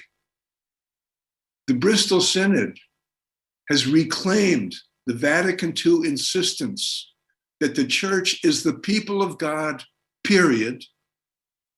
And if I could presume, without speaking for you, to add my own declaration of what all this means, I want to insist that the so-called magisterium of the church is a culture-bound creation of an imperial governance with no connection to the gospel, despite its claims to the contrary. And didn't President Macaulay make the corruptions of that magisterium vivid? Catholics should not yield to clerical despots the final authority over our personal relationship to the church. We should refuse to let a pervert priest or a complicit bishop rip our faith from us. We should refuse to obey a canon law that denies our rights. Indeed, we should ignore it. And even as we insist on love as the key to our vision of the church's future, and with Francis on mercy as God's calling card, still a fierce spirit of resistance must energize reform-minded Catholics now. We must be ferocious anti-clerics inside the church. There it is, anti-clericalism from within. If there are like-minded anti-clerical priests and bishops and even an anti-clerical pope, as one still hopes Francis and his successor could be, then we will make reforming common cause with them. But also, we know that to stand in opposition to the Catholic Church establishment from within the Catholic Church is to be a kind of internal exile, a poignant life on the ecclesial inner margin, far, far from the center. But from the margin, we stand with an eye ever cast toward that center as of an unforsaken home, still beloved. One imagines inmates of internal exile like us as figures in the back of the church, where in fact some dissenting priests and many, many free-spirited nuns can be found as well. Think of us as the church's conscientious objectors. We are not deserters. But such distancing from the formal institution must always involve deliberate performance of the works of mercy that define the Catholic faith. Feeding the hungry, caring for the poor, visiting the sick, striving for justice, finding Jesus in the least of these. As we have seen so powerfully on display here this week, such chosen forms of faith may involve, for many, unauthorized expressions of prayer and worship, egalitarian, authentic, ecumenical, having nothing to do with diocesan borders, parish boundaries, or the sacrament of holy orders, for that matter. That may be especially true in so-called intentional communities that lift up the leadership of women. And as we have been privileged to see this week, these communities already exist everywhere, no matter who presides, at whatever form the altar takes. Such adaptations of Eucharistic observance return to the theological essence of the sacrament. Christ is experienced not through the officiant, but through the faith of the whole community. For where 2 or 3 are gathered in my name, Jesus said, there am I in the midst of them. In what way, one might ask, can such institutional detachment square with actual Catholic identity? Are we talking here in Bristol about a mere withdrawal by elites as a mode of resistance against unsophisticated popular religion? Absolutely not. Indeed, popular religion, the true and simple faith of millions that always exists on the margins of magisterial authority, firmly upholds the sacramental imagination that defines the best of Catholicism. It does this through devotions and prayers and rituals that will continue the tradition in many forms, even as the imperial structure of church governance shrivels. This week, we have had vivid reports of a range of specific actions of renewal taken by legions of commonsensical believers, from base community organizers to deacons in priestless parishes, to parents who band together for religious instruction of youngsters, to social activists who take on injustice in the name of Jesus Christ, all insisting on the Catholic character of what they are doing.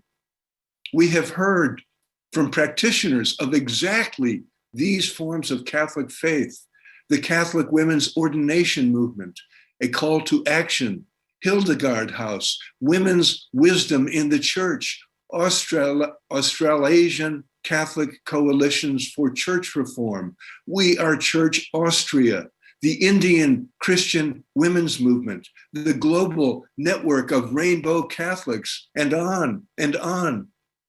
Speaking of rainbows, a glorious display of the colors of hope. As we move toward the future church that we have chosen, our principal organizing event will continue to be the communal experience of the Mass, the structure of which reading the word, breaking the bread, will remain universal. And as we have seen here, it need not be celebrated by a member of some sacerdotal caste. Now is the time to make this ascendance intentional and to accelerate it. The pillars of Catholicism, gatherings around the book and the bread, traditional prayers and songs, retreats centered on the wisdom of the saints, an understanding of life as a form of discipleship. These pillars will be unshaken. The Vatican itself may take steps belatedly to catch up to where the church goes without it. Fine. But in ways that cannot be predicted, the exiles themselves will become the core, as exiles were the core at the time of Jesus. We will take on responsibility and ownership. And as responsibility and ownership devolve into smaller units, the focus will shift from the earthbound institution to its transcendent meaning. This is already happening in front of our eyes. Who here doesn't see it?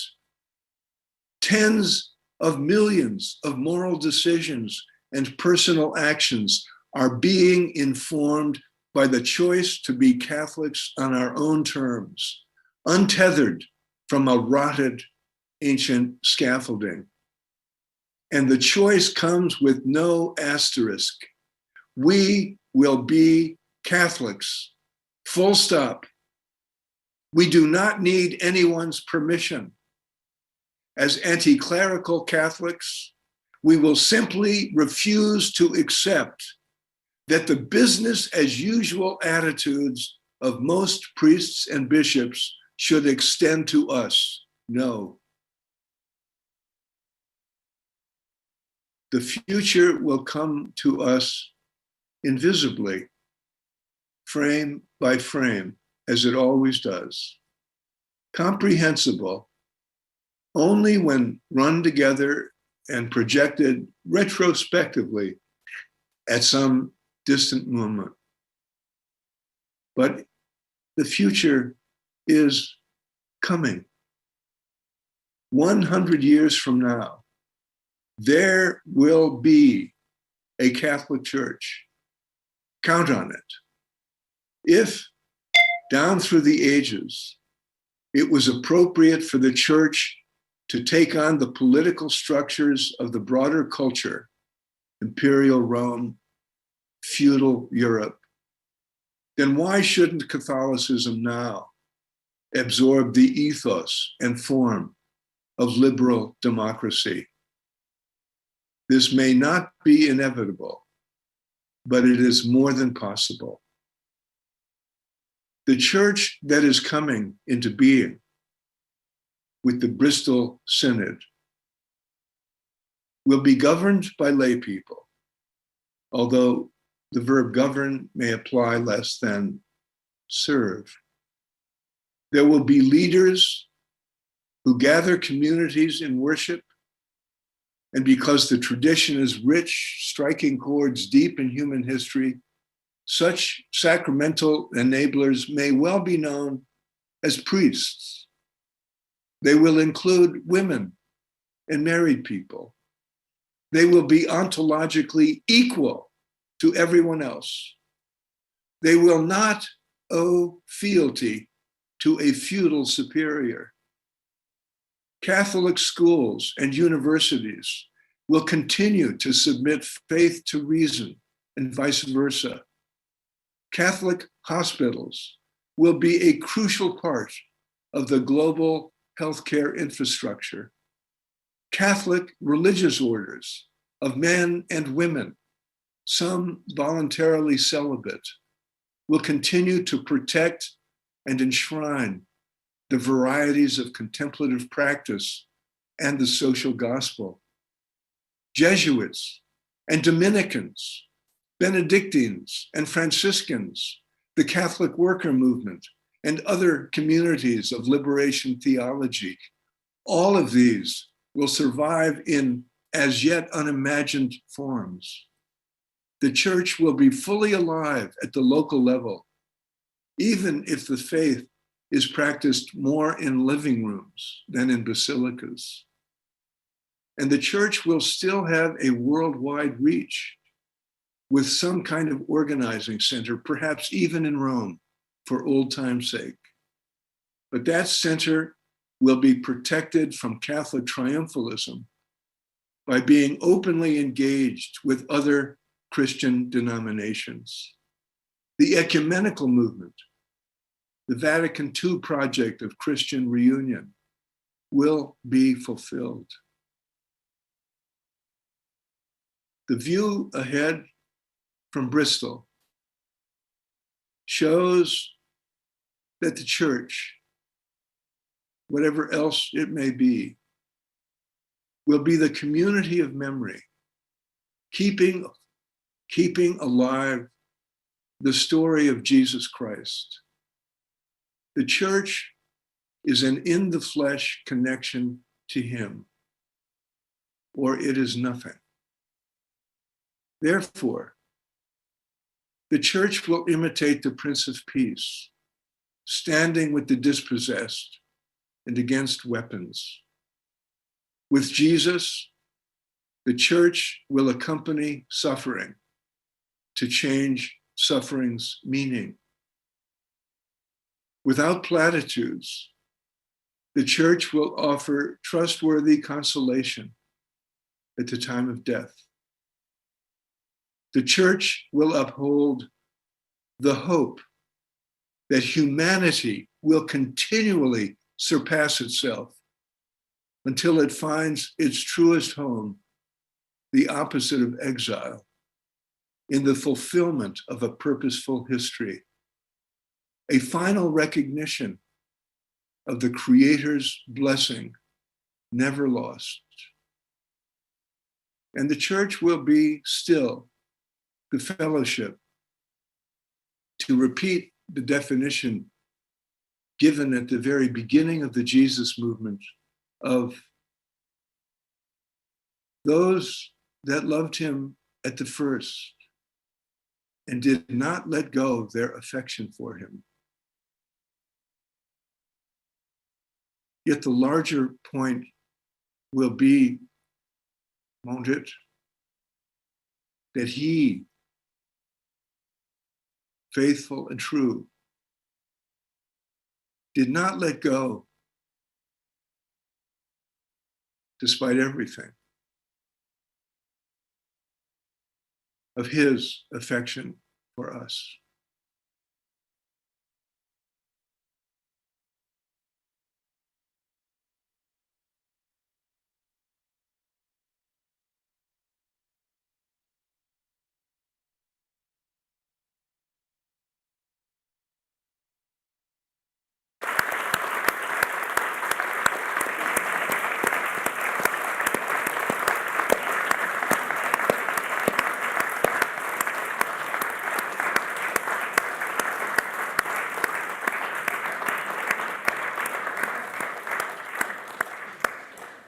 James, thank you for those immensely moving and, I would say, powerfully prophetic words.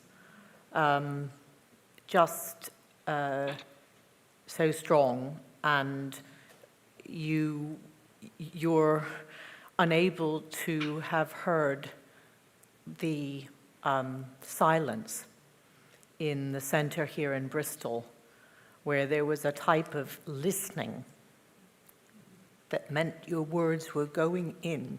It's quite moving.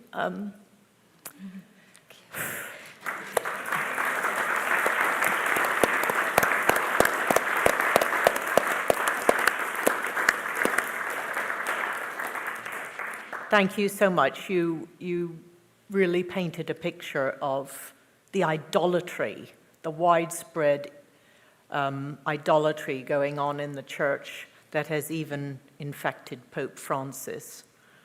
and so much. And I have next to me Pamela Perry, who is going to ask some questions, not only from the floor, but also online. But I would like to say one thing, first of all, about your very measured tirade against clericalism, that speaking as an Anglican, we are ahead in terms of ordaining women and certain areas in human sexuality. But it sounds to me that because of what you have said and other things I've heard, the strong distaste for what's been going on and how hierarchy has been abused and used to keep people down, that the Catholic Church is actually ahead in terms of being aware of the dangers of clericalism. And that's something for me to learn and take back to my church. But we have Pamela now, who is teacher, writer, businesswoman, volunteer in a number of Catholic and ecumenical agencies and organizations, co-founder of Parishioners Call. Thank you very much for coming up to lead on the questions with James. Thank you. Can you hear me, James? I do, Pamela. Jim, greetings, can I call you warm Jim? greetings to you. Just before I start, I would just like to start with a little boast. And that is that I read an article by James in the Atlantic magazine. I think it was in 2019. And I was so stunned by it and by what James said about the truth and about clericalism that I wrote to him. And I got a reply. And we have been friends ever since, which is why I hope you don't mind if I call you Jim, because that sounds to me much more natural than James. Well, thank you, Pam. And I'd like to hold up this book. I don't know whether all of you know about this, which was published this March by James, which is called... Yeah. Can you see that? There. Wait. There. Right. Well, in case you can't see, it's called The Truth at the Heart of the Lie, which I think is a very powerful title because we all believe in the truth and we all want to try to get rid of the lie. And this is a wonderful, autobiographical, passionate, moving read. Right. So question number one, from online first. This one? Is this? Say about the shocked and then ask that. I am shocked that ordained women priests have been excommunicated and priests who committed sexual child abuse have not. And then? At what point does it become impossible to remain in the church? We can set up our own communities, exercise our conscience, but in the end, will we have to leave the church, or will the church have left us? It's a very moving and direct question. It's a statement, really. I associate fully with the impulse behind it. I'll just say two simple things, and forgive me if they're obvious. One, this person has lifted up the most dramatic instance of the corruption of the canon law that we heard both from President McAleese and Baroness Kennedy. Because canon law itself promulgates the ipso facto excommunication of any woman who attempts to say Mass, while canon law does not impose any penalty of any kind on a predator priest. And that in itself is the revelation. But what to do with such a corruption? Well, as I implied in my remarks, we're all confronted with the choice. associate with it, break from it. And as you all know, many, many, many people have broken from it. Some dramatically, and many by associating with other denominations, especially the Anglican communions, which are theologically sisters to the Catholic communion. Many just by becoming religiously detached. You know, in the United States of America, the single largest largest religious denomination are Roman Catholics. Would you care to guess what the second largest religious denomination is, using a broad definition? Former Roman Catholics. Yes. And everyone who has become a former Roman Catholic has made a prophetic statement of judgment to this church.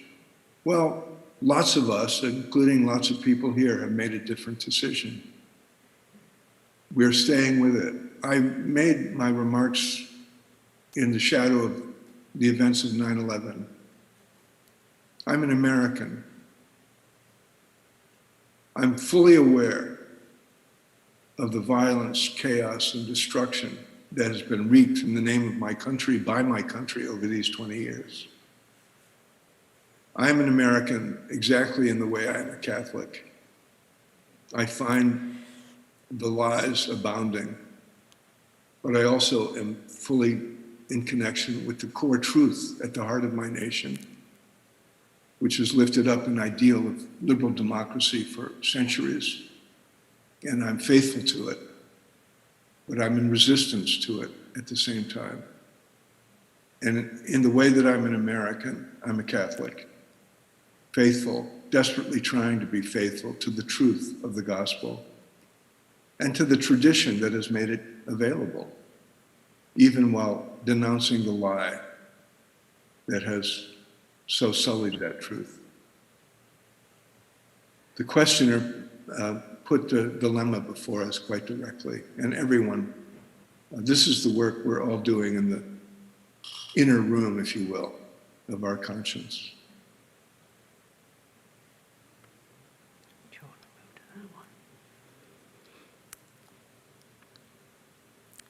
Is not an important step in reform to move away from a monarchical model and courtly of leadership to a more democratic model of service, accountable, transparent, inclusive?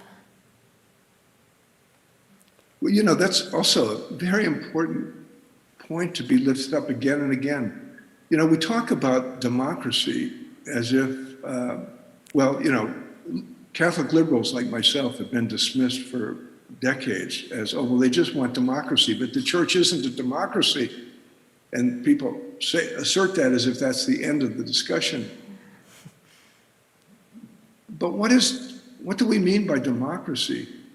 And this notion of the equality of all members, the elegant description of its core value given in the UN Declaration of Human Rights that both President McAleese and Baroness Kennedy made a touchstone of reform. Of course, but we can go further than saying that democratic values are humane and to be desired. We can go further than that by rereading our own tradition, because even though it would be anachronistic to imagine that Jesus and his first followers had a democratic vision in mind, no, not particularly, but the notion that the Holy Spirit lives within the people of God and comes to the people of God through the community instead of the structure of hierarchy, that's the basic ground of the Christian movement. And that level of human equality and human respect, one for the other, is what we mean by democracy. So democracy is not just politically preferable. Democracy is holy. And when we lift up democratic values for the church, we're doing so because they represent our new awareness of the meaning of the movement of the Holy Spirit in the church. The meaning of the movement of the Holy Spirit hovering over the void at the beginning of creation. That the Creator endowed every human being with the spark of divinity. Male and female, He created them. In His own image, He created them. Every human being. And there is an essential, glorious recognition now of the sacred character of democratic liberalism. And let me just make a final point. That puts the burden on us to be politically savvy liberal Democrats, small l, small d. And those of us in the church have to act politically to take responsibility for it. Someone earlier this week, or maybe it was this morning, raised the question of priests in resistance and how dangerous it can be for a priest to speak up, for example, for women's ordination. That was this morning. But one by one, priests can be picked off. I'm still wondering where are the organized groups of diocesan clergy, national organizations of clergy, national, international organizations of clergy, insisting on the proper ordination of women as a basic function of justice. And if groups of priests did this, we learned, this is the essential lesson that we get from Dr. Martin Luther King Jr. When groups of people are in the street, the dogs and the police with batons can't stop them all. Political organizing is what's essential.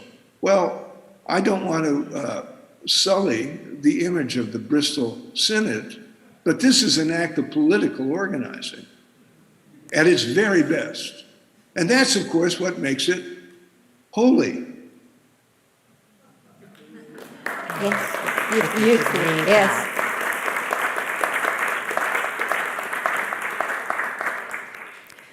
Thank you, James, for such a considered presentation. You speak to my mind, heart, and gut. I hope the words Bristol Synod will be written in history books of the future. It is an extraordinary experience to be part of this event on such a significant anniversary date. Are there any questions from the floor? There's one there. Yes, there's one there. Gentleman, yes.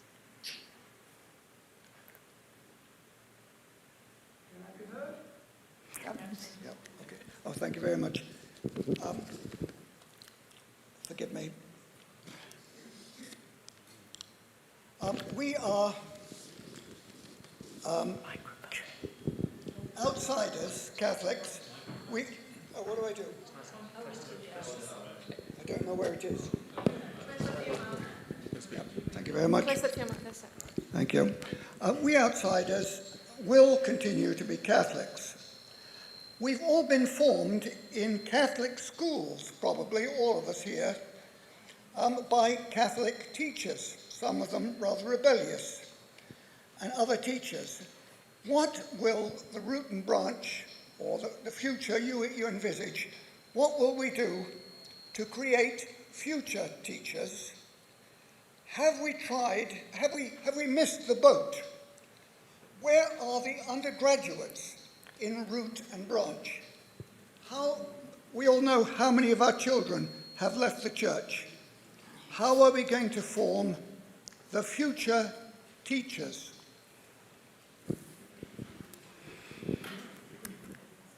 Right, the question is, we seem to have missed the boat where educating our young people is concerned. Even people who've been trained in Catholic schools and universities, they don't seem to be coming up with the same kind of, I'm saying this right, they don't seem to be coming up with the same kind of enthusiastic ideas as we are. How do you see us creating the root and branch generation of the future? Well, it's in a way the most painful question of all, isn't it? I can't see the community of folks gathered in the room there, but I'm pretty sure that it's a fairly mature group. And speaking as someone who's fairly mature myself. Yes. Chronologically, if not emotionally. And that's part of the revelation. That's part of the epiphany that we're responding to. Young people have found the gospel easy to reject as a source of meaning and identity. They found it easy.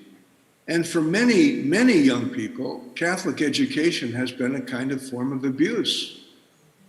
The thought of introducing children as young as 7 and 8 years old to the traditions of the sacrament of penance as it has been taught in the, certainly leading up to and alas after the Second Vatican Council, the notion that God can reject you unless you are lucky enough to have the ministrations of a forgiving priest. What kind of a God are we introducing children to? A God of doom who loves you so much he'll send you to hell for all eternity if you don't toe exactly the line that is laid down by Father. What kind of a God are we introducing young children to? That's an essential part of what must be addressed, taken on, left behind. The comprehensive character of the reform required is staggering. The sacrament of penance has been transformed from a structure of mercy, forgiveness, and hope into a structure of control and manipulation and doom. The sacrament of penance, the theology has to be reformed in very basic ways.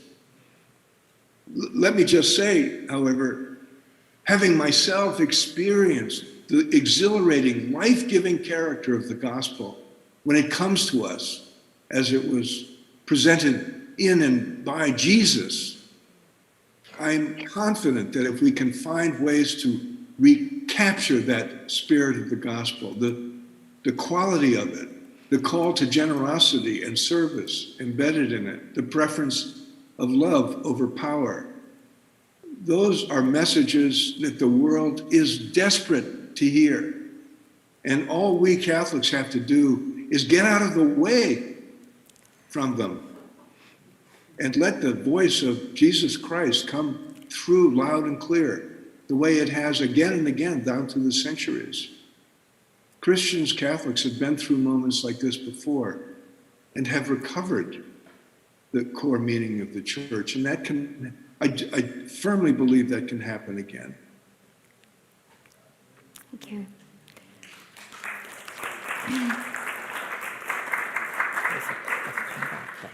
Another question in the room.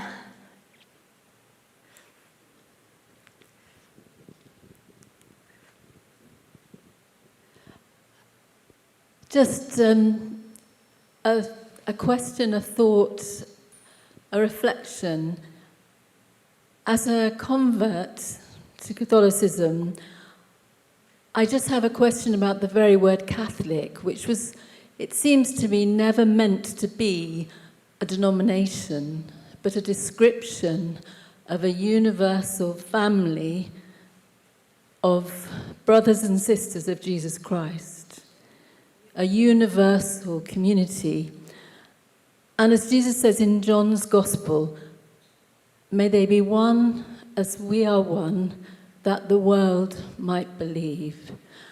And I wonder whether the universal church will ever be able to be truly a new wineskin to hold this beautiful new wine that you've described, unless we are all one, as God is one, unity in diversity. And so when we talk about the Catholic Church, I believe that the Catholic Church is not really truly Catholic, with a small c, until it is truly universal, united in love, in truth, in peace, in justice, with all our brothers and sisters who profess the same beloved Lord and Saviour. And so my question is, when Jesus says no one tries to put new wine into an old wineskin, because if you do, both the wineskin breaks and the new wine is lost. How can we create a new wineskin, which is not just the Roman Catholic wineskin, but the true Catholic universal church, which includes all and is truly inclusive of all? Could you hear that, James? Yes, I did hear it, and I am touched by the passionate attachment to the tradition and the benign meaning that the speaker gives to the word universal. But it puts me in mind of this also as another instance of the reform we need. Because the church into which I was born, and that has been struggling to recover itself ever since, was a church in which that idea of universality had been corrupted into a kind of massive form of oppression. The Great Commission, Jesus, go to all nations and baptize them in the name of the Father and the Son and the Holy Spirit. At the end of the resurrection appearances of Jesus, had been turned into a kind of imperial command where the church went abroad coercing people and presenting people with the option of either becoming followers of Jesus, accepting baptism, or being doomed and damned. Because Jesus was promulgated as the essential and only way to God. That was a perversion of the meaning of Jesus, and we're recovering from it. Jesus did not come to save human beings. Jesus came to reveal that we are all already saved by virtue of having been created by the loving Creator. God loves every creature. God loves every human person. And no human person needs to become a Catholic to be loved by God. No human person needs to have anything to do with Jesus Christ to be loved by God. The universality we lift up, that the gospel lifts up, is the universality of God's love for all people. And the church must renounce any ambition to extend its boundaries by bringing people in, no matter how. We can understand ourselves now as one way to God, one of many ways to God.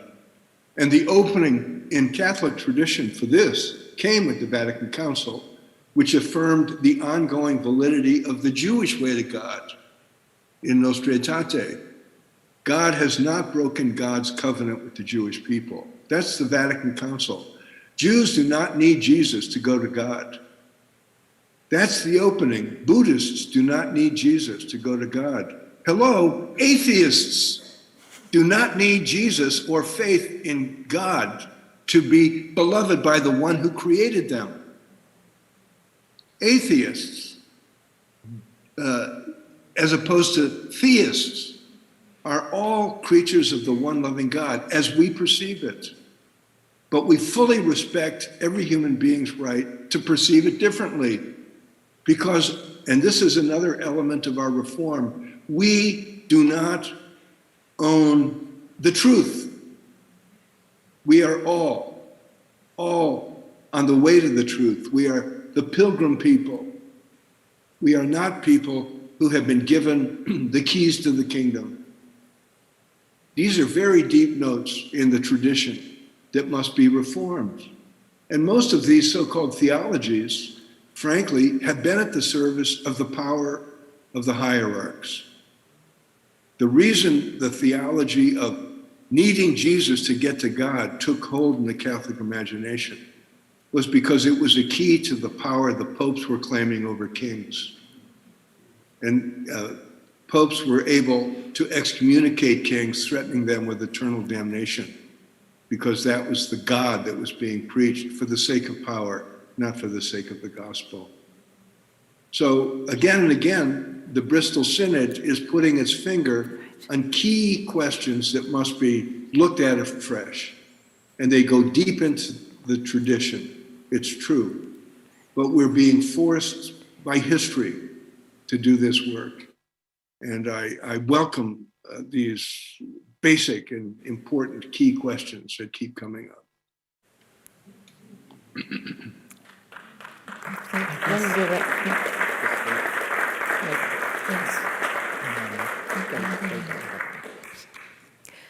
When we were excommunicated because of celebrating the Eucharist without an ordained priest, some people told us, what you do is much worse than child abuse. Abuse is only about a child. Abuse of the Eucharist is about the holy things. How do we continue our practice? Are we letting down our reform movement when we go to Mass? Well, that's a very important question. I take it quite personally. I, for the last couple of years, have not gone to Mass. Even though, as you gathered from my remarks, the Eucharist and the Eucharistic image is central to who I am. The reason I don't go to Mass presided over by priests, even good priests, the parish that I was a member of for years is presided over by a wonderful priest, a dear friend actually. But the priesthood itself, in my view, has been co-opted and corrupted by the refusal of the hierarchy to address the questions that have been made so blatant and so mandatory.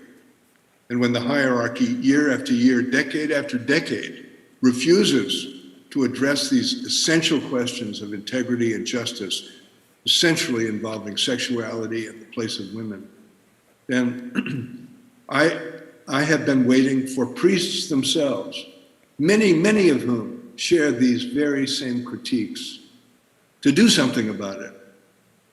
They all find it possible to conduct business as usual, even in the face of one failure after another. Business as usual must stop. And in my life, that takes the form of abstaining and fasting from the Eucharist itself. It's actually I don't expect anybody to care about this but me, but it's my own way of affirming the importance of the Eucharist by staying away from it. Thank you.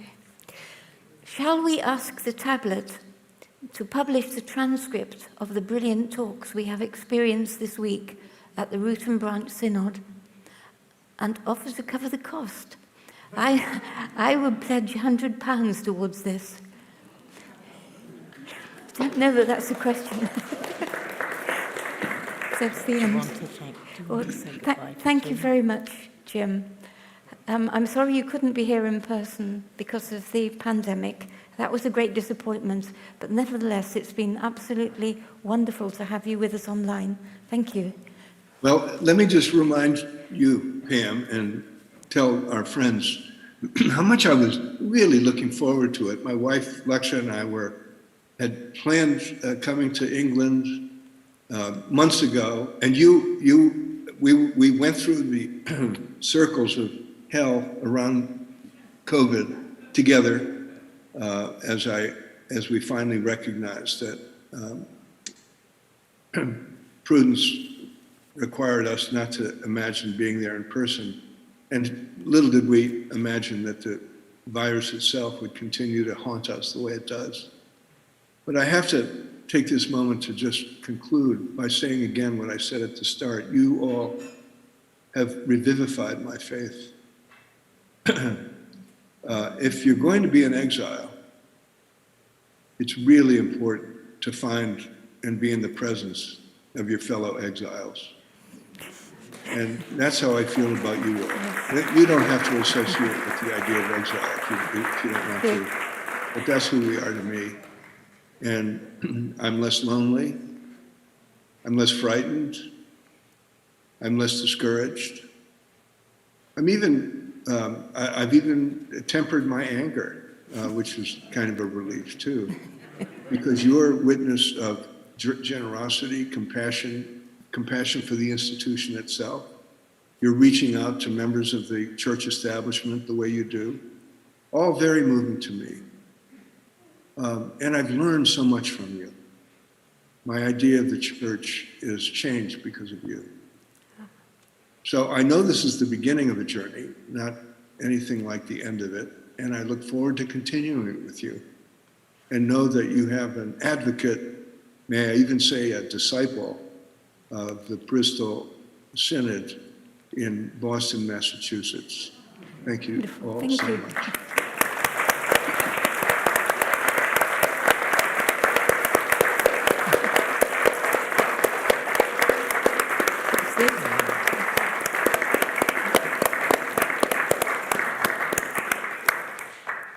James, again, thank you so much. This has been such a rich and wonderful time with you. And Pamela, I'm so glad you could see your friend and ask the questions. And thank you very much for all that you do. And now it falls to me to announce that we have a break, a probably rather welcome tea break. And don't forget that you can send in more questions, and also that you can join the Zoom chat cafe.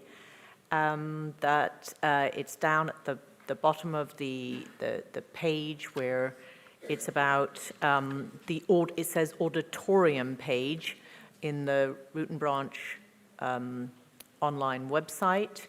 So please, those of you who are not with us here, particularly needing a tea break, do go on the Zoom chat cafe and enjoy that connection and interaction. And for those of us who are going to take a break, please be back in your seats by 4:35. So just after 4:30, time for chit-chat, settling down, the moment of silence, and then we begin again after tea. Thank you so much.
had a good break, a refreshing cup of tea, and a chance, of course, to chat with friends old and new, which is one of the wonderful things about getting together, and especially appreciated after this time of lockdown and so many restrictions.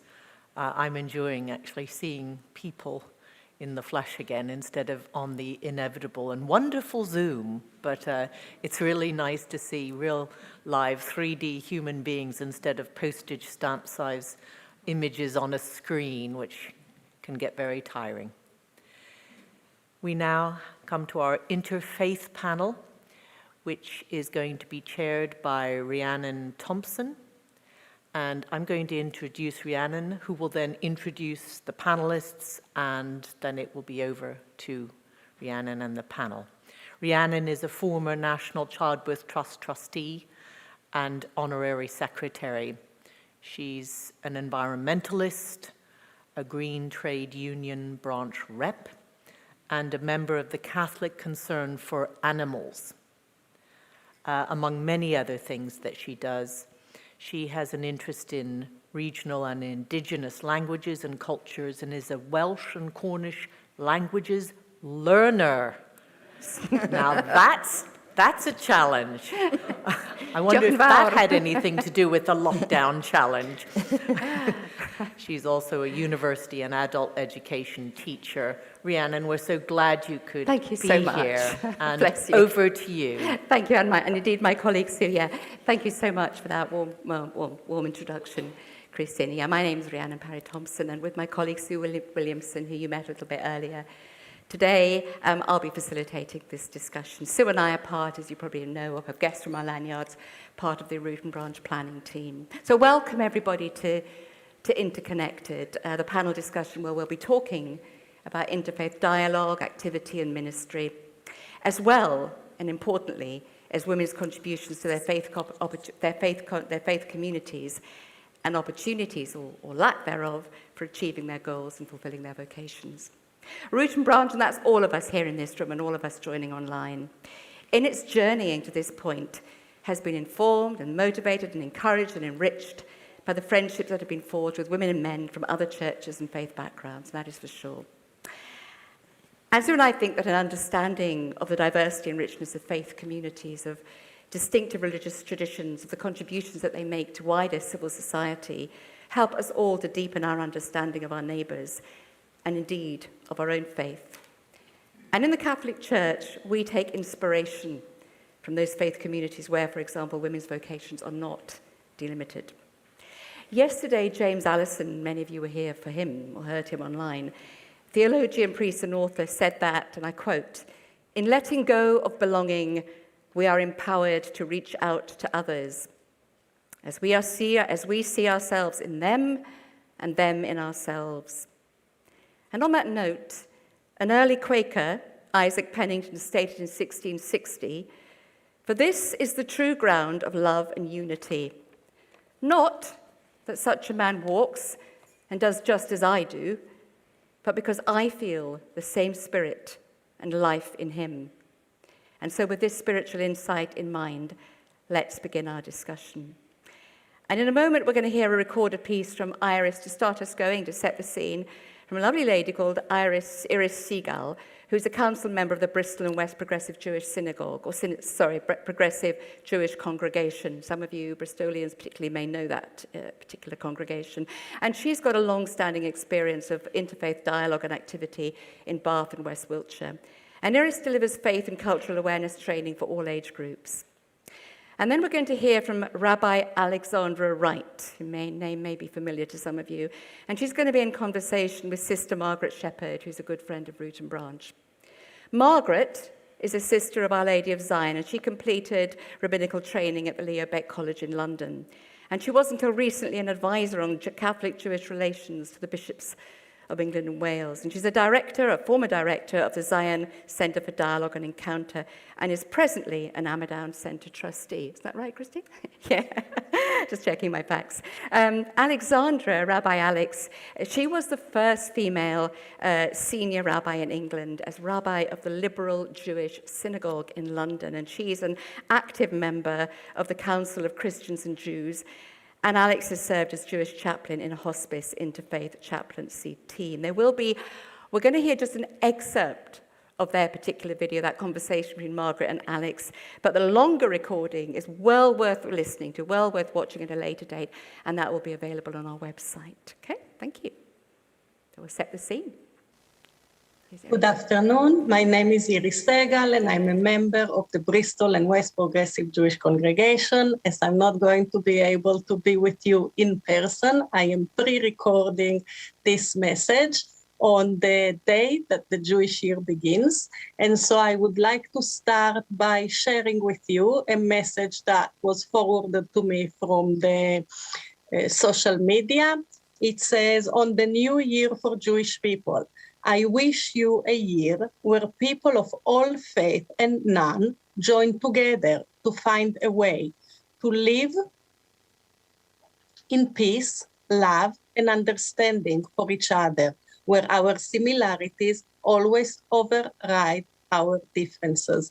I think that this is a very powerful and pertinent message, especially since this is a panel for interfaith discussion. So in Bristol, there are a few organizations like the Bristol Interfaith Group, the Bristol Multi-Faith Forum. There is a new initiative, which Christine Clinch will probably be mentioning, trying to bring together the minorities, people from different backgrounds who live in the Bristol and surrounding areas.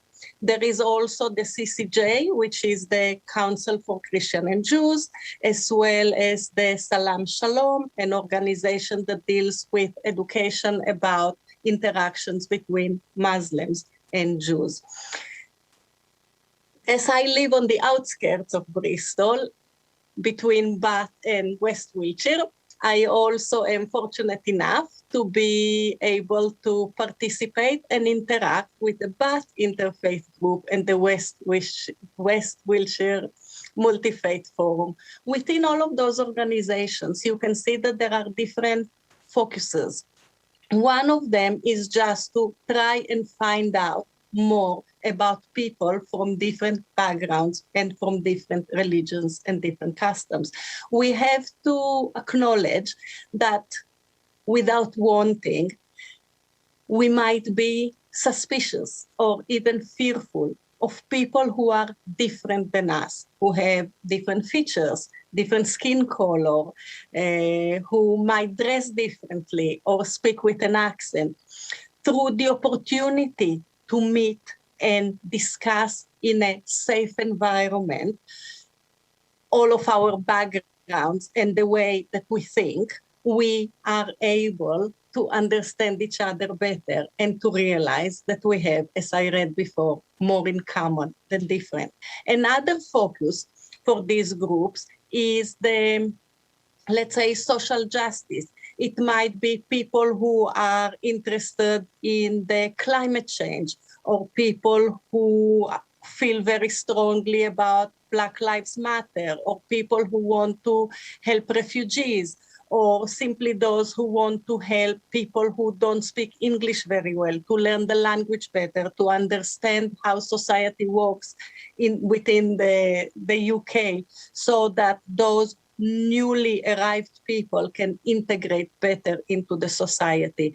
And so, from my point of view, all the interfaith groups are helping us to live in a more friendly and neighborly atmosphere. And I have seen that develop within Bristol and Bath and in West Wiltshire. People become friends through their interactions on these different panels and organizations. And the same happens with education, whether it is for children or whether it is for grown-ups. The more we know about other people, the more we feel that we are all the same. It's not us and them. we are a wider community and we should be integrated while we preserve our own identities as well. Another point that I was asked to touch upon briefly is opportunities of women within progressive Judaism. And I think that just by mentioning that the current rabbi of the Progressive Synagogue in Bristol is a woman says it all. There are equal opportunities, and any women who want to can pursue such a vocation. Also, lay leaders can be men or women. As long as you have enough knowledge, you are given the opportunity, or if you don't have enough knowledge, you will be getting the support in order to be able to do so.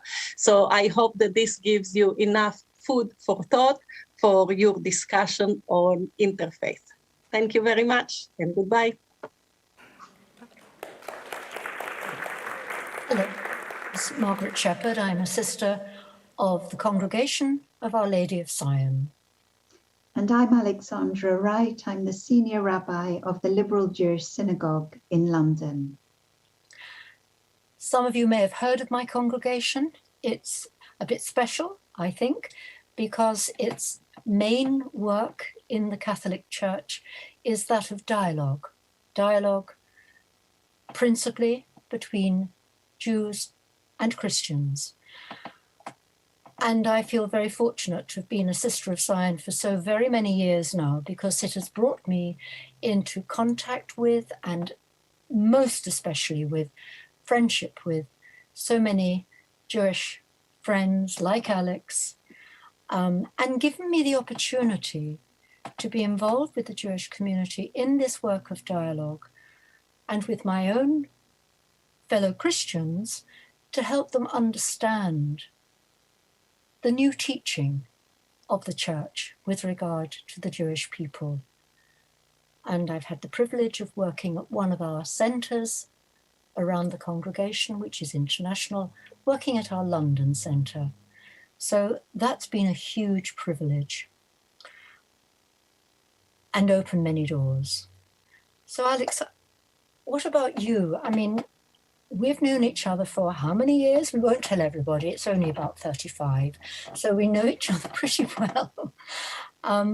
What about you? I know how much you've given to the work of Jewish-Christian dialogue, put it that in a very formal way, but what's it meant to you personally with your contact with the world of Christianity, with the Christians you know and have known, and you've got a very special congregation, your own community at the Liberal Jewish Synagogue, so many of whom I know. What's it meant to them? You've helped them understand this vital work, in my humble opinion, of dialogue. Thank you, Margaret. And you're right, we have known each other for a very long time. I hate to correct you. I think we've known each other for 40 years, actually. Oh, don't tell anybody. And it's a really great privilege to be invited to be in dialogue with you at this Root and Branch Synod, and to talk about my own experience of interfaith dialogue and practice, and what kind of difference it's made to me personally and to my congregation and to the wider Jewish community. I'm sure you know, Margaret, that my experience of interfaith dialogue and practice goes back way before even when I knew you, all the way back to my school days. I went to a very high Church of England school from the age of 7 with prayers every day. They had us on our knees, hands folded together on the hard gym floor. And of course, with readings from the New Testament, prayers that were very Christian, divinity lessons, and attendance at church at significant times of the Christian liturgical year. I always knew, however, that I was a Jew. There were a small number of us. In fact, the school took in a quota in those times, limited the number of Jewish girls that could go to that school. As I grew up became a teenager, I joined the school choir. And we sang in the great religious works, the great masses like the Mozart Requiem, the Verdi Requiem, and the St. Matthew Passion. And we joined with Westminster Boys' School and sang in Westminster Abbey. And again, there's always that sort of sense of knowing that in some way your story is a different one from the Christian story. And yet I was always very moved by the Christian story through learning it through the music and through the words of the masses and the Passion of Christ. It set me down on the road towards the kind of dialogue that you and I have engaged in and that I've done for the last 35, 40 years. And knowing you has also been important as you engaged in a long period of study of Judaism at Leo Baeck College, where I trained to become a rabbi. And you opened so many different opportunities for me. In the beginning, I think we were both perhaps talking about rabbinic figures, Jewish people, generally educating the Jewish world about Jewish observance, history, belief, but more recently through scriptural reasoning and my involvement in the creation and publication of Deep Calls to Deep, a book of essays on the theology of Jewish-Christian dialogue, I think that's shifted the balance. The balance has shifted. It's more of a reciprocal relationship. Because Jews also need to learn about the Christian Bible, about what your central narrative is, the Passion of Christ, what that means to you. So there is learning about other faiths, but doing that, I think, has also deepened my own appreciation of Judaism and that of my congregation, because Judaism didn't develop in a vacuum. Both Judaism and Christianity draw on the tradition of the Hebrew Bible. You know that all too well, the Torah, the prophets, the writings. And in a sense, our journey has been a sort of parallel journey in some ways, developed during the first centuries of the Common Era as sister religions, often in competition, rivalry with each other. Our sources both betray hostility and that rivalry, but I think also creativity. You can see in the Passover ritual, Jews still today hold up a piece of unleavened bread, matzah, and recite the words, "This is the bread of affliction our ancestors ate in the land of Egypt." And of course, you know, when you look at the ritual of the Eucharist, you can see an almost parallel ritual there, but interpreted in a completely different way. And once we begin to recognize the common roots of our respective religions, I think we then begin to appreciate our respective religions in a different way, rather than as competitive and hostile rivals.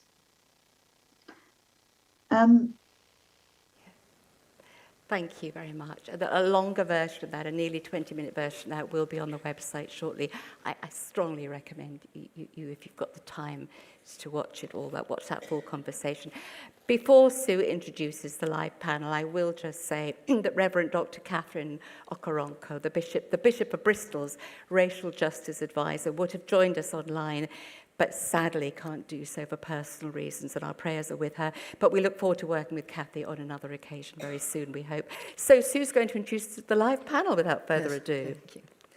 First of all, could we introduce Christine Clinch, who's a former religious education teacher who has worked in very different regions of the world and is now lead manager of the Ramadan Conference and Retreat Centre in Somerset. And we recommend the displays at the back if you want to try and visit it before it's taken down. And then we have Dr. Zainab Mai Bornu, I hope I said that right, is a lecturer at the University of Leicester. She is a Muslim and from Nigeria. Her work focuses on resources, inequalities, marginalization, conflict, gender, and development. Welcome, Dr. Zainab. And we've already welcomed Reverend Richard Mackay, who can do it again. I'm always pleased to do that. Who many of you met yesterday, parish priest from St. Nicholas of Tolentino, where there are more than 60 nationalities represented. The community is known for its active inclusivity. And finally, I'd like to welcome Dr. Jane O'Hara, a scientist brought up a Catholic, is the secretary of the Baha'i Spiritual Assembly. She's an active member of Bath's Interfaith Group and has been the chair of the Bath and North East Somerset Standing Advisory Council on Religious Education, SACRA, for many years. So welcome. Yeah, well, let's get going. Well, Iris's, we heard Iris a bit earlier on, Iris's belief, Iris Segal, that the more we know about other people, she said, the more we feel it's not them and us, it's not us and them. We're a wider community. We should be integrated while we preserve our own identities as well. And that resonates, of course, with what we've also just heard, which is Rabbi Alex's contention that, and I quote, once we begin to recognize the common roots of our respective religions, we then begin to appreciate our religions in a different way, rather than as competitive and hostile rivals. And so perhaps this would be a good starting point for our discussion. A deeper understanding of our own religions and practices through an appreciation of our common roots and branches, or unity, as the Quaker Isaac Pennington put it. So I'm wondering, colleagues and friends, if you could perhaps address this idea of a deeper understanding, interfaith dialogue giving us a deeper understanding of our own religions and practices through that appreciation of our common roots, the common roots that we all have, or the unity, as it's also been described. And I wonder whether you could address this, perhaps in the context of your own experience and your understanding of interfaith dialogue and practice. I don't know who wants to start. I'd like to start. Thanks, Jane. I drew the short straw. Yes, I think this is a question I'd love to address, actually, because, as was mentioned, I was brought up a Catholic, and after a period of questioning, I came across a new religion, which is the Baha'i faith. And in case you haven't heard about it before, I'll just say it's in its very early days. We all feel like we're early Christians, really, because we've still got that idealism. We're in year 178. So Baha'u'llah, the founder of the Baha'i faith, came in the mid-1800s, at a time when the world was very different. And he came to a part of the world which at the time was supposed to be civilized, but actually had very brutal practices among all levels of society, actually, and widespread corruption, which was Persia. Baha'u'llah brought the revealed word of God, as Jesus did, as Muhammad did, as Buddha did, as all the founders of the major religions did. And one of his central teachings is that all religions have the same spiritual truth, and that they're all telling us about the same God, although we call that entity a different name. I was going to say he, but I don't want anybody to be offended by that. That's just a generic he. So we do tend to say he for God, but it's not. God, of course, has no gender. Gender is irrelevant in the spiritual world, which might come in as another part of this discussion. So Baha'u'llah, I felt this was a very exciting teaching because, of course, as I'd been getting older and moving away from the Catholic Church, which in my early days, it was forbidden, really, to go into any other religious establishments. So I didn't know what happened in those synagogues and other churches. So I was quite interested to find out that actually a lot of the religions are very similar, and they've all got, as Baha'u'llah says, the same spiritual teachings. And he actually says also that this is because there's a covenant with God which has existed from the beginning of time. God has been guiding us through all the centuries of our development and will always guide us. So we never need to feel that we're alone. There's always that wisdom to draw upon, and it comes to us through these very special people who are the founders of the great world religions. Baha'i faith is recognized as a world religion now. And so it's nothing you need to be worried about. It's nothing weird. It's actually, I think you'd find it very rational and well, anyway, that's a separate story. But so when I was learning about the Baha'i faith, I then wanted to find out about different religions. So what I'm going to say is that this is my motivation, really, for getting involved in the interfaith group when I came back to Bath. And I found over the years that we have many similarities, and we work together in fellowship. We don't try to find issues where we're all sharply divided, because that's divisive. We look for commonalities, and we find there are many, many, many commonalities. And the most successful meetings we've had have been where we've all been addressing the same subject from different religious points of view. It can be angels, it can be charity, it can be justice, it can be all kinds of things. And we find that there's a great warmth and fellowship. That's probably enough for me. Thank you very much. You were saying to me on the phone the other day, Jane, that the multi-interfaith groups that you're involved in are truly eclectic, aren't they? Yes, that's something I should mention. So we have Jewish, that's Iris, we have Islamic, we have Buddhist, we have Hindu, we have about 5 different kinds of Christianity, which includes some of the ones which some people regard as a bit fringe, but we welcome them all. So we have Church of Jesus Christ and Latter-day Saints. Yep. We have otherwise known as Mormons, but they don't like to be called that anymore. We have Christian Scientists, and we have had the Unification Church, which in my youth we used to call the Moonies. Some of you know this. So it's been really interesting to meet these people and to find out that they're all well-intentioned, spiritual people following their own pathways. And we also have a Druid. Yes. Yes, because I mean, if all human beings are equally God's creation, which is your fundamental tenet, that is correct. Thank you. Yes, absolutely. That's really helpful. Thank you. Do you want to pass the mic to Richard? Are you okay to take this up? Thank you. I'll try. I think fundamentally, interfaith work has to start in the heart. It has to start in a heart that's open.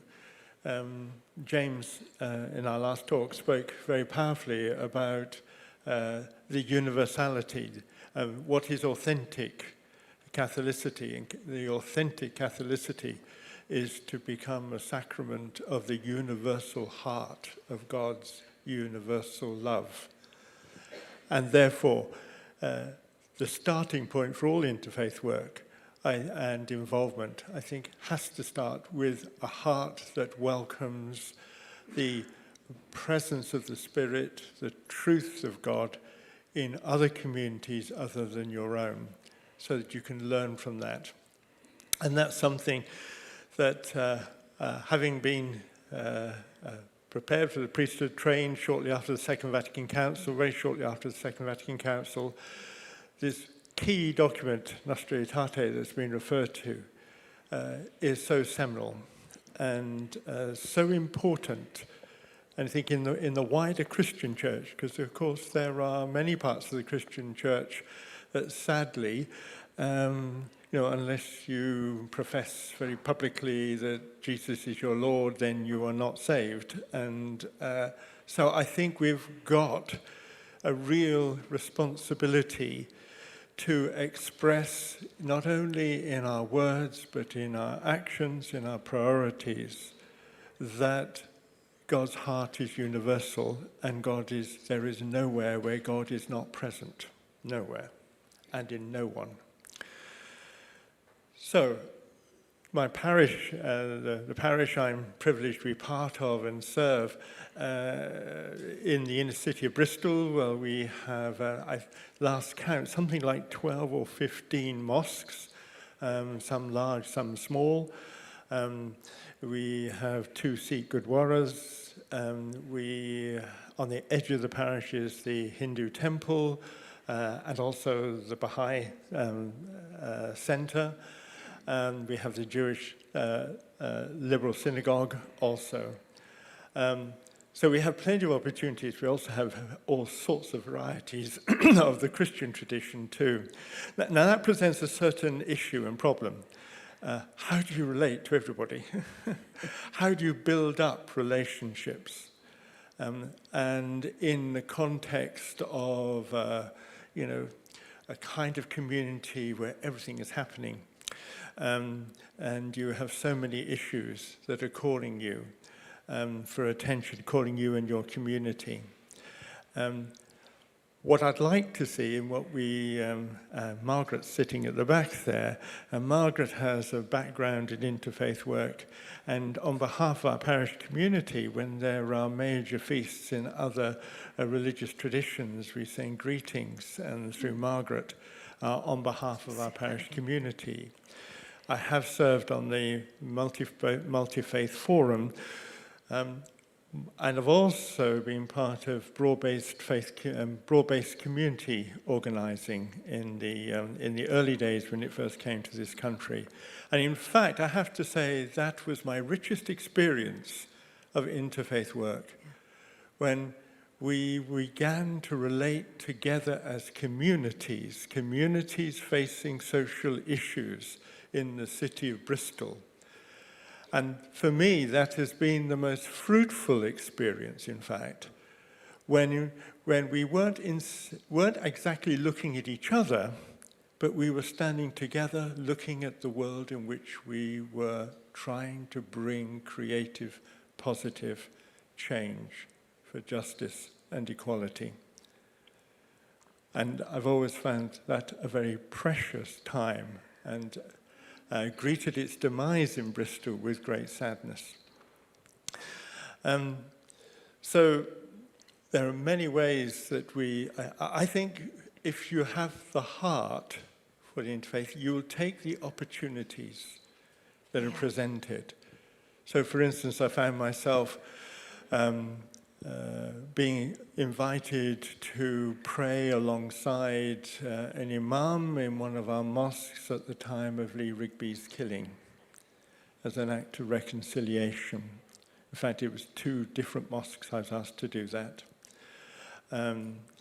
We invited the Rabbi Monique from the Jewish Liberal Synagogue to lead our parish community in an authentically Jewish Passover meal instead of our version of it, which was great fun, and was really opened eyes of our community to the roots of the Eucharist in our Jewish heritage, and it is our Jewish heritage as Christians.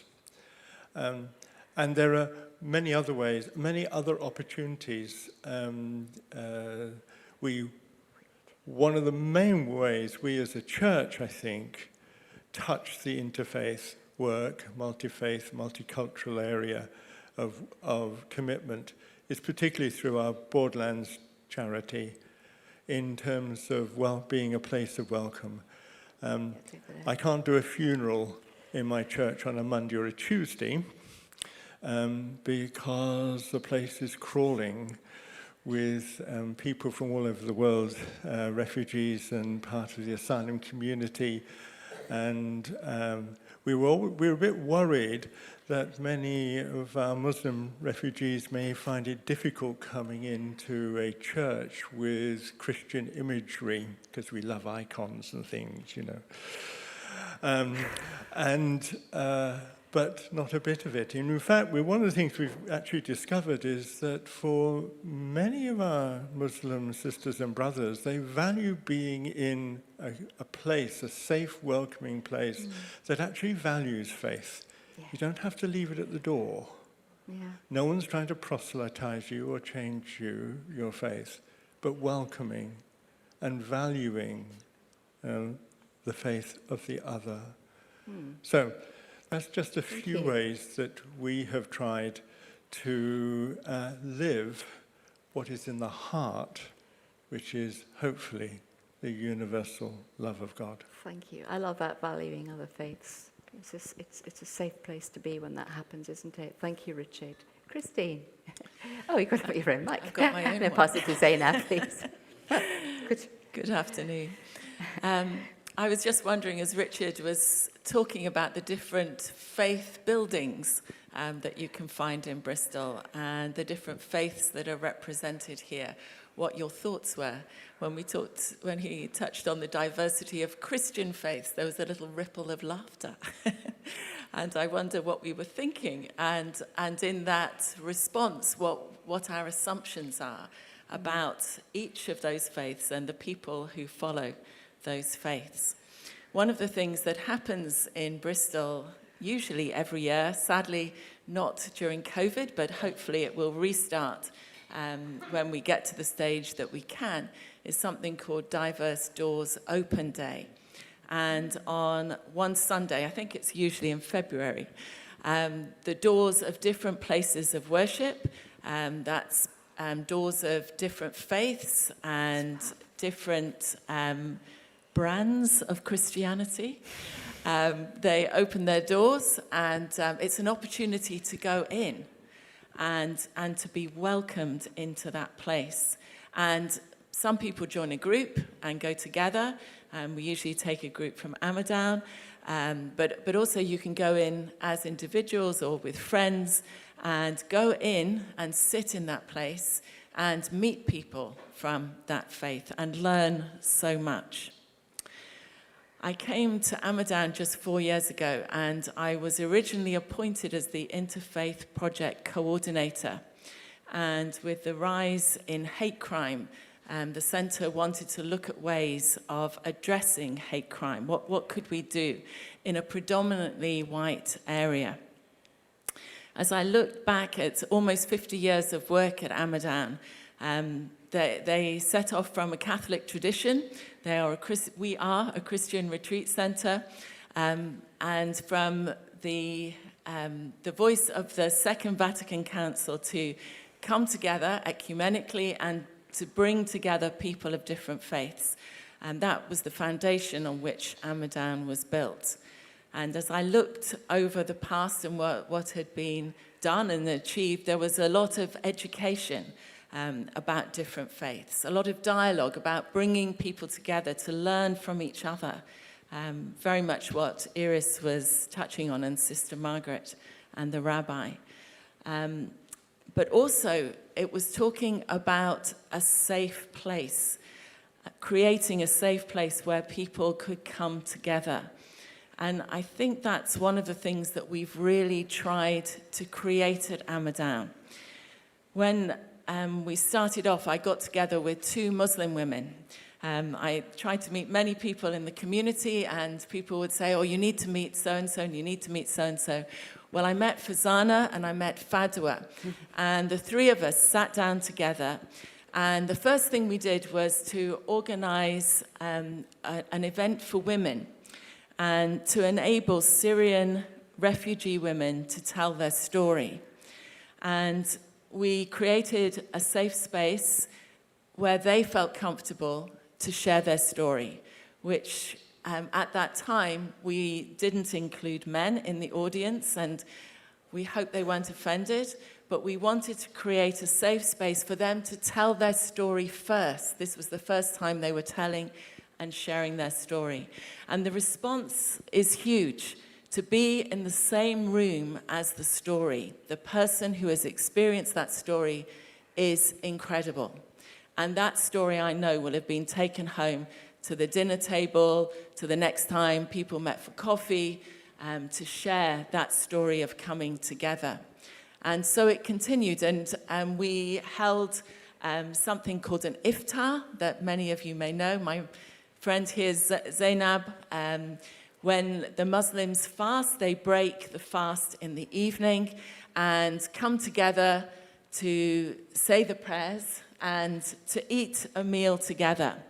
And here in very white Somerset, we welcomed our Muslim friends to come together, and we had an evening where about 40 Muslims and 40 people who were not Muslim joined together, and the imam taught us a little bit about fasting in the Muslim tradition, and then we converted one of our conference rooms into a prayer hall. We covered it with white sheets, and the Muslim men prayed at the front, the women at the back, and those who were not Muslim were invited to come and observe, and then we shared the meal together. It was a real way of breaking down our assumptions about the other, about breaking down the barriers that we create, and to have real conversations.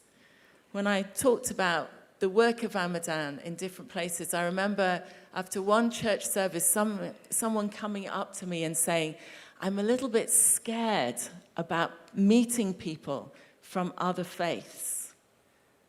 We're trying to create a safe place where everyone feels welcome, where everyone is listened to, where everyone is heard.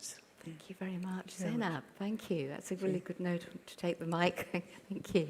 Assalamu alaikum. Assalamu alaikum. So, as a Muslim, my religion teaches me love, respect, tolerance, and most of all, understanding. Coming to the UK, starting my PhD at the University of Bath, one of my sisters said to me, Zainab, don't wear the hijab, don't wear the abaya. And I was like, why? She said, because if they look at you, they will think you're a terrorist, they will think you're bad, you know, as a Muslim, you don't like people. And I said to her, I'm a Nigerian. I will live my life the way I know in Nigeria. Why? Because 50-50 between Muslims and Christians. They're my friends. I grew up with them. I went to school with them. I engage with them till today. You know, so there's this understanding sometimes within our community, the Muslim community, that we are not really welcome, we're not really accepted because of misunderstandings, you know, misconceptions about Islam. But really, Islam is a religion of peace. So any opportunity to engage in interfaith dialogue, I see it as an opportunity to come. And I say to people, ask me if you don't understand, ask me about Islam, and I will tell you. And when it's time to say my prayers, for example, even if it's in a meeting, I can take excuse and go and say my prayers. When I came here, I asked Rhiannon, okay, is it okay for me to say my prayers? And she said yes. So we need to come together to share experiences. For example, issues affecting women as one. And one major observation, which I think the last speaker before our session said, that person spoke about the absence of the youth.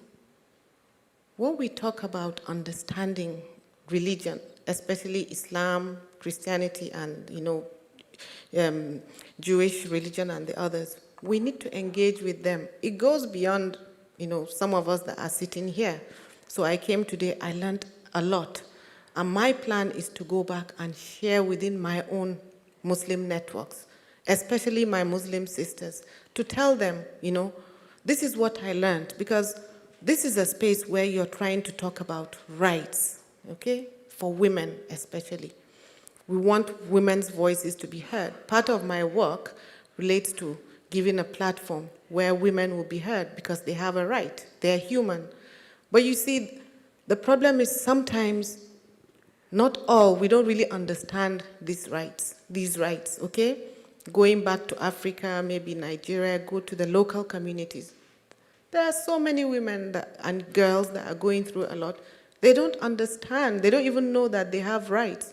So how do you even begin, fighting for your right when you don't even know that you're entitled to some of these things? And religion plays a very big role to us Africans, especially Nigeria, for example. So it's the imams, the reverend fathers, the pastors, among other things. But this issue that was raised in terms of disenchantment with the establishment, here I'm talking about the religious establishment, is really important. So I think more interaction, more dialogue between the religions, okay, is really important. And we need to bring in the younger generation. Get them, yes, there are issues, but we're not coming together to force anything on anyone. For example, it's not about forcing Islam on anyone. I'm here, I'm a Muslim. But no one is telling me to dump my religion and accept another religion. No, it is about sharing, and learning from other people, just so that to move forward, we can have lessons, we could share, among other things. So at the University of Bath, doing my PhD, I participated in, interfaith sessions where I spoke about blasphemy in Islam, for example. In Islam, for me, it is my religion, and for you, it is yours. So I have to respect you and tolerate your own, views, not to enforce my own, as against maybe thinking about, no, Islam is violent, among other things. So I see this as an opportunity for us to come together. It doesn't really stop here, and my intention is to ask, the root and branch synod, so what happens? After tomorrow, what happens? I am thinking about, because my research, I work with women, predominantly Christians, and there are issues that came up to do with rights, reproductive health, okay? In our areas, contraception, for example, is not free. Where you have people that don't even have enough to feed, sometimes you go throughout without food to eat, and then you have to pay for contraception, for example. You would rather focus on feeding yourselves and your family, okay? There are so many young girls, young women, you see them at a very young age. Some of them have 4 or 5 children from different men. Not men that they are married to, which for us in Africa, it is about marriage, okay? Both Islam and Christianity, it's not that we really understand maybe this is my partner, within the African perspective, so no disrespect intended. So I believe a lot has to be done in terms of interfaith, the churches, the mosques. We need to hear the voices of the women, those marginalized, those relegated, the youth. They have a lot to say, but without such opportunities, then I see us heading for major issues. Thank you. Thank you so much. Thank you. Well, it's the women now.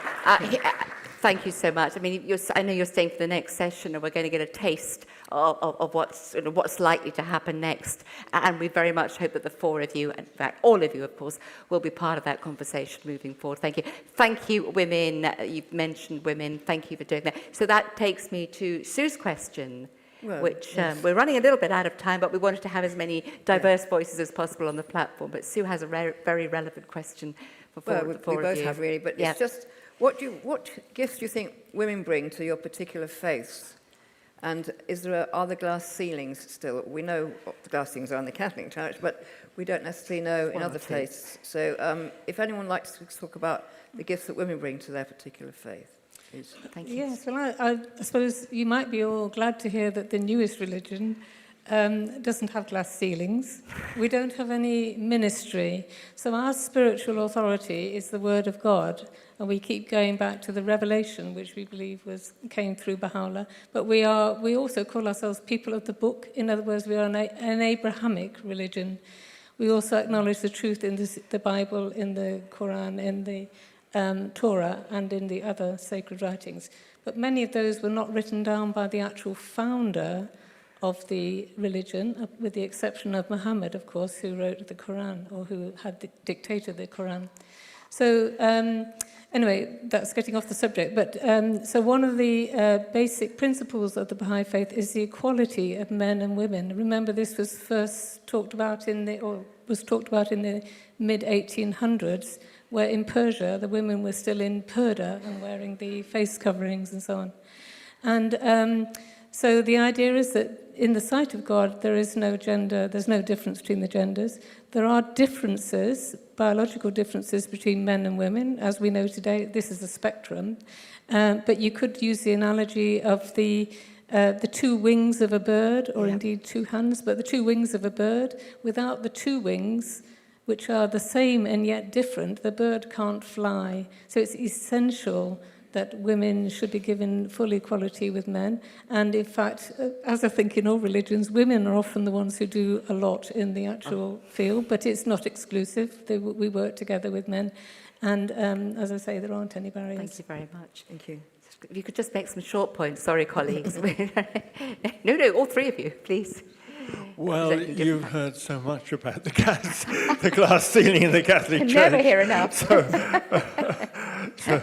And I just want to say that glass ceiling has to be shattered. Just has to be shattered. Thank you, Richard. But there's so much work to be done among the women of the Church to understand that they need to shatter.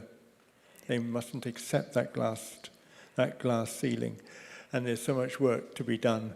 among the Catholic clergy to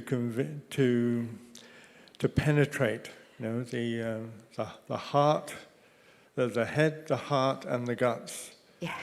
And lots of work has to be done with the guts to put your head above the parapet and speak truth to power and power in the church. So the glass ceiling must go, and we need to find more and more creative ways within our parish communities to welcome the voices and value the ministries that at the moment are open and possible, and expand those to the limits within the average kind of parish. And I think that's the work that has to be done. We have to work in our parishes to bring about this conversion one way or another. Yeah. Thank you. Thanks so much. Thank you. I was just reflecting on this question in the context of Amadan and how it was inspired by the Second Vatican Council, and then initially it was the Sisters of Sion who were resident and ran the centre for many years, and how it has become more and more ecumenical. And actually today there are more women than men that are leading. And I was reflecting on, we have different groups from different Christian denominations, different faith groups who come and run their own courses and will come to chapel. And Amadan has their own prayers, which are inclusive and welcoming of everyone. And I just wondered, for those who are coming from a tradition which is still very male-dominated, how they feel coming into our space, which has become more female-dominated, in fact. So it's just a thought. That's a good question. Thanks so much. How does that feel? But the aim is for everyone, not Yeah. for one to be more than the other, but for everyone to come and worship together, and to be in the space together and eat and drink together, and for us to see that we are different, but that's okay. Yeah. And to appreciate our diversity and celebrate it. Thanks so much. Yeah. So in Islam, actions shall be judged according to intentions. So whatever you do with an open mind, and you do it because of Allah. That is how we look at it. So in terms of roles played by women, if I start, I don't think we'll end. We'll continue, because women play major roles in the society. Even when it comes to religion, it is the mother or the grandmother that will make sure you wake up, you go to school. In Islam, we come back, then we go to the Islamia, the Islamic schools, we learn. In most cases, it is the mother that will make sure that you say your prayers, and she will ask you, okay, recite what you learned, so that if you make a mistake, they correct you. In terms of the peace and conflict dynamics in Nigeria, for example, women groups play major roles, but you don't hear their voices. Rather, we have men, with all due respect, to the men here, that tend to speak for the women. Why not speak with the women? Because it is about them. They should be able to share their experiences. So going back to the issues of power, patriarchy, hierarchies, I think opportunities like this, we really have to look for ways where we can disrupt the norm, peacefully, of course, in terms of giving voices to the voiceless, because a lot needs, to be learned in terms of women's roles in the society. Thank you. Thank you so much. Thank you so much. I mean, what the four of you have been addressing, I think, essentially, is a point that a questioner earlier on this afternoon said, at the end of her question, unity in diversity. And that's that unity that we need to hold on. This conversation, incidentally, colleagues, has only just begun. You'll be back. So thank you. Can I hand it back to you, Christine? Are you here? Yeah. Thank you so much.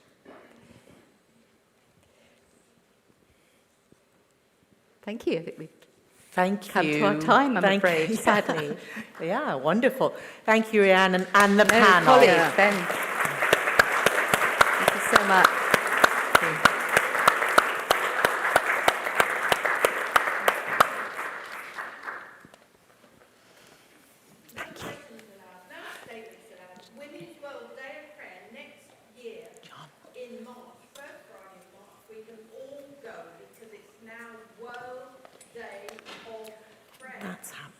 Okay. Can do that, yeah.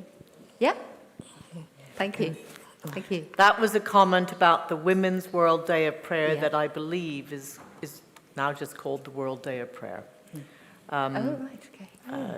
I think of late. Anyway, our next session Thank panel. you so much. Thank you. You are free Thank to you are liberated. Yeah. Put Rod on the spot there. Thank you. Thank you. And I think some microphones have to change heads and ears, and that will take our wonderful technical support team just a moment or two, but it will happen, I am confident.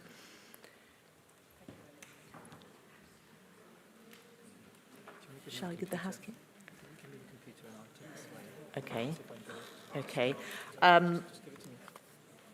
My computer has had a little hiccup. I think it's tired. If you would like to stand up, for those of you who are here in person, stand up and just turn around and stretch your legs. This is the moment to do that. You can even stretch your arms up to the sky and give yourself a good stretch. We are nearly there. We've done a long day, and thank you for being here. I see some good stretches and walks. And for those of you online, if you've been sitting and watching all the sessions. Oh, okay, right, okay. Now, please don't introduce me again, okay? No, okay, I'll just, So I shall will. I just appear? I'll just But I yeah. can go and stand there ready. Yeah, shall I? yeah. Are you're standing there, I'm going and to stand over you will there, introduce. And then I'll introduce Tom, and he'll just come up and I'll swap Okay. places and go down. And I stay here or Yeah, go I think, off? I think Yeah, you might as well okay, stay here. okay. And then Pam and Mary will come on and thank you. Okay? Okay, So I yeah. just stay there. I'll stay. Yes.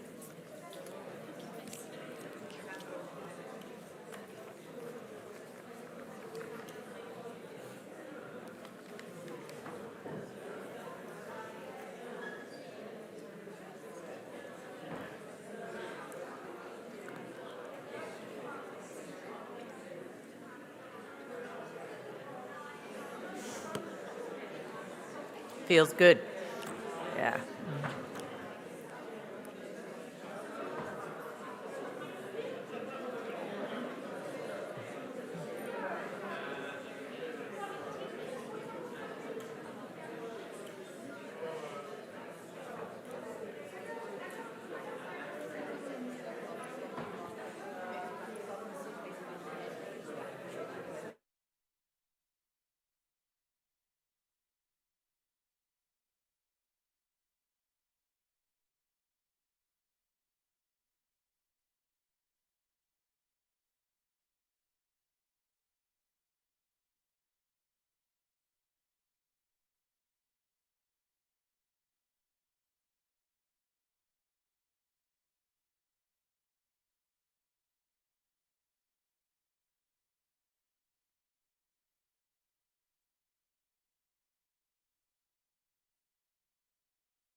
We will now hear from Root and Branch's very own Penelope Middlebow. Penelope, you've been introduced, you've been such a feature, so no further introduction, over to you.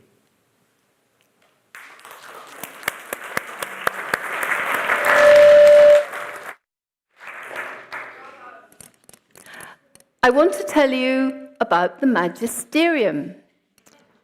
Now, those of you who, like me, enjoy Philip Pullman's Dark Materials and Book of Dust will know all about the magisterium. It's a dark and sinister kind of authority, a knot of grim-looking and conniving men in black who meet in lofty buildings and run the world with an iron fist. They're concerned only with their own power. In the Catholic Church, there is, of course, no such thing. But actually, there is such a thing in the Catholic Church as the magisterium. I know because Sister Gemma Simmons introduced us to it in her talk during our year-long journey of discernment. Sister Gemma is a Cambridge academic, an ecclesiologist, a theologian, a sister of the Congregation of Jesus, so I trust her. Now, the first thing I want to say this evening at the end of a very long week, at the end of a very long year, is you root and branches, as we've started to call ourselves, are a pilgrim people who've crossed the desert. Some of us may feel we're in exile, like James Carroll.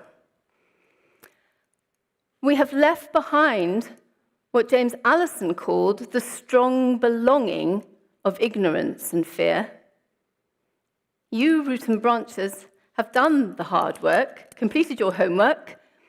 We're dealing here not in claims, but facts, not protests, not half-truths, not even new ideas, certainly not heresies. The first thing for us as we go back to our parishes, as wonderful Richard Mackay told us, is that we can cast off our fear. There is nothing we've heard here that can take us away from Christ. We're in safe hands. Nothing we've heard is not biblical. This, my fellow root and branches, we now know is the new mainstream. Mary McAleese has called Root and Branch a miracle, showcasing what it feels like to be an equal citizen of the church, how to listen to each other, how to trust the voices of lay men and women open to guidance of the Spirit. She described it, Root and Branch, as the biggest reset in Christian history. But it is a reset. It's a call to rediscover all that's wonderful about the Catholic Church. As Newman put it in his hymn, Lead, Kindly Light, we are rediscovering those angel faces which we have loved long since and lost a while. The second thing is that it belongs to us. So what is it that belongs to us? Well, the magisterium is. Now you see, Sister Gemma tells us a bit more about this. The magisterium is the teaching authority of the church. Now, the 1950s people have tried to make us believe that there's a teaching church, the bishops and our parish priests, and a listening church, us, silently in the pew. But as Sister Gemma told us, the decrees of the Ecumenical Council make it perfectly clear the teaching authority of the church belongs to us all. Pope Francis's International Theological Commission of 2014 declared that, quotes, the whole church, laity and hierarchy alike, bears responsibility for and mediates in history the revelation which is contained in the scriptures and in the apostolic tradition. Well, you can't put it more clearly than that. This week, our panel on church authority showed us that historically, the church was a democratic organization. Luca Bedini, who's been here this weekend, points to the ancient precept of the church from the early Middle Ages, something that was regarded as essential to Catholicism until recently and was brought back by Pope Francis in 2015. And that is the quote, used to be in Latin, "What touches all should be discussed and agreed by all." Mary Macaleese made exactly the same point and added that anything else simply contravenes our human rights. This week also, our panel on liturgical ministry, chaired by Catherine over there, told us that, without any doubt at all, it is biblical and Catholic teaching that all ministries should belong to all. Not should, actually, do belong to all. Our panel on moral authority called not for tomes of regulations, but teaching on ways of thinking. We want a prophetic, democratically governed church that can read the signs of the times and help us to interpret them in our own complex lives. What strikes me very strongly about the organisation of Root and Branch leading up to this weekend has been the enthusiasm and commitment of the various young people who've worked for us. Some of them are children, but others, cousins and people we know and other friends who we found pulled in. They've all been full of thoughtfulness and love, and most especially a passion for justice, which is why they wanted to help us. And they're almost all atheists. These are the people the traditionalist church has let down. It's turned its back on them. But we don't need to do this any longer. We can be the loving, creative church our young people want. And we can start right now. So that's why we call this thing, casting out fear. Don't be afraid. The church belongs to us all. Working out the best way to be the church is something that has always belonged to all the baptized faithful in every age and context. Whatever anybody tries to tell you, nobody can ever have the power to take that away from the people of God. And the third and final thing is to say that Root and Branch will not be silent. We welcome our brothers, the bishops' interest in our synod and in the Bristol text. They're listening. We hope and pray that, as Helena says, they will also hear us. And in all Christian love, we shall not let them try to discern it away. It is not theirs to discern. It remains to be seen whether, as the Bristol text affirms, we have to find a way to elect representative bodies, or whether the bishops will follow the church's teaching and simply welcome us, the faithful laity, into their discussions and decisions. If, sadly, our brothers, the bishops, find in the end they're too afraid to take it on,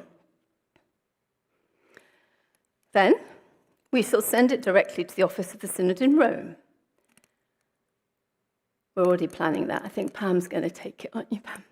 And if the office of the Synod will not listen, like they met Helena earlier, with that rather cold meeting that she had that was meant to be with the Pope, but when they got wind of it, the cardinals took over, then we shall shout the good news from the rooftops. Around the world, in the highways and byways, we shall simply set the people of God free to be the wonderful Catholic Church we have always been called to be. Free in what James Allison called, with his wonderful use of language, the strength of weak belonging. The strength of weak belonging. What Jesus was all about, showing his weakness. Not clinging together in ignorance and fear, but talking, don't all have to agree, and walking together with Christ in love. My daughter sent me a message before we started, and she's an atheist. Love is everything. Go and fight, Mum. Now, Mary McAleese told us, and I was so thrilled to hear it, that only Root and Branch and the German Synodal Way are offering any sort of lay voice in the entire world of the Catholic Church. That's crazy. We just began this as a sort of, I was going to do half a day a week. What we're doing here today now truly matters. And thank you, Christina, for all your tips on how to take it forward. This is an historic moment, and I'm not saying that with hubris. The synodal genie, as Mary McAleese said, can't remember, there's so many speakers who've said such amazing things, is out of the bottle. The laity are inspired. It's our church. But first, we do have a responsibility to educate ourselves. We do not have to be told what to do and think, but we do need to put ourselves in a position where we can do and think for ourselves. I've had to learn an awful lot. I knew very, very little when I started last January. It's what Dermot and Merkur called, and I love this phrase, a re-education in faith from the ground up. Martha Heiser from Austria presented us with a wonderful vision.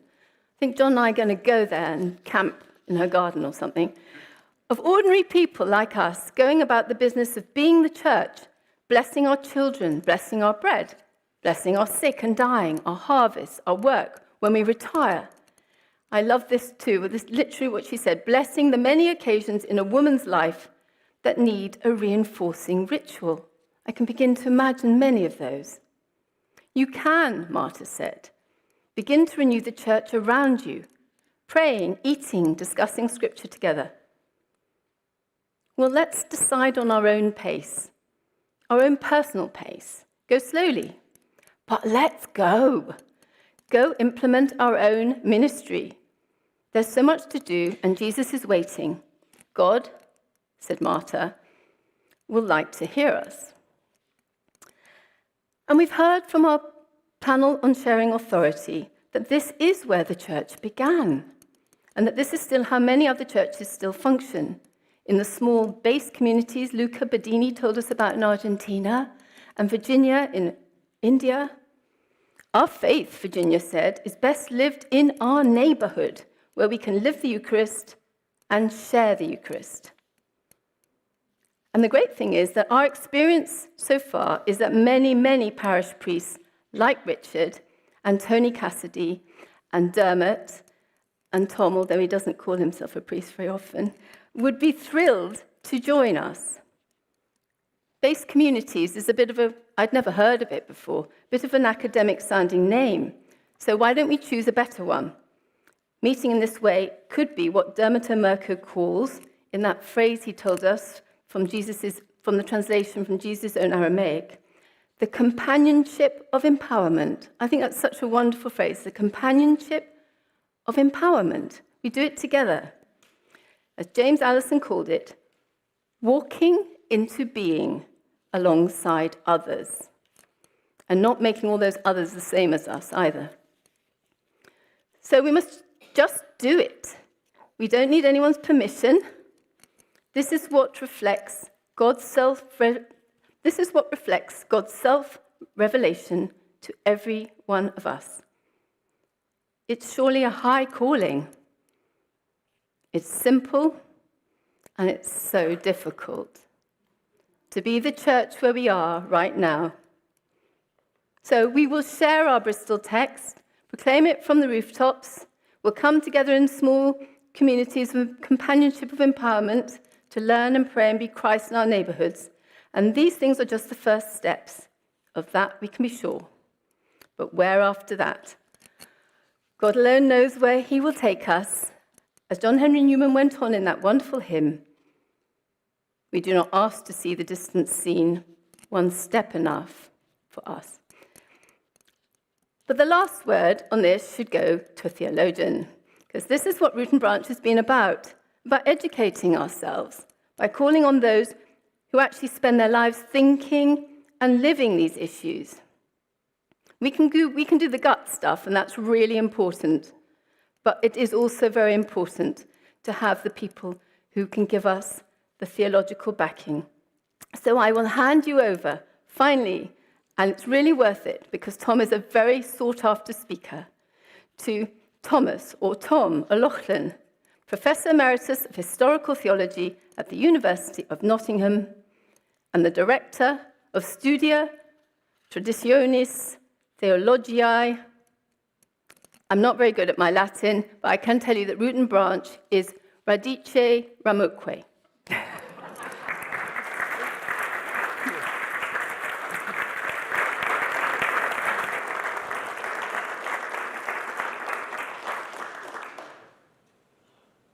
I've been told I have 20 minutes, and I will keep to it. First of all, I can't tell you how lovely it is to be actually in the same room and looking down at real faces. I last spoke to a group of human beings on the 12th of March, a year ago in Maynooth, and a university in Ireland. And I didn't think it would be 18 months before I would be able to actually be in the same room and be talking. So it's fantastic to be here.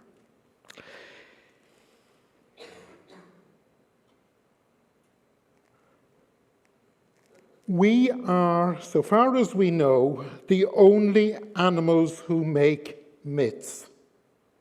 We are myth-making animals. That is far more important than the classical definition of Boethius, individua substantia rationalis naturae, an individual substance or a rational nature. We now know that chimpanzees and bonobos and many others of the great apes are tool-making animals, and tool-making animals demands rationality, demands the power of abstraction, and then the power of implementing a theory to produce a tool, even if it's just to smash a hazelnut. But we make myths. Now, what do we mean by a myth? I will give you a definition that has been used by biblical scholars for about a century and a half. A myth is a very complex story that is transparent, we see through it, to reality which is transfinite. In other words, the reality we know as human beings is more than the bits and pieces. We have a vision. That vision may include a supreme being, or it may be that we can save ourselves and build the perfect utopia here, or it may be that we will live forever. But every single human being builds a myth. And if we share that myth, it can be an ideology, but if we share that myth and it is greater than humanity, it is a religion.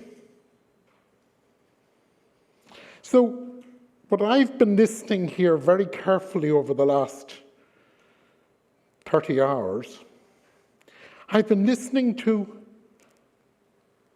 people who are aware that myth can open up. We heard people describing their new experiences, their new ministries. We heard the group talking about how they were going against the very act that occurred 20 years ago in New York in their discussions of religion. They're myths that are opening up. But we've also heard people referring back to myths that closed down. The myth that you need to have the parish priest to tell you whether you can have a hysterectomy. The horrors of a 7-year-old trotting out, I told lies, I said bad words, and I was disobedient. And you suddenly realize that God is a mixture of a policeman and an angry parent. So we live by myths that can close us in. Take the myth of Eve. The myth of Eve, she is the one who tempts man. She is the one who, as you said, it would be dreadful if the poor man said he'd fancy the vicar. As the letter attributed to Paul says in one of the pastoral epistles, remember, it wasn't Adam who was seduced, but Eve. So there is a myth that explains the relationship of man and woman in the church, and it's a very constricting myth. For instance, there's a brilliant myth that the demons are turned on by women's hair, and therefore hair must be covered. It's a myth that survives in Judaism, in Christianity, and in Islam. It's the reason nuns wore veils until very recently, and some still do. So there's a myth, and it links limits. But there are myths that can liberate. Take the myth of basic Christian communities. The myth of the basic Christian community is that we can form in our small group an image that can be a new way of living in society, a new way of relating to one another, and a new way even of relating to the universe and to the source of the universe. But there's one myth that has been hovering underneath so much that I've been listening to, and that I've heard in the past few weeks as people have been talking about this synod. And it came to a head for me just over a week ago. I was chatting to a priest on FaceTime. And he said, I see you're going to that thing in Bristol. Yes, I said, I've been asked to speak at it. And he said to me, it's really worthwhile. It's going to end in nothing, isn't it? It's going to end in tears. Who's going to take us seriously? Well, I said, we've got to reimagine the church, you know. Reimagining the church is part of our onward work as Christians. Yeah, he says, you can imagine. But let's get the facts right. Jesus founded the church and ordained the 12 apostles at the Last Supper, and he said that the powers of hell will not prevail against it, and he gave authority to Peter. You got to deal with the facts, Tom. You got to deal with the facts. Now, every single word that man said can be footnoted to one of the 4 canonical texts we refer to as the Gospels. So don't laugh too loudly. If that man wants to play the game Spot the Source, every single one of those terms has a footnote. Matthew this, Luke that, John the other. Now, I want to take just 4 of those statements and decode them. And I want to decode them as a historian about what we know about the historical Jesus. Which we really should say is how little we know about the historical Jesus. Now, this is the sort of thing that every theology class does in year 1. And you're introduced to form criticism and how little, and not to treat the Gospels as biographies, and not to start treating them as if they're every statement. And you're warned, don't refer to Christ as if it's a surname, refer to Jesus. Christ, you don't call someone by their job description. He is the Christ. You don't say, hello, plumber. You say, hello, Jack. Who is the plumber? It is Jesus who is the Christ. That is our confession of faith. If you just say he's Jesus of Nazareth, you don't need to confess him. But if you say Jesus is the Christ, that is a confession of faith. That's the move from history to myth. Jesus founded the church. Jesus didn't found the church, nor indeed could he found the church. He belonged to the church of Israel. Israel saw itself as a church. In the Greek translation of the scriptures, it already described itself as a church. That's why we took over the word church. That's why we don't use the word synagogue. We had a choice, but we opted for one rather than the other because it was more intelligible to Greek speakers. Jesus couldn't have founded a church, he belonged to a church. So the question for us is, in terms of faith, what do we mean to say that we see the church as founded on Jesus? How do we see ourselves as founded on his message? Do you see the difference between history and myth? And he ordained 12 apostles. Well, let's just take that apart. There does seem to have been a system in Jesus' wandering through Galilee and on his trip down to Jerusalem, and the other trips, if we accept the Markan agenda, that he had a special group of followers whom he referred to as the 12, whom he saw as being a myth of the new Israel representing the 12 tribes. But by the time our stories were written down, 3 or 4 generations later, we had forgotten the names of the 12. And so we have, if we actually tabulate all the lists, we've got nearly 16. And we've spent a lot of time trying to amalgamate them back to 12. Apostles were messengers sent from one church to another. In fact, someone like Vincent Manning down there, he comes from his organization. He's an apostle from that organization to this group. And if he was going to organize something, Penelope would send someone from her organization to, that's the function of apostles.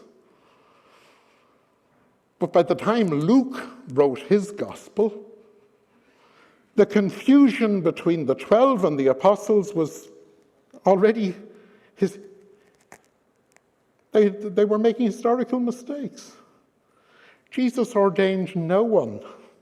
In fact, there is no evidence that Jesus left any plan for the structure of his organization. So all the plans we have are myths that we produce to carry on the message of seeing ourselves as inspired by Jesus.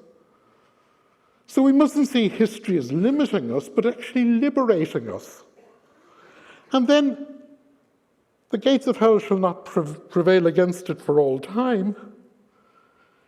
All the evidence points that Jesus was one of those who thought that the world was going to end, but apparently what makes him different to people like John the Baptist is that whereas John the Baptist is thinking in terms of the great crunch, Jesus is thinking that it will end in a glorious banquet.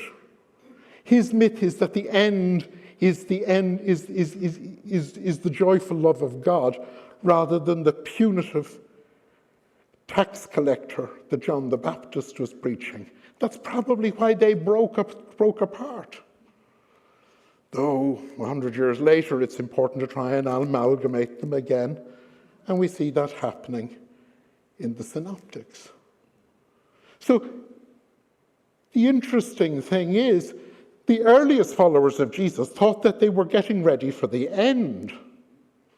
And of course, we set a little undergraduate task, demonstrate how Paul moves in the early letters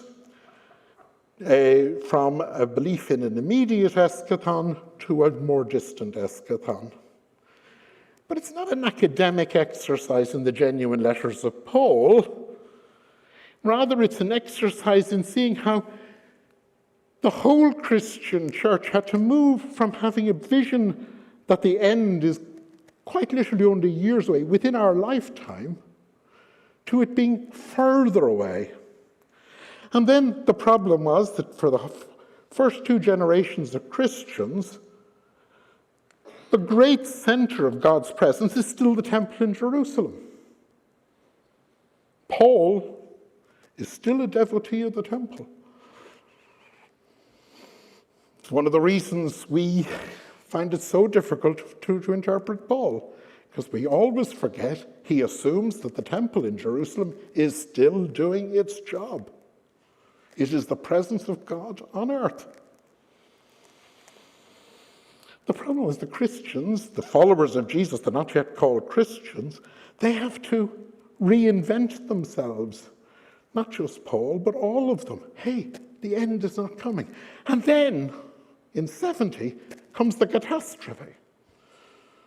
The greatest single shock for the followers of Jesus and for all of the people of Israel was that how do you cope when the temple ends? And that is the great separator between Christianity and the time of Jesus.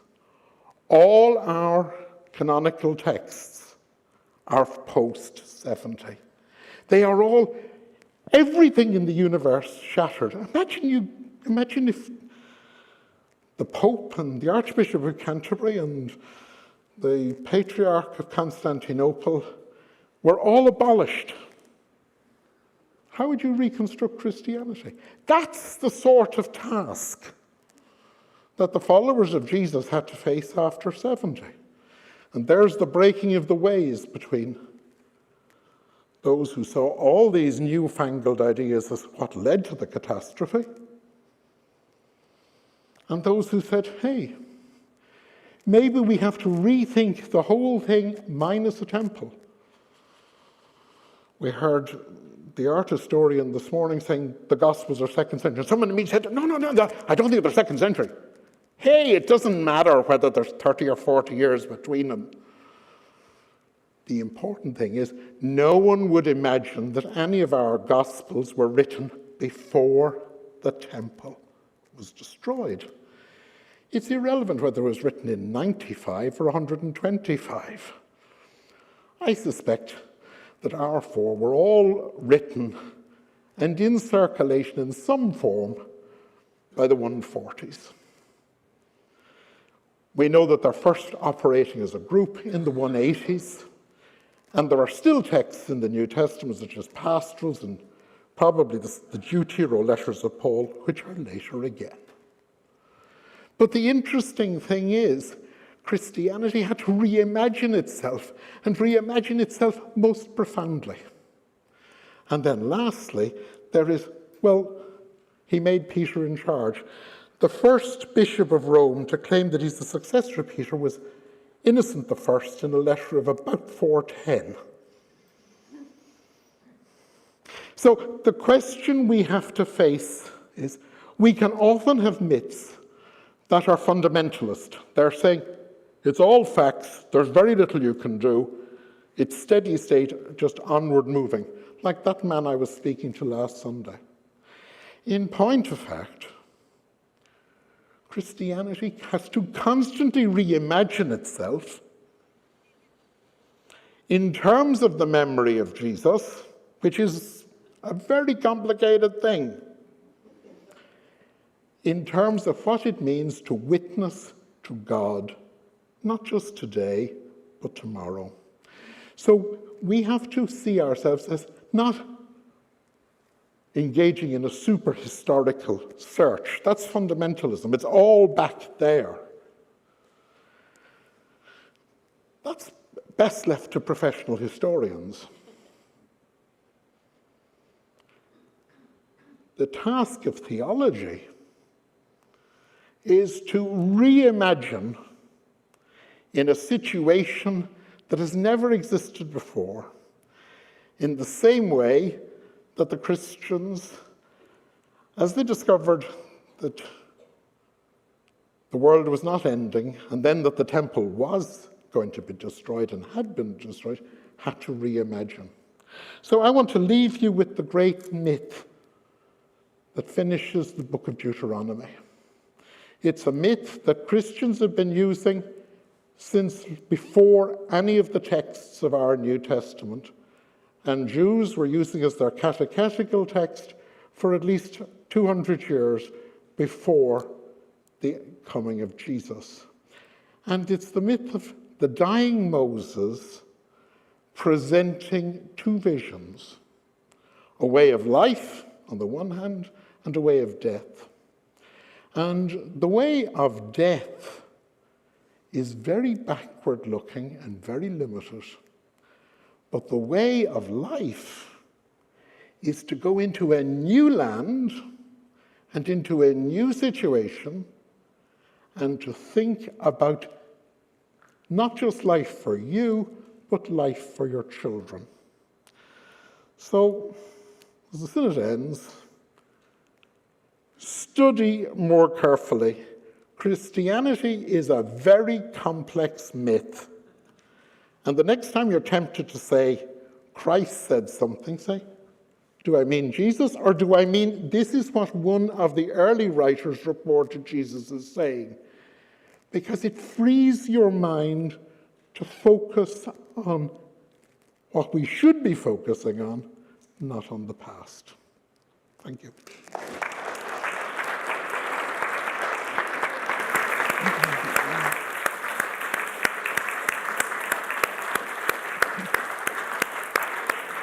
Thank you, Tom. That was absolutely wonderful, brilliant, mind-blowing, and definitely freeing and challenging. So wonderful. And thank you, Penelope, for giving us the picture of some of the things to come and some of the hopes and dreams for the future for Root and Branch Synod.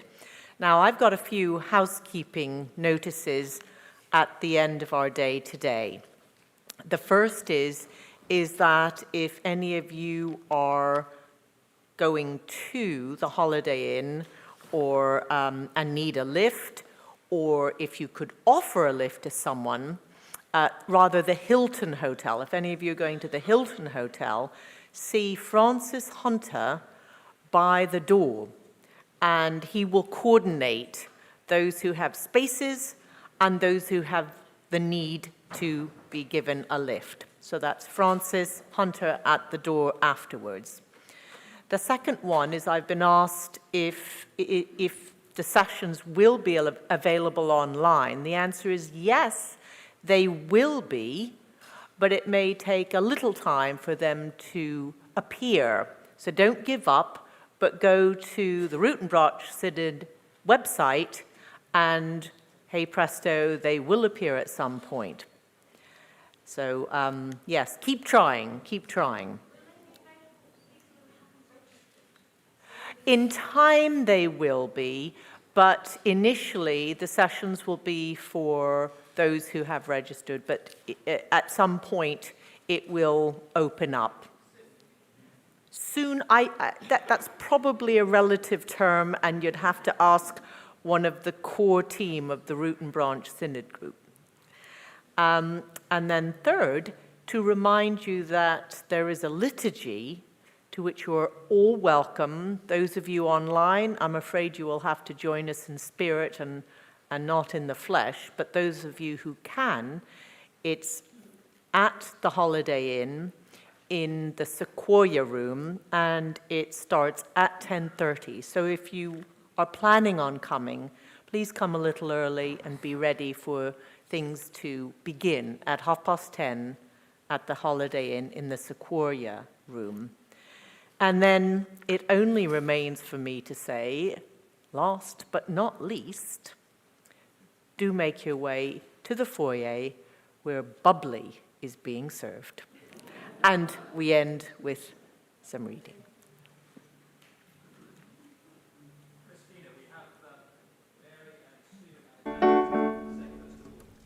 Oh, we have some farewells, yes. Yeah. Of course, before we go, don't go yet. Restrain yourselves. We also, yes, over to you, and then the farewells from Penelope and Sue. Life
Just quickly, an update about the availability of the sessions. Sunday through Tuesday videos have already been posted yesterday, and Wednesdays and today's will be available tomorrow. Good news. Quick work.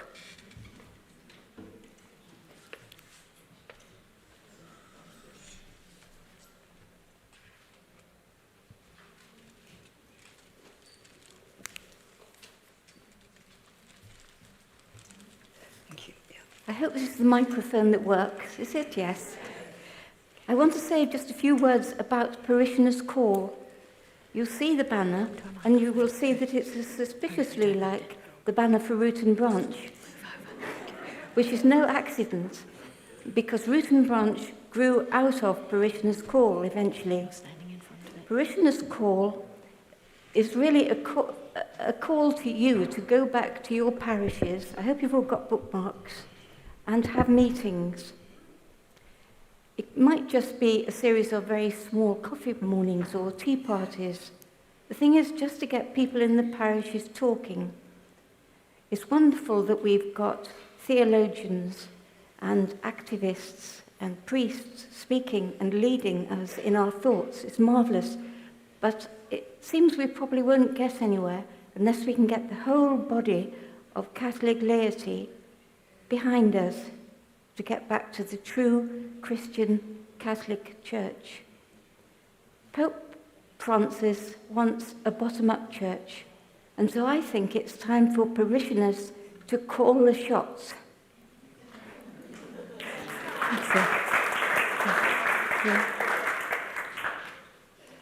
I just wanted to explain a bit about tomorrow's liturgies. I'm sorry that it won't be online, but we've had to do that for various reasons. We're holding two different liturgies in the Sequoia Room of the Holiday Inn at Filton tomorrow. The first liturgy is at 10:30, a liturgy of word and sacrament, followed by an inclusive lay-led agape an hour later. We moved from our original plan of having an inclusive lay-led Eucharist for several reasons. The first reason was that the Bishop of Clifton, Declan Lang, gave Root and Branch his blessing. Also, we realised that a Eucharist led by lay people may be difficult for some people on our journey to accept. We have to realise that, I'm sorry. The celebration of Word and Sacrament will satisfy the need to fulfil their Sunday obligation for those who feel they need to do that. A lay-led agape will be completely inclusive and will also welcome those who feel excluded in any way. As Christina said earlier today, to bring everyone with us on our journey is our aim, which may be difficult at times. We need the help of the Holy Spirit. Please do join whatever liturgy you would feel comfortable in tomorrow, and we'll hope we'll see you somewhere. Okay, and we'll be asking people to participate. I've already asked people to do that. Thank you. Okay, don't go. Thank you, Sue. I'm simply aware that everything that we have heard cannot be bettered. And this closing song was absolutely beautiful.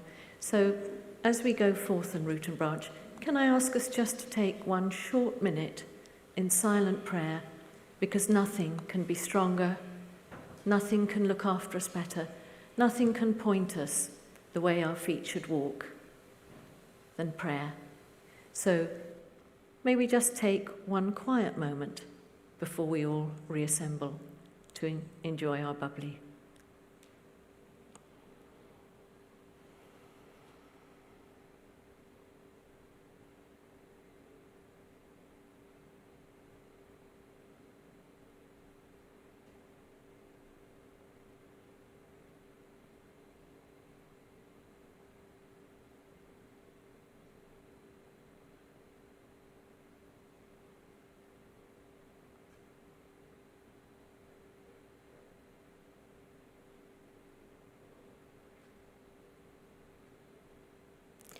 Beloved Spirit, you have brought us all here.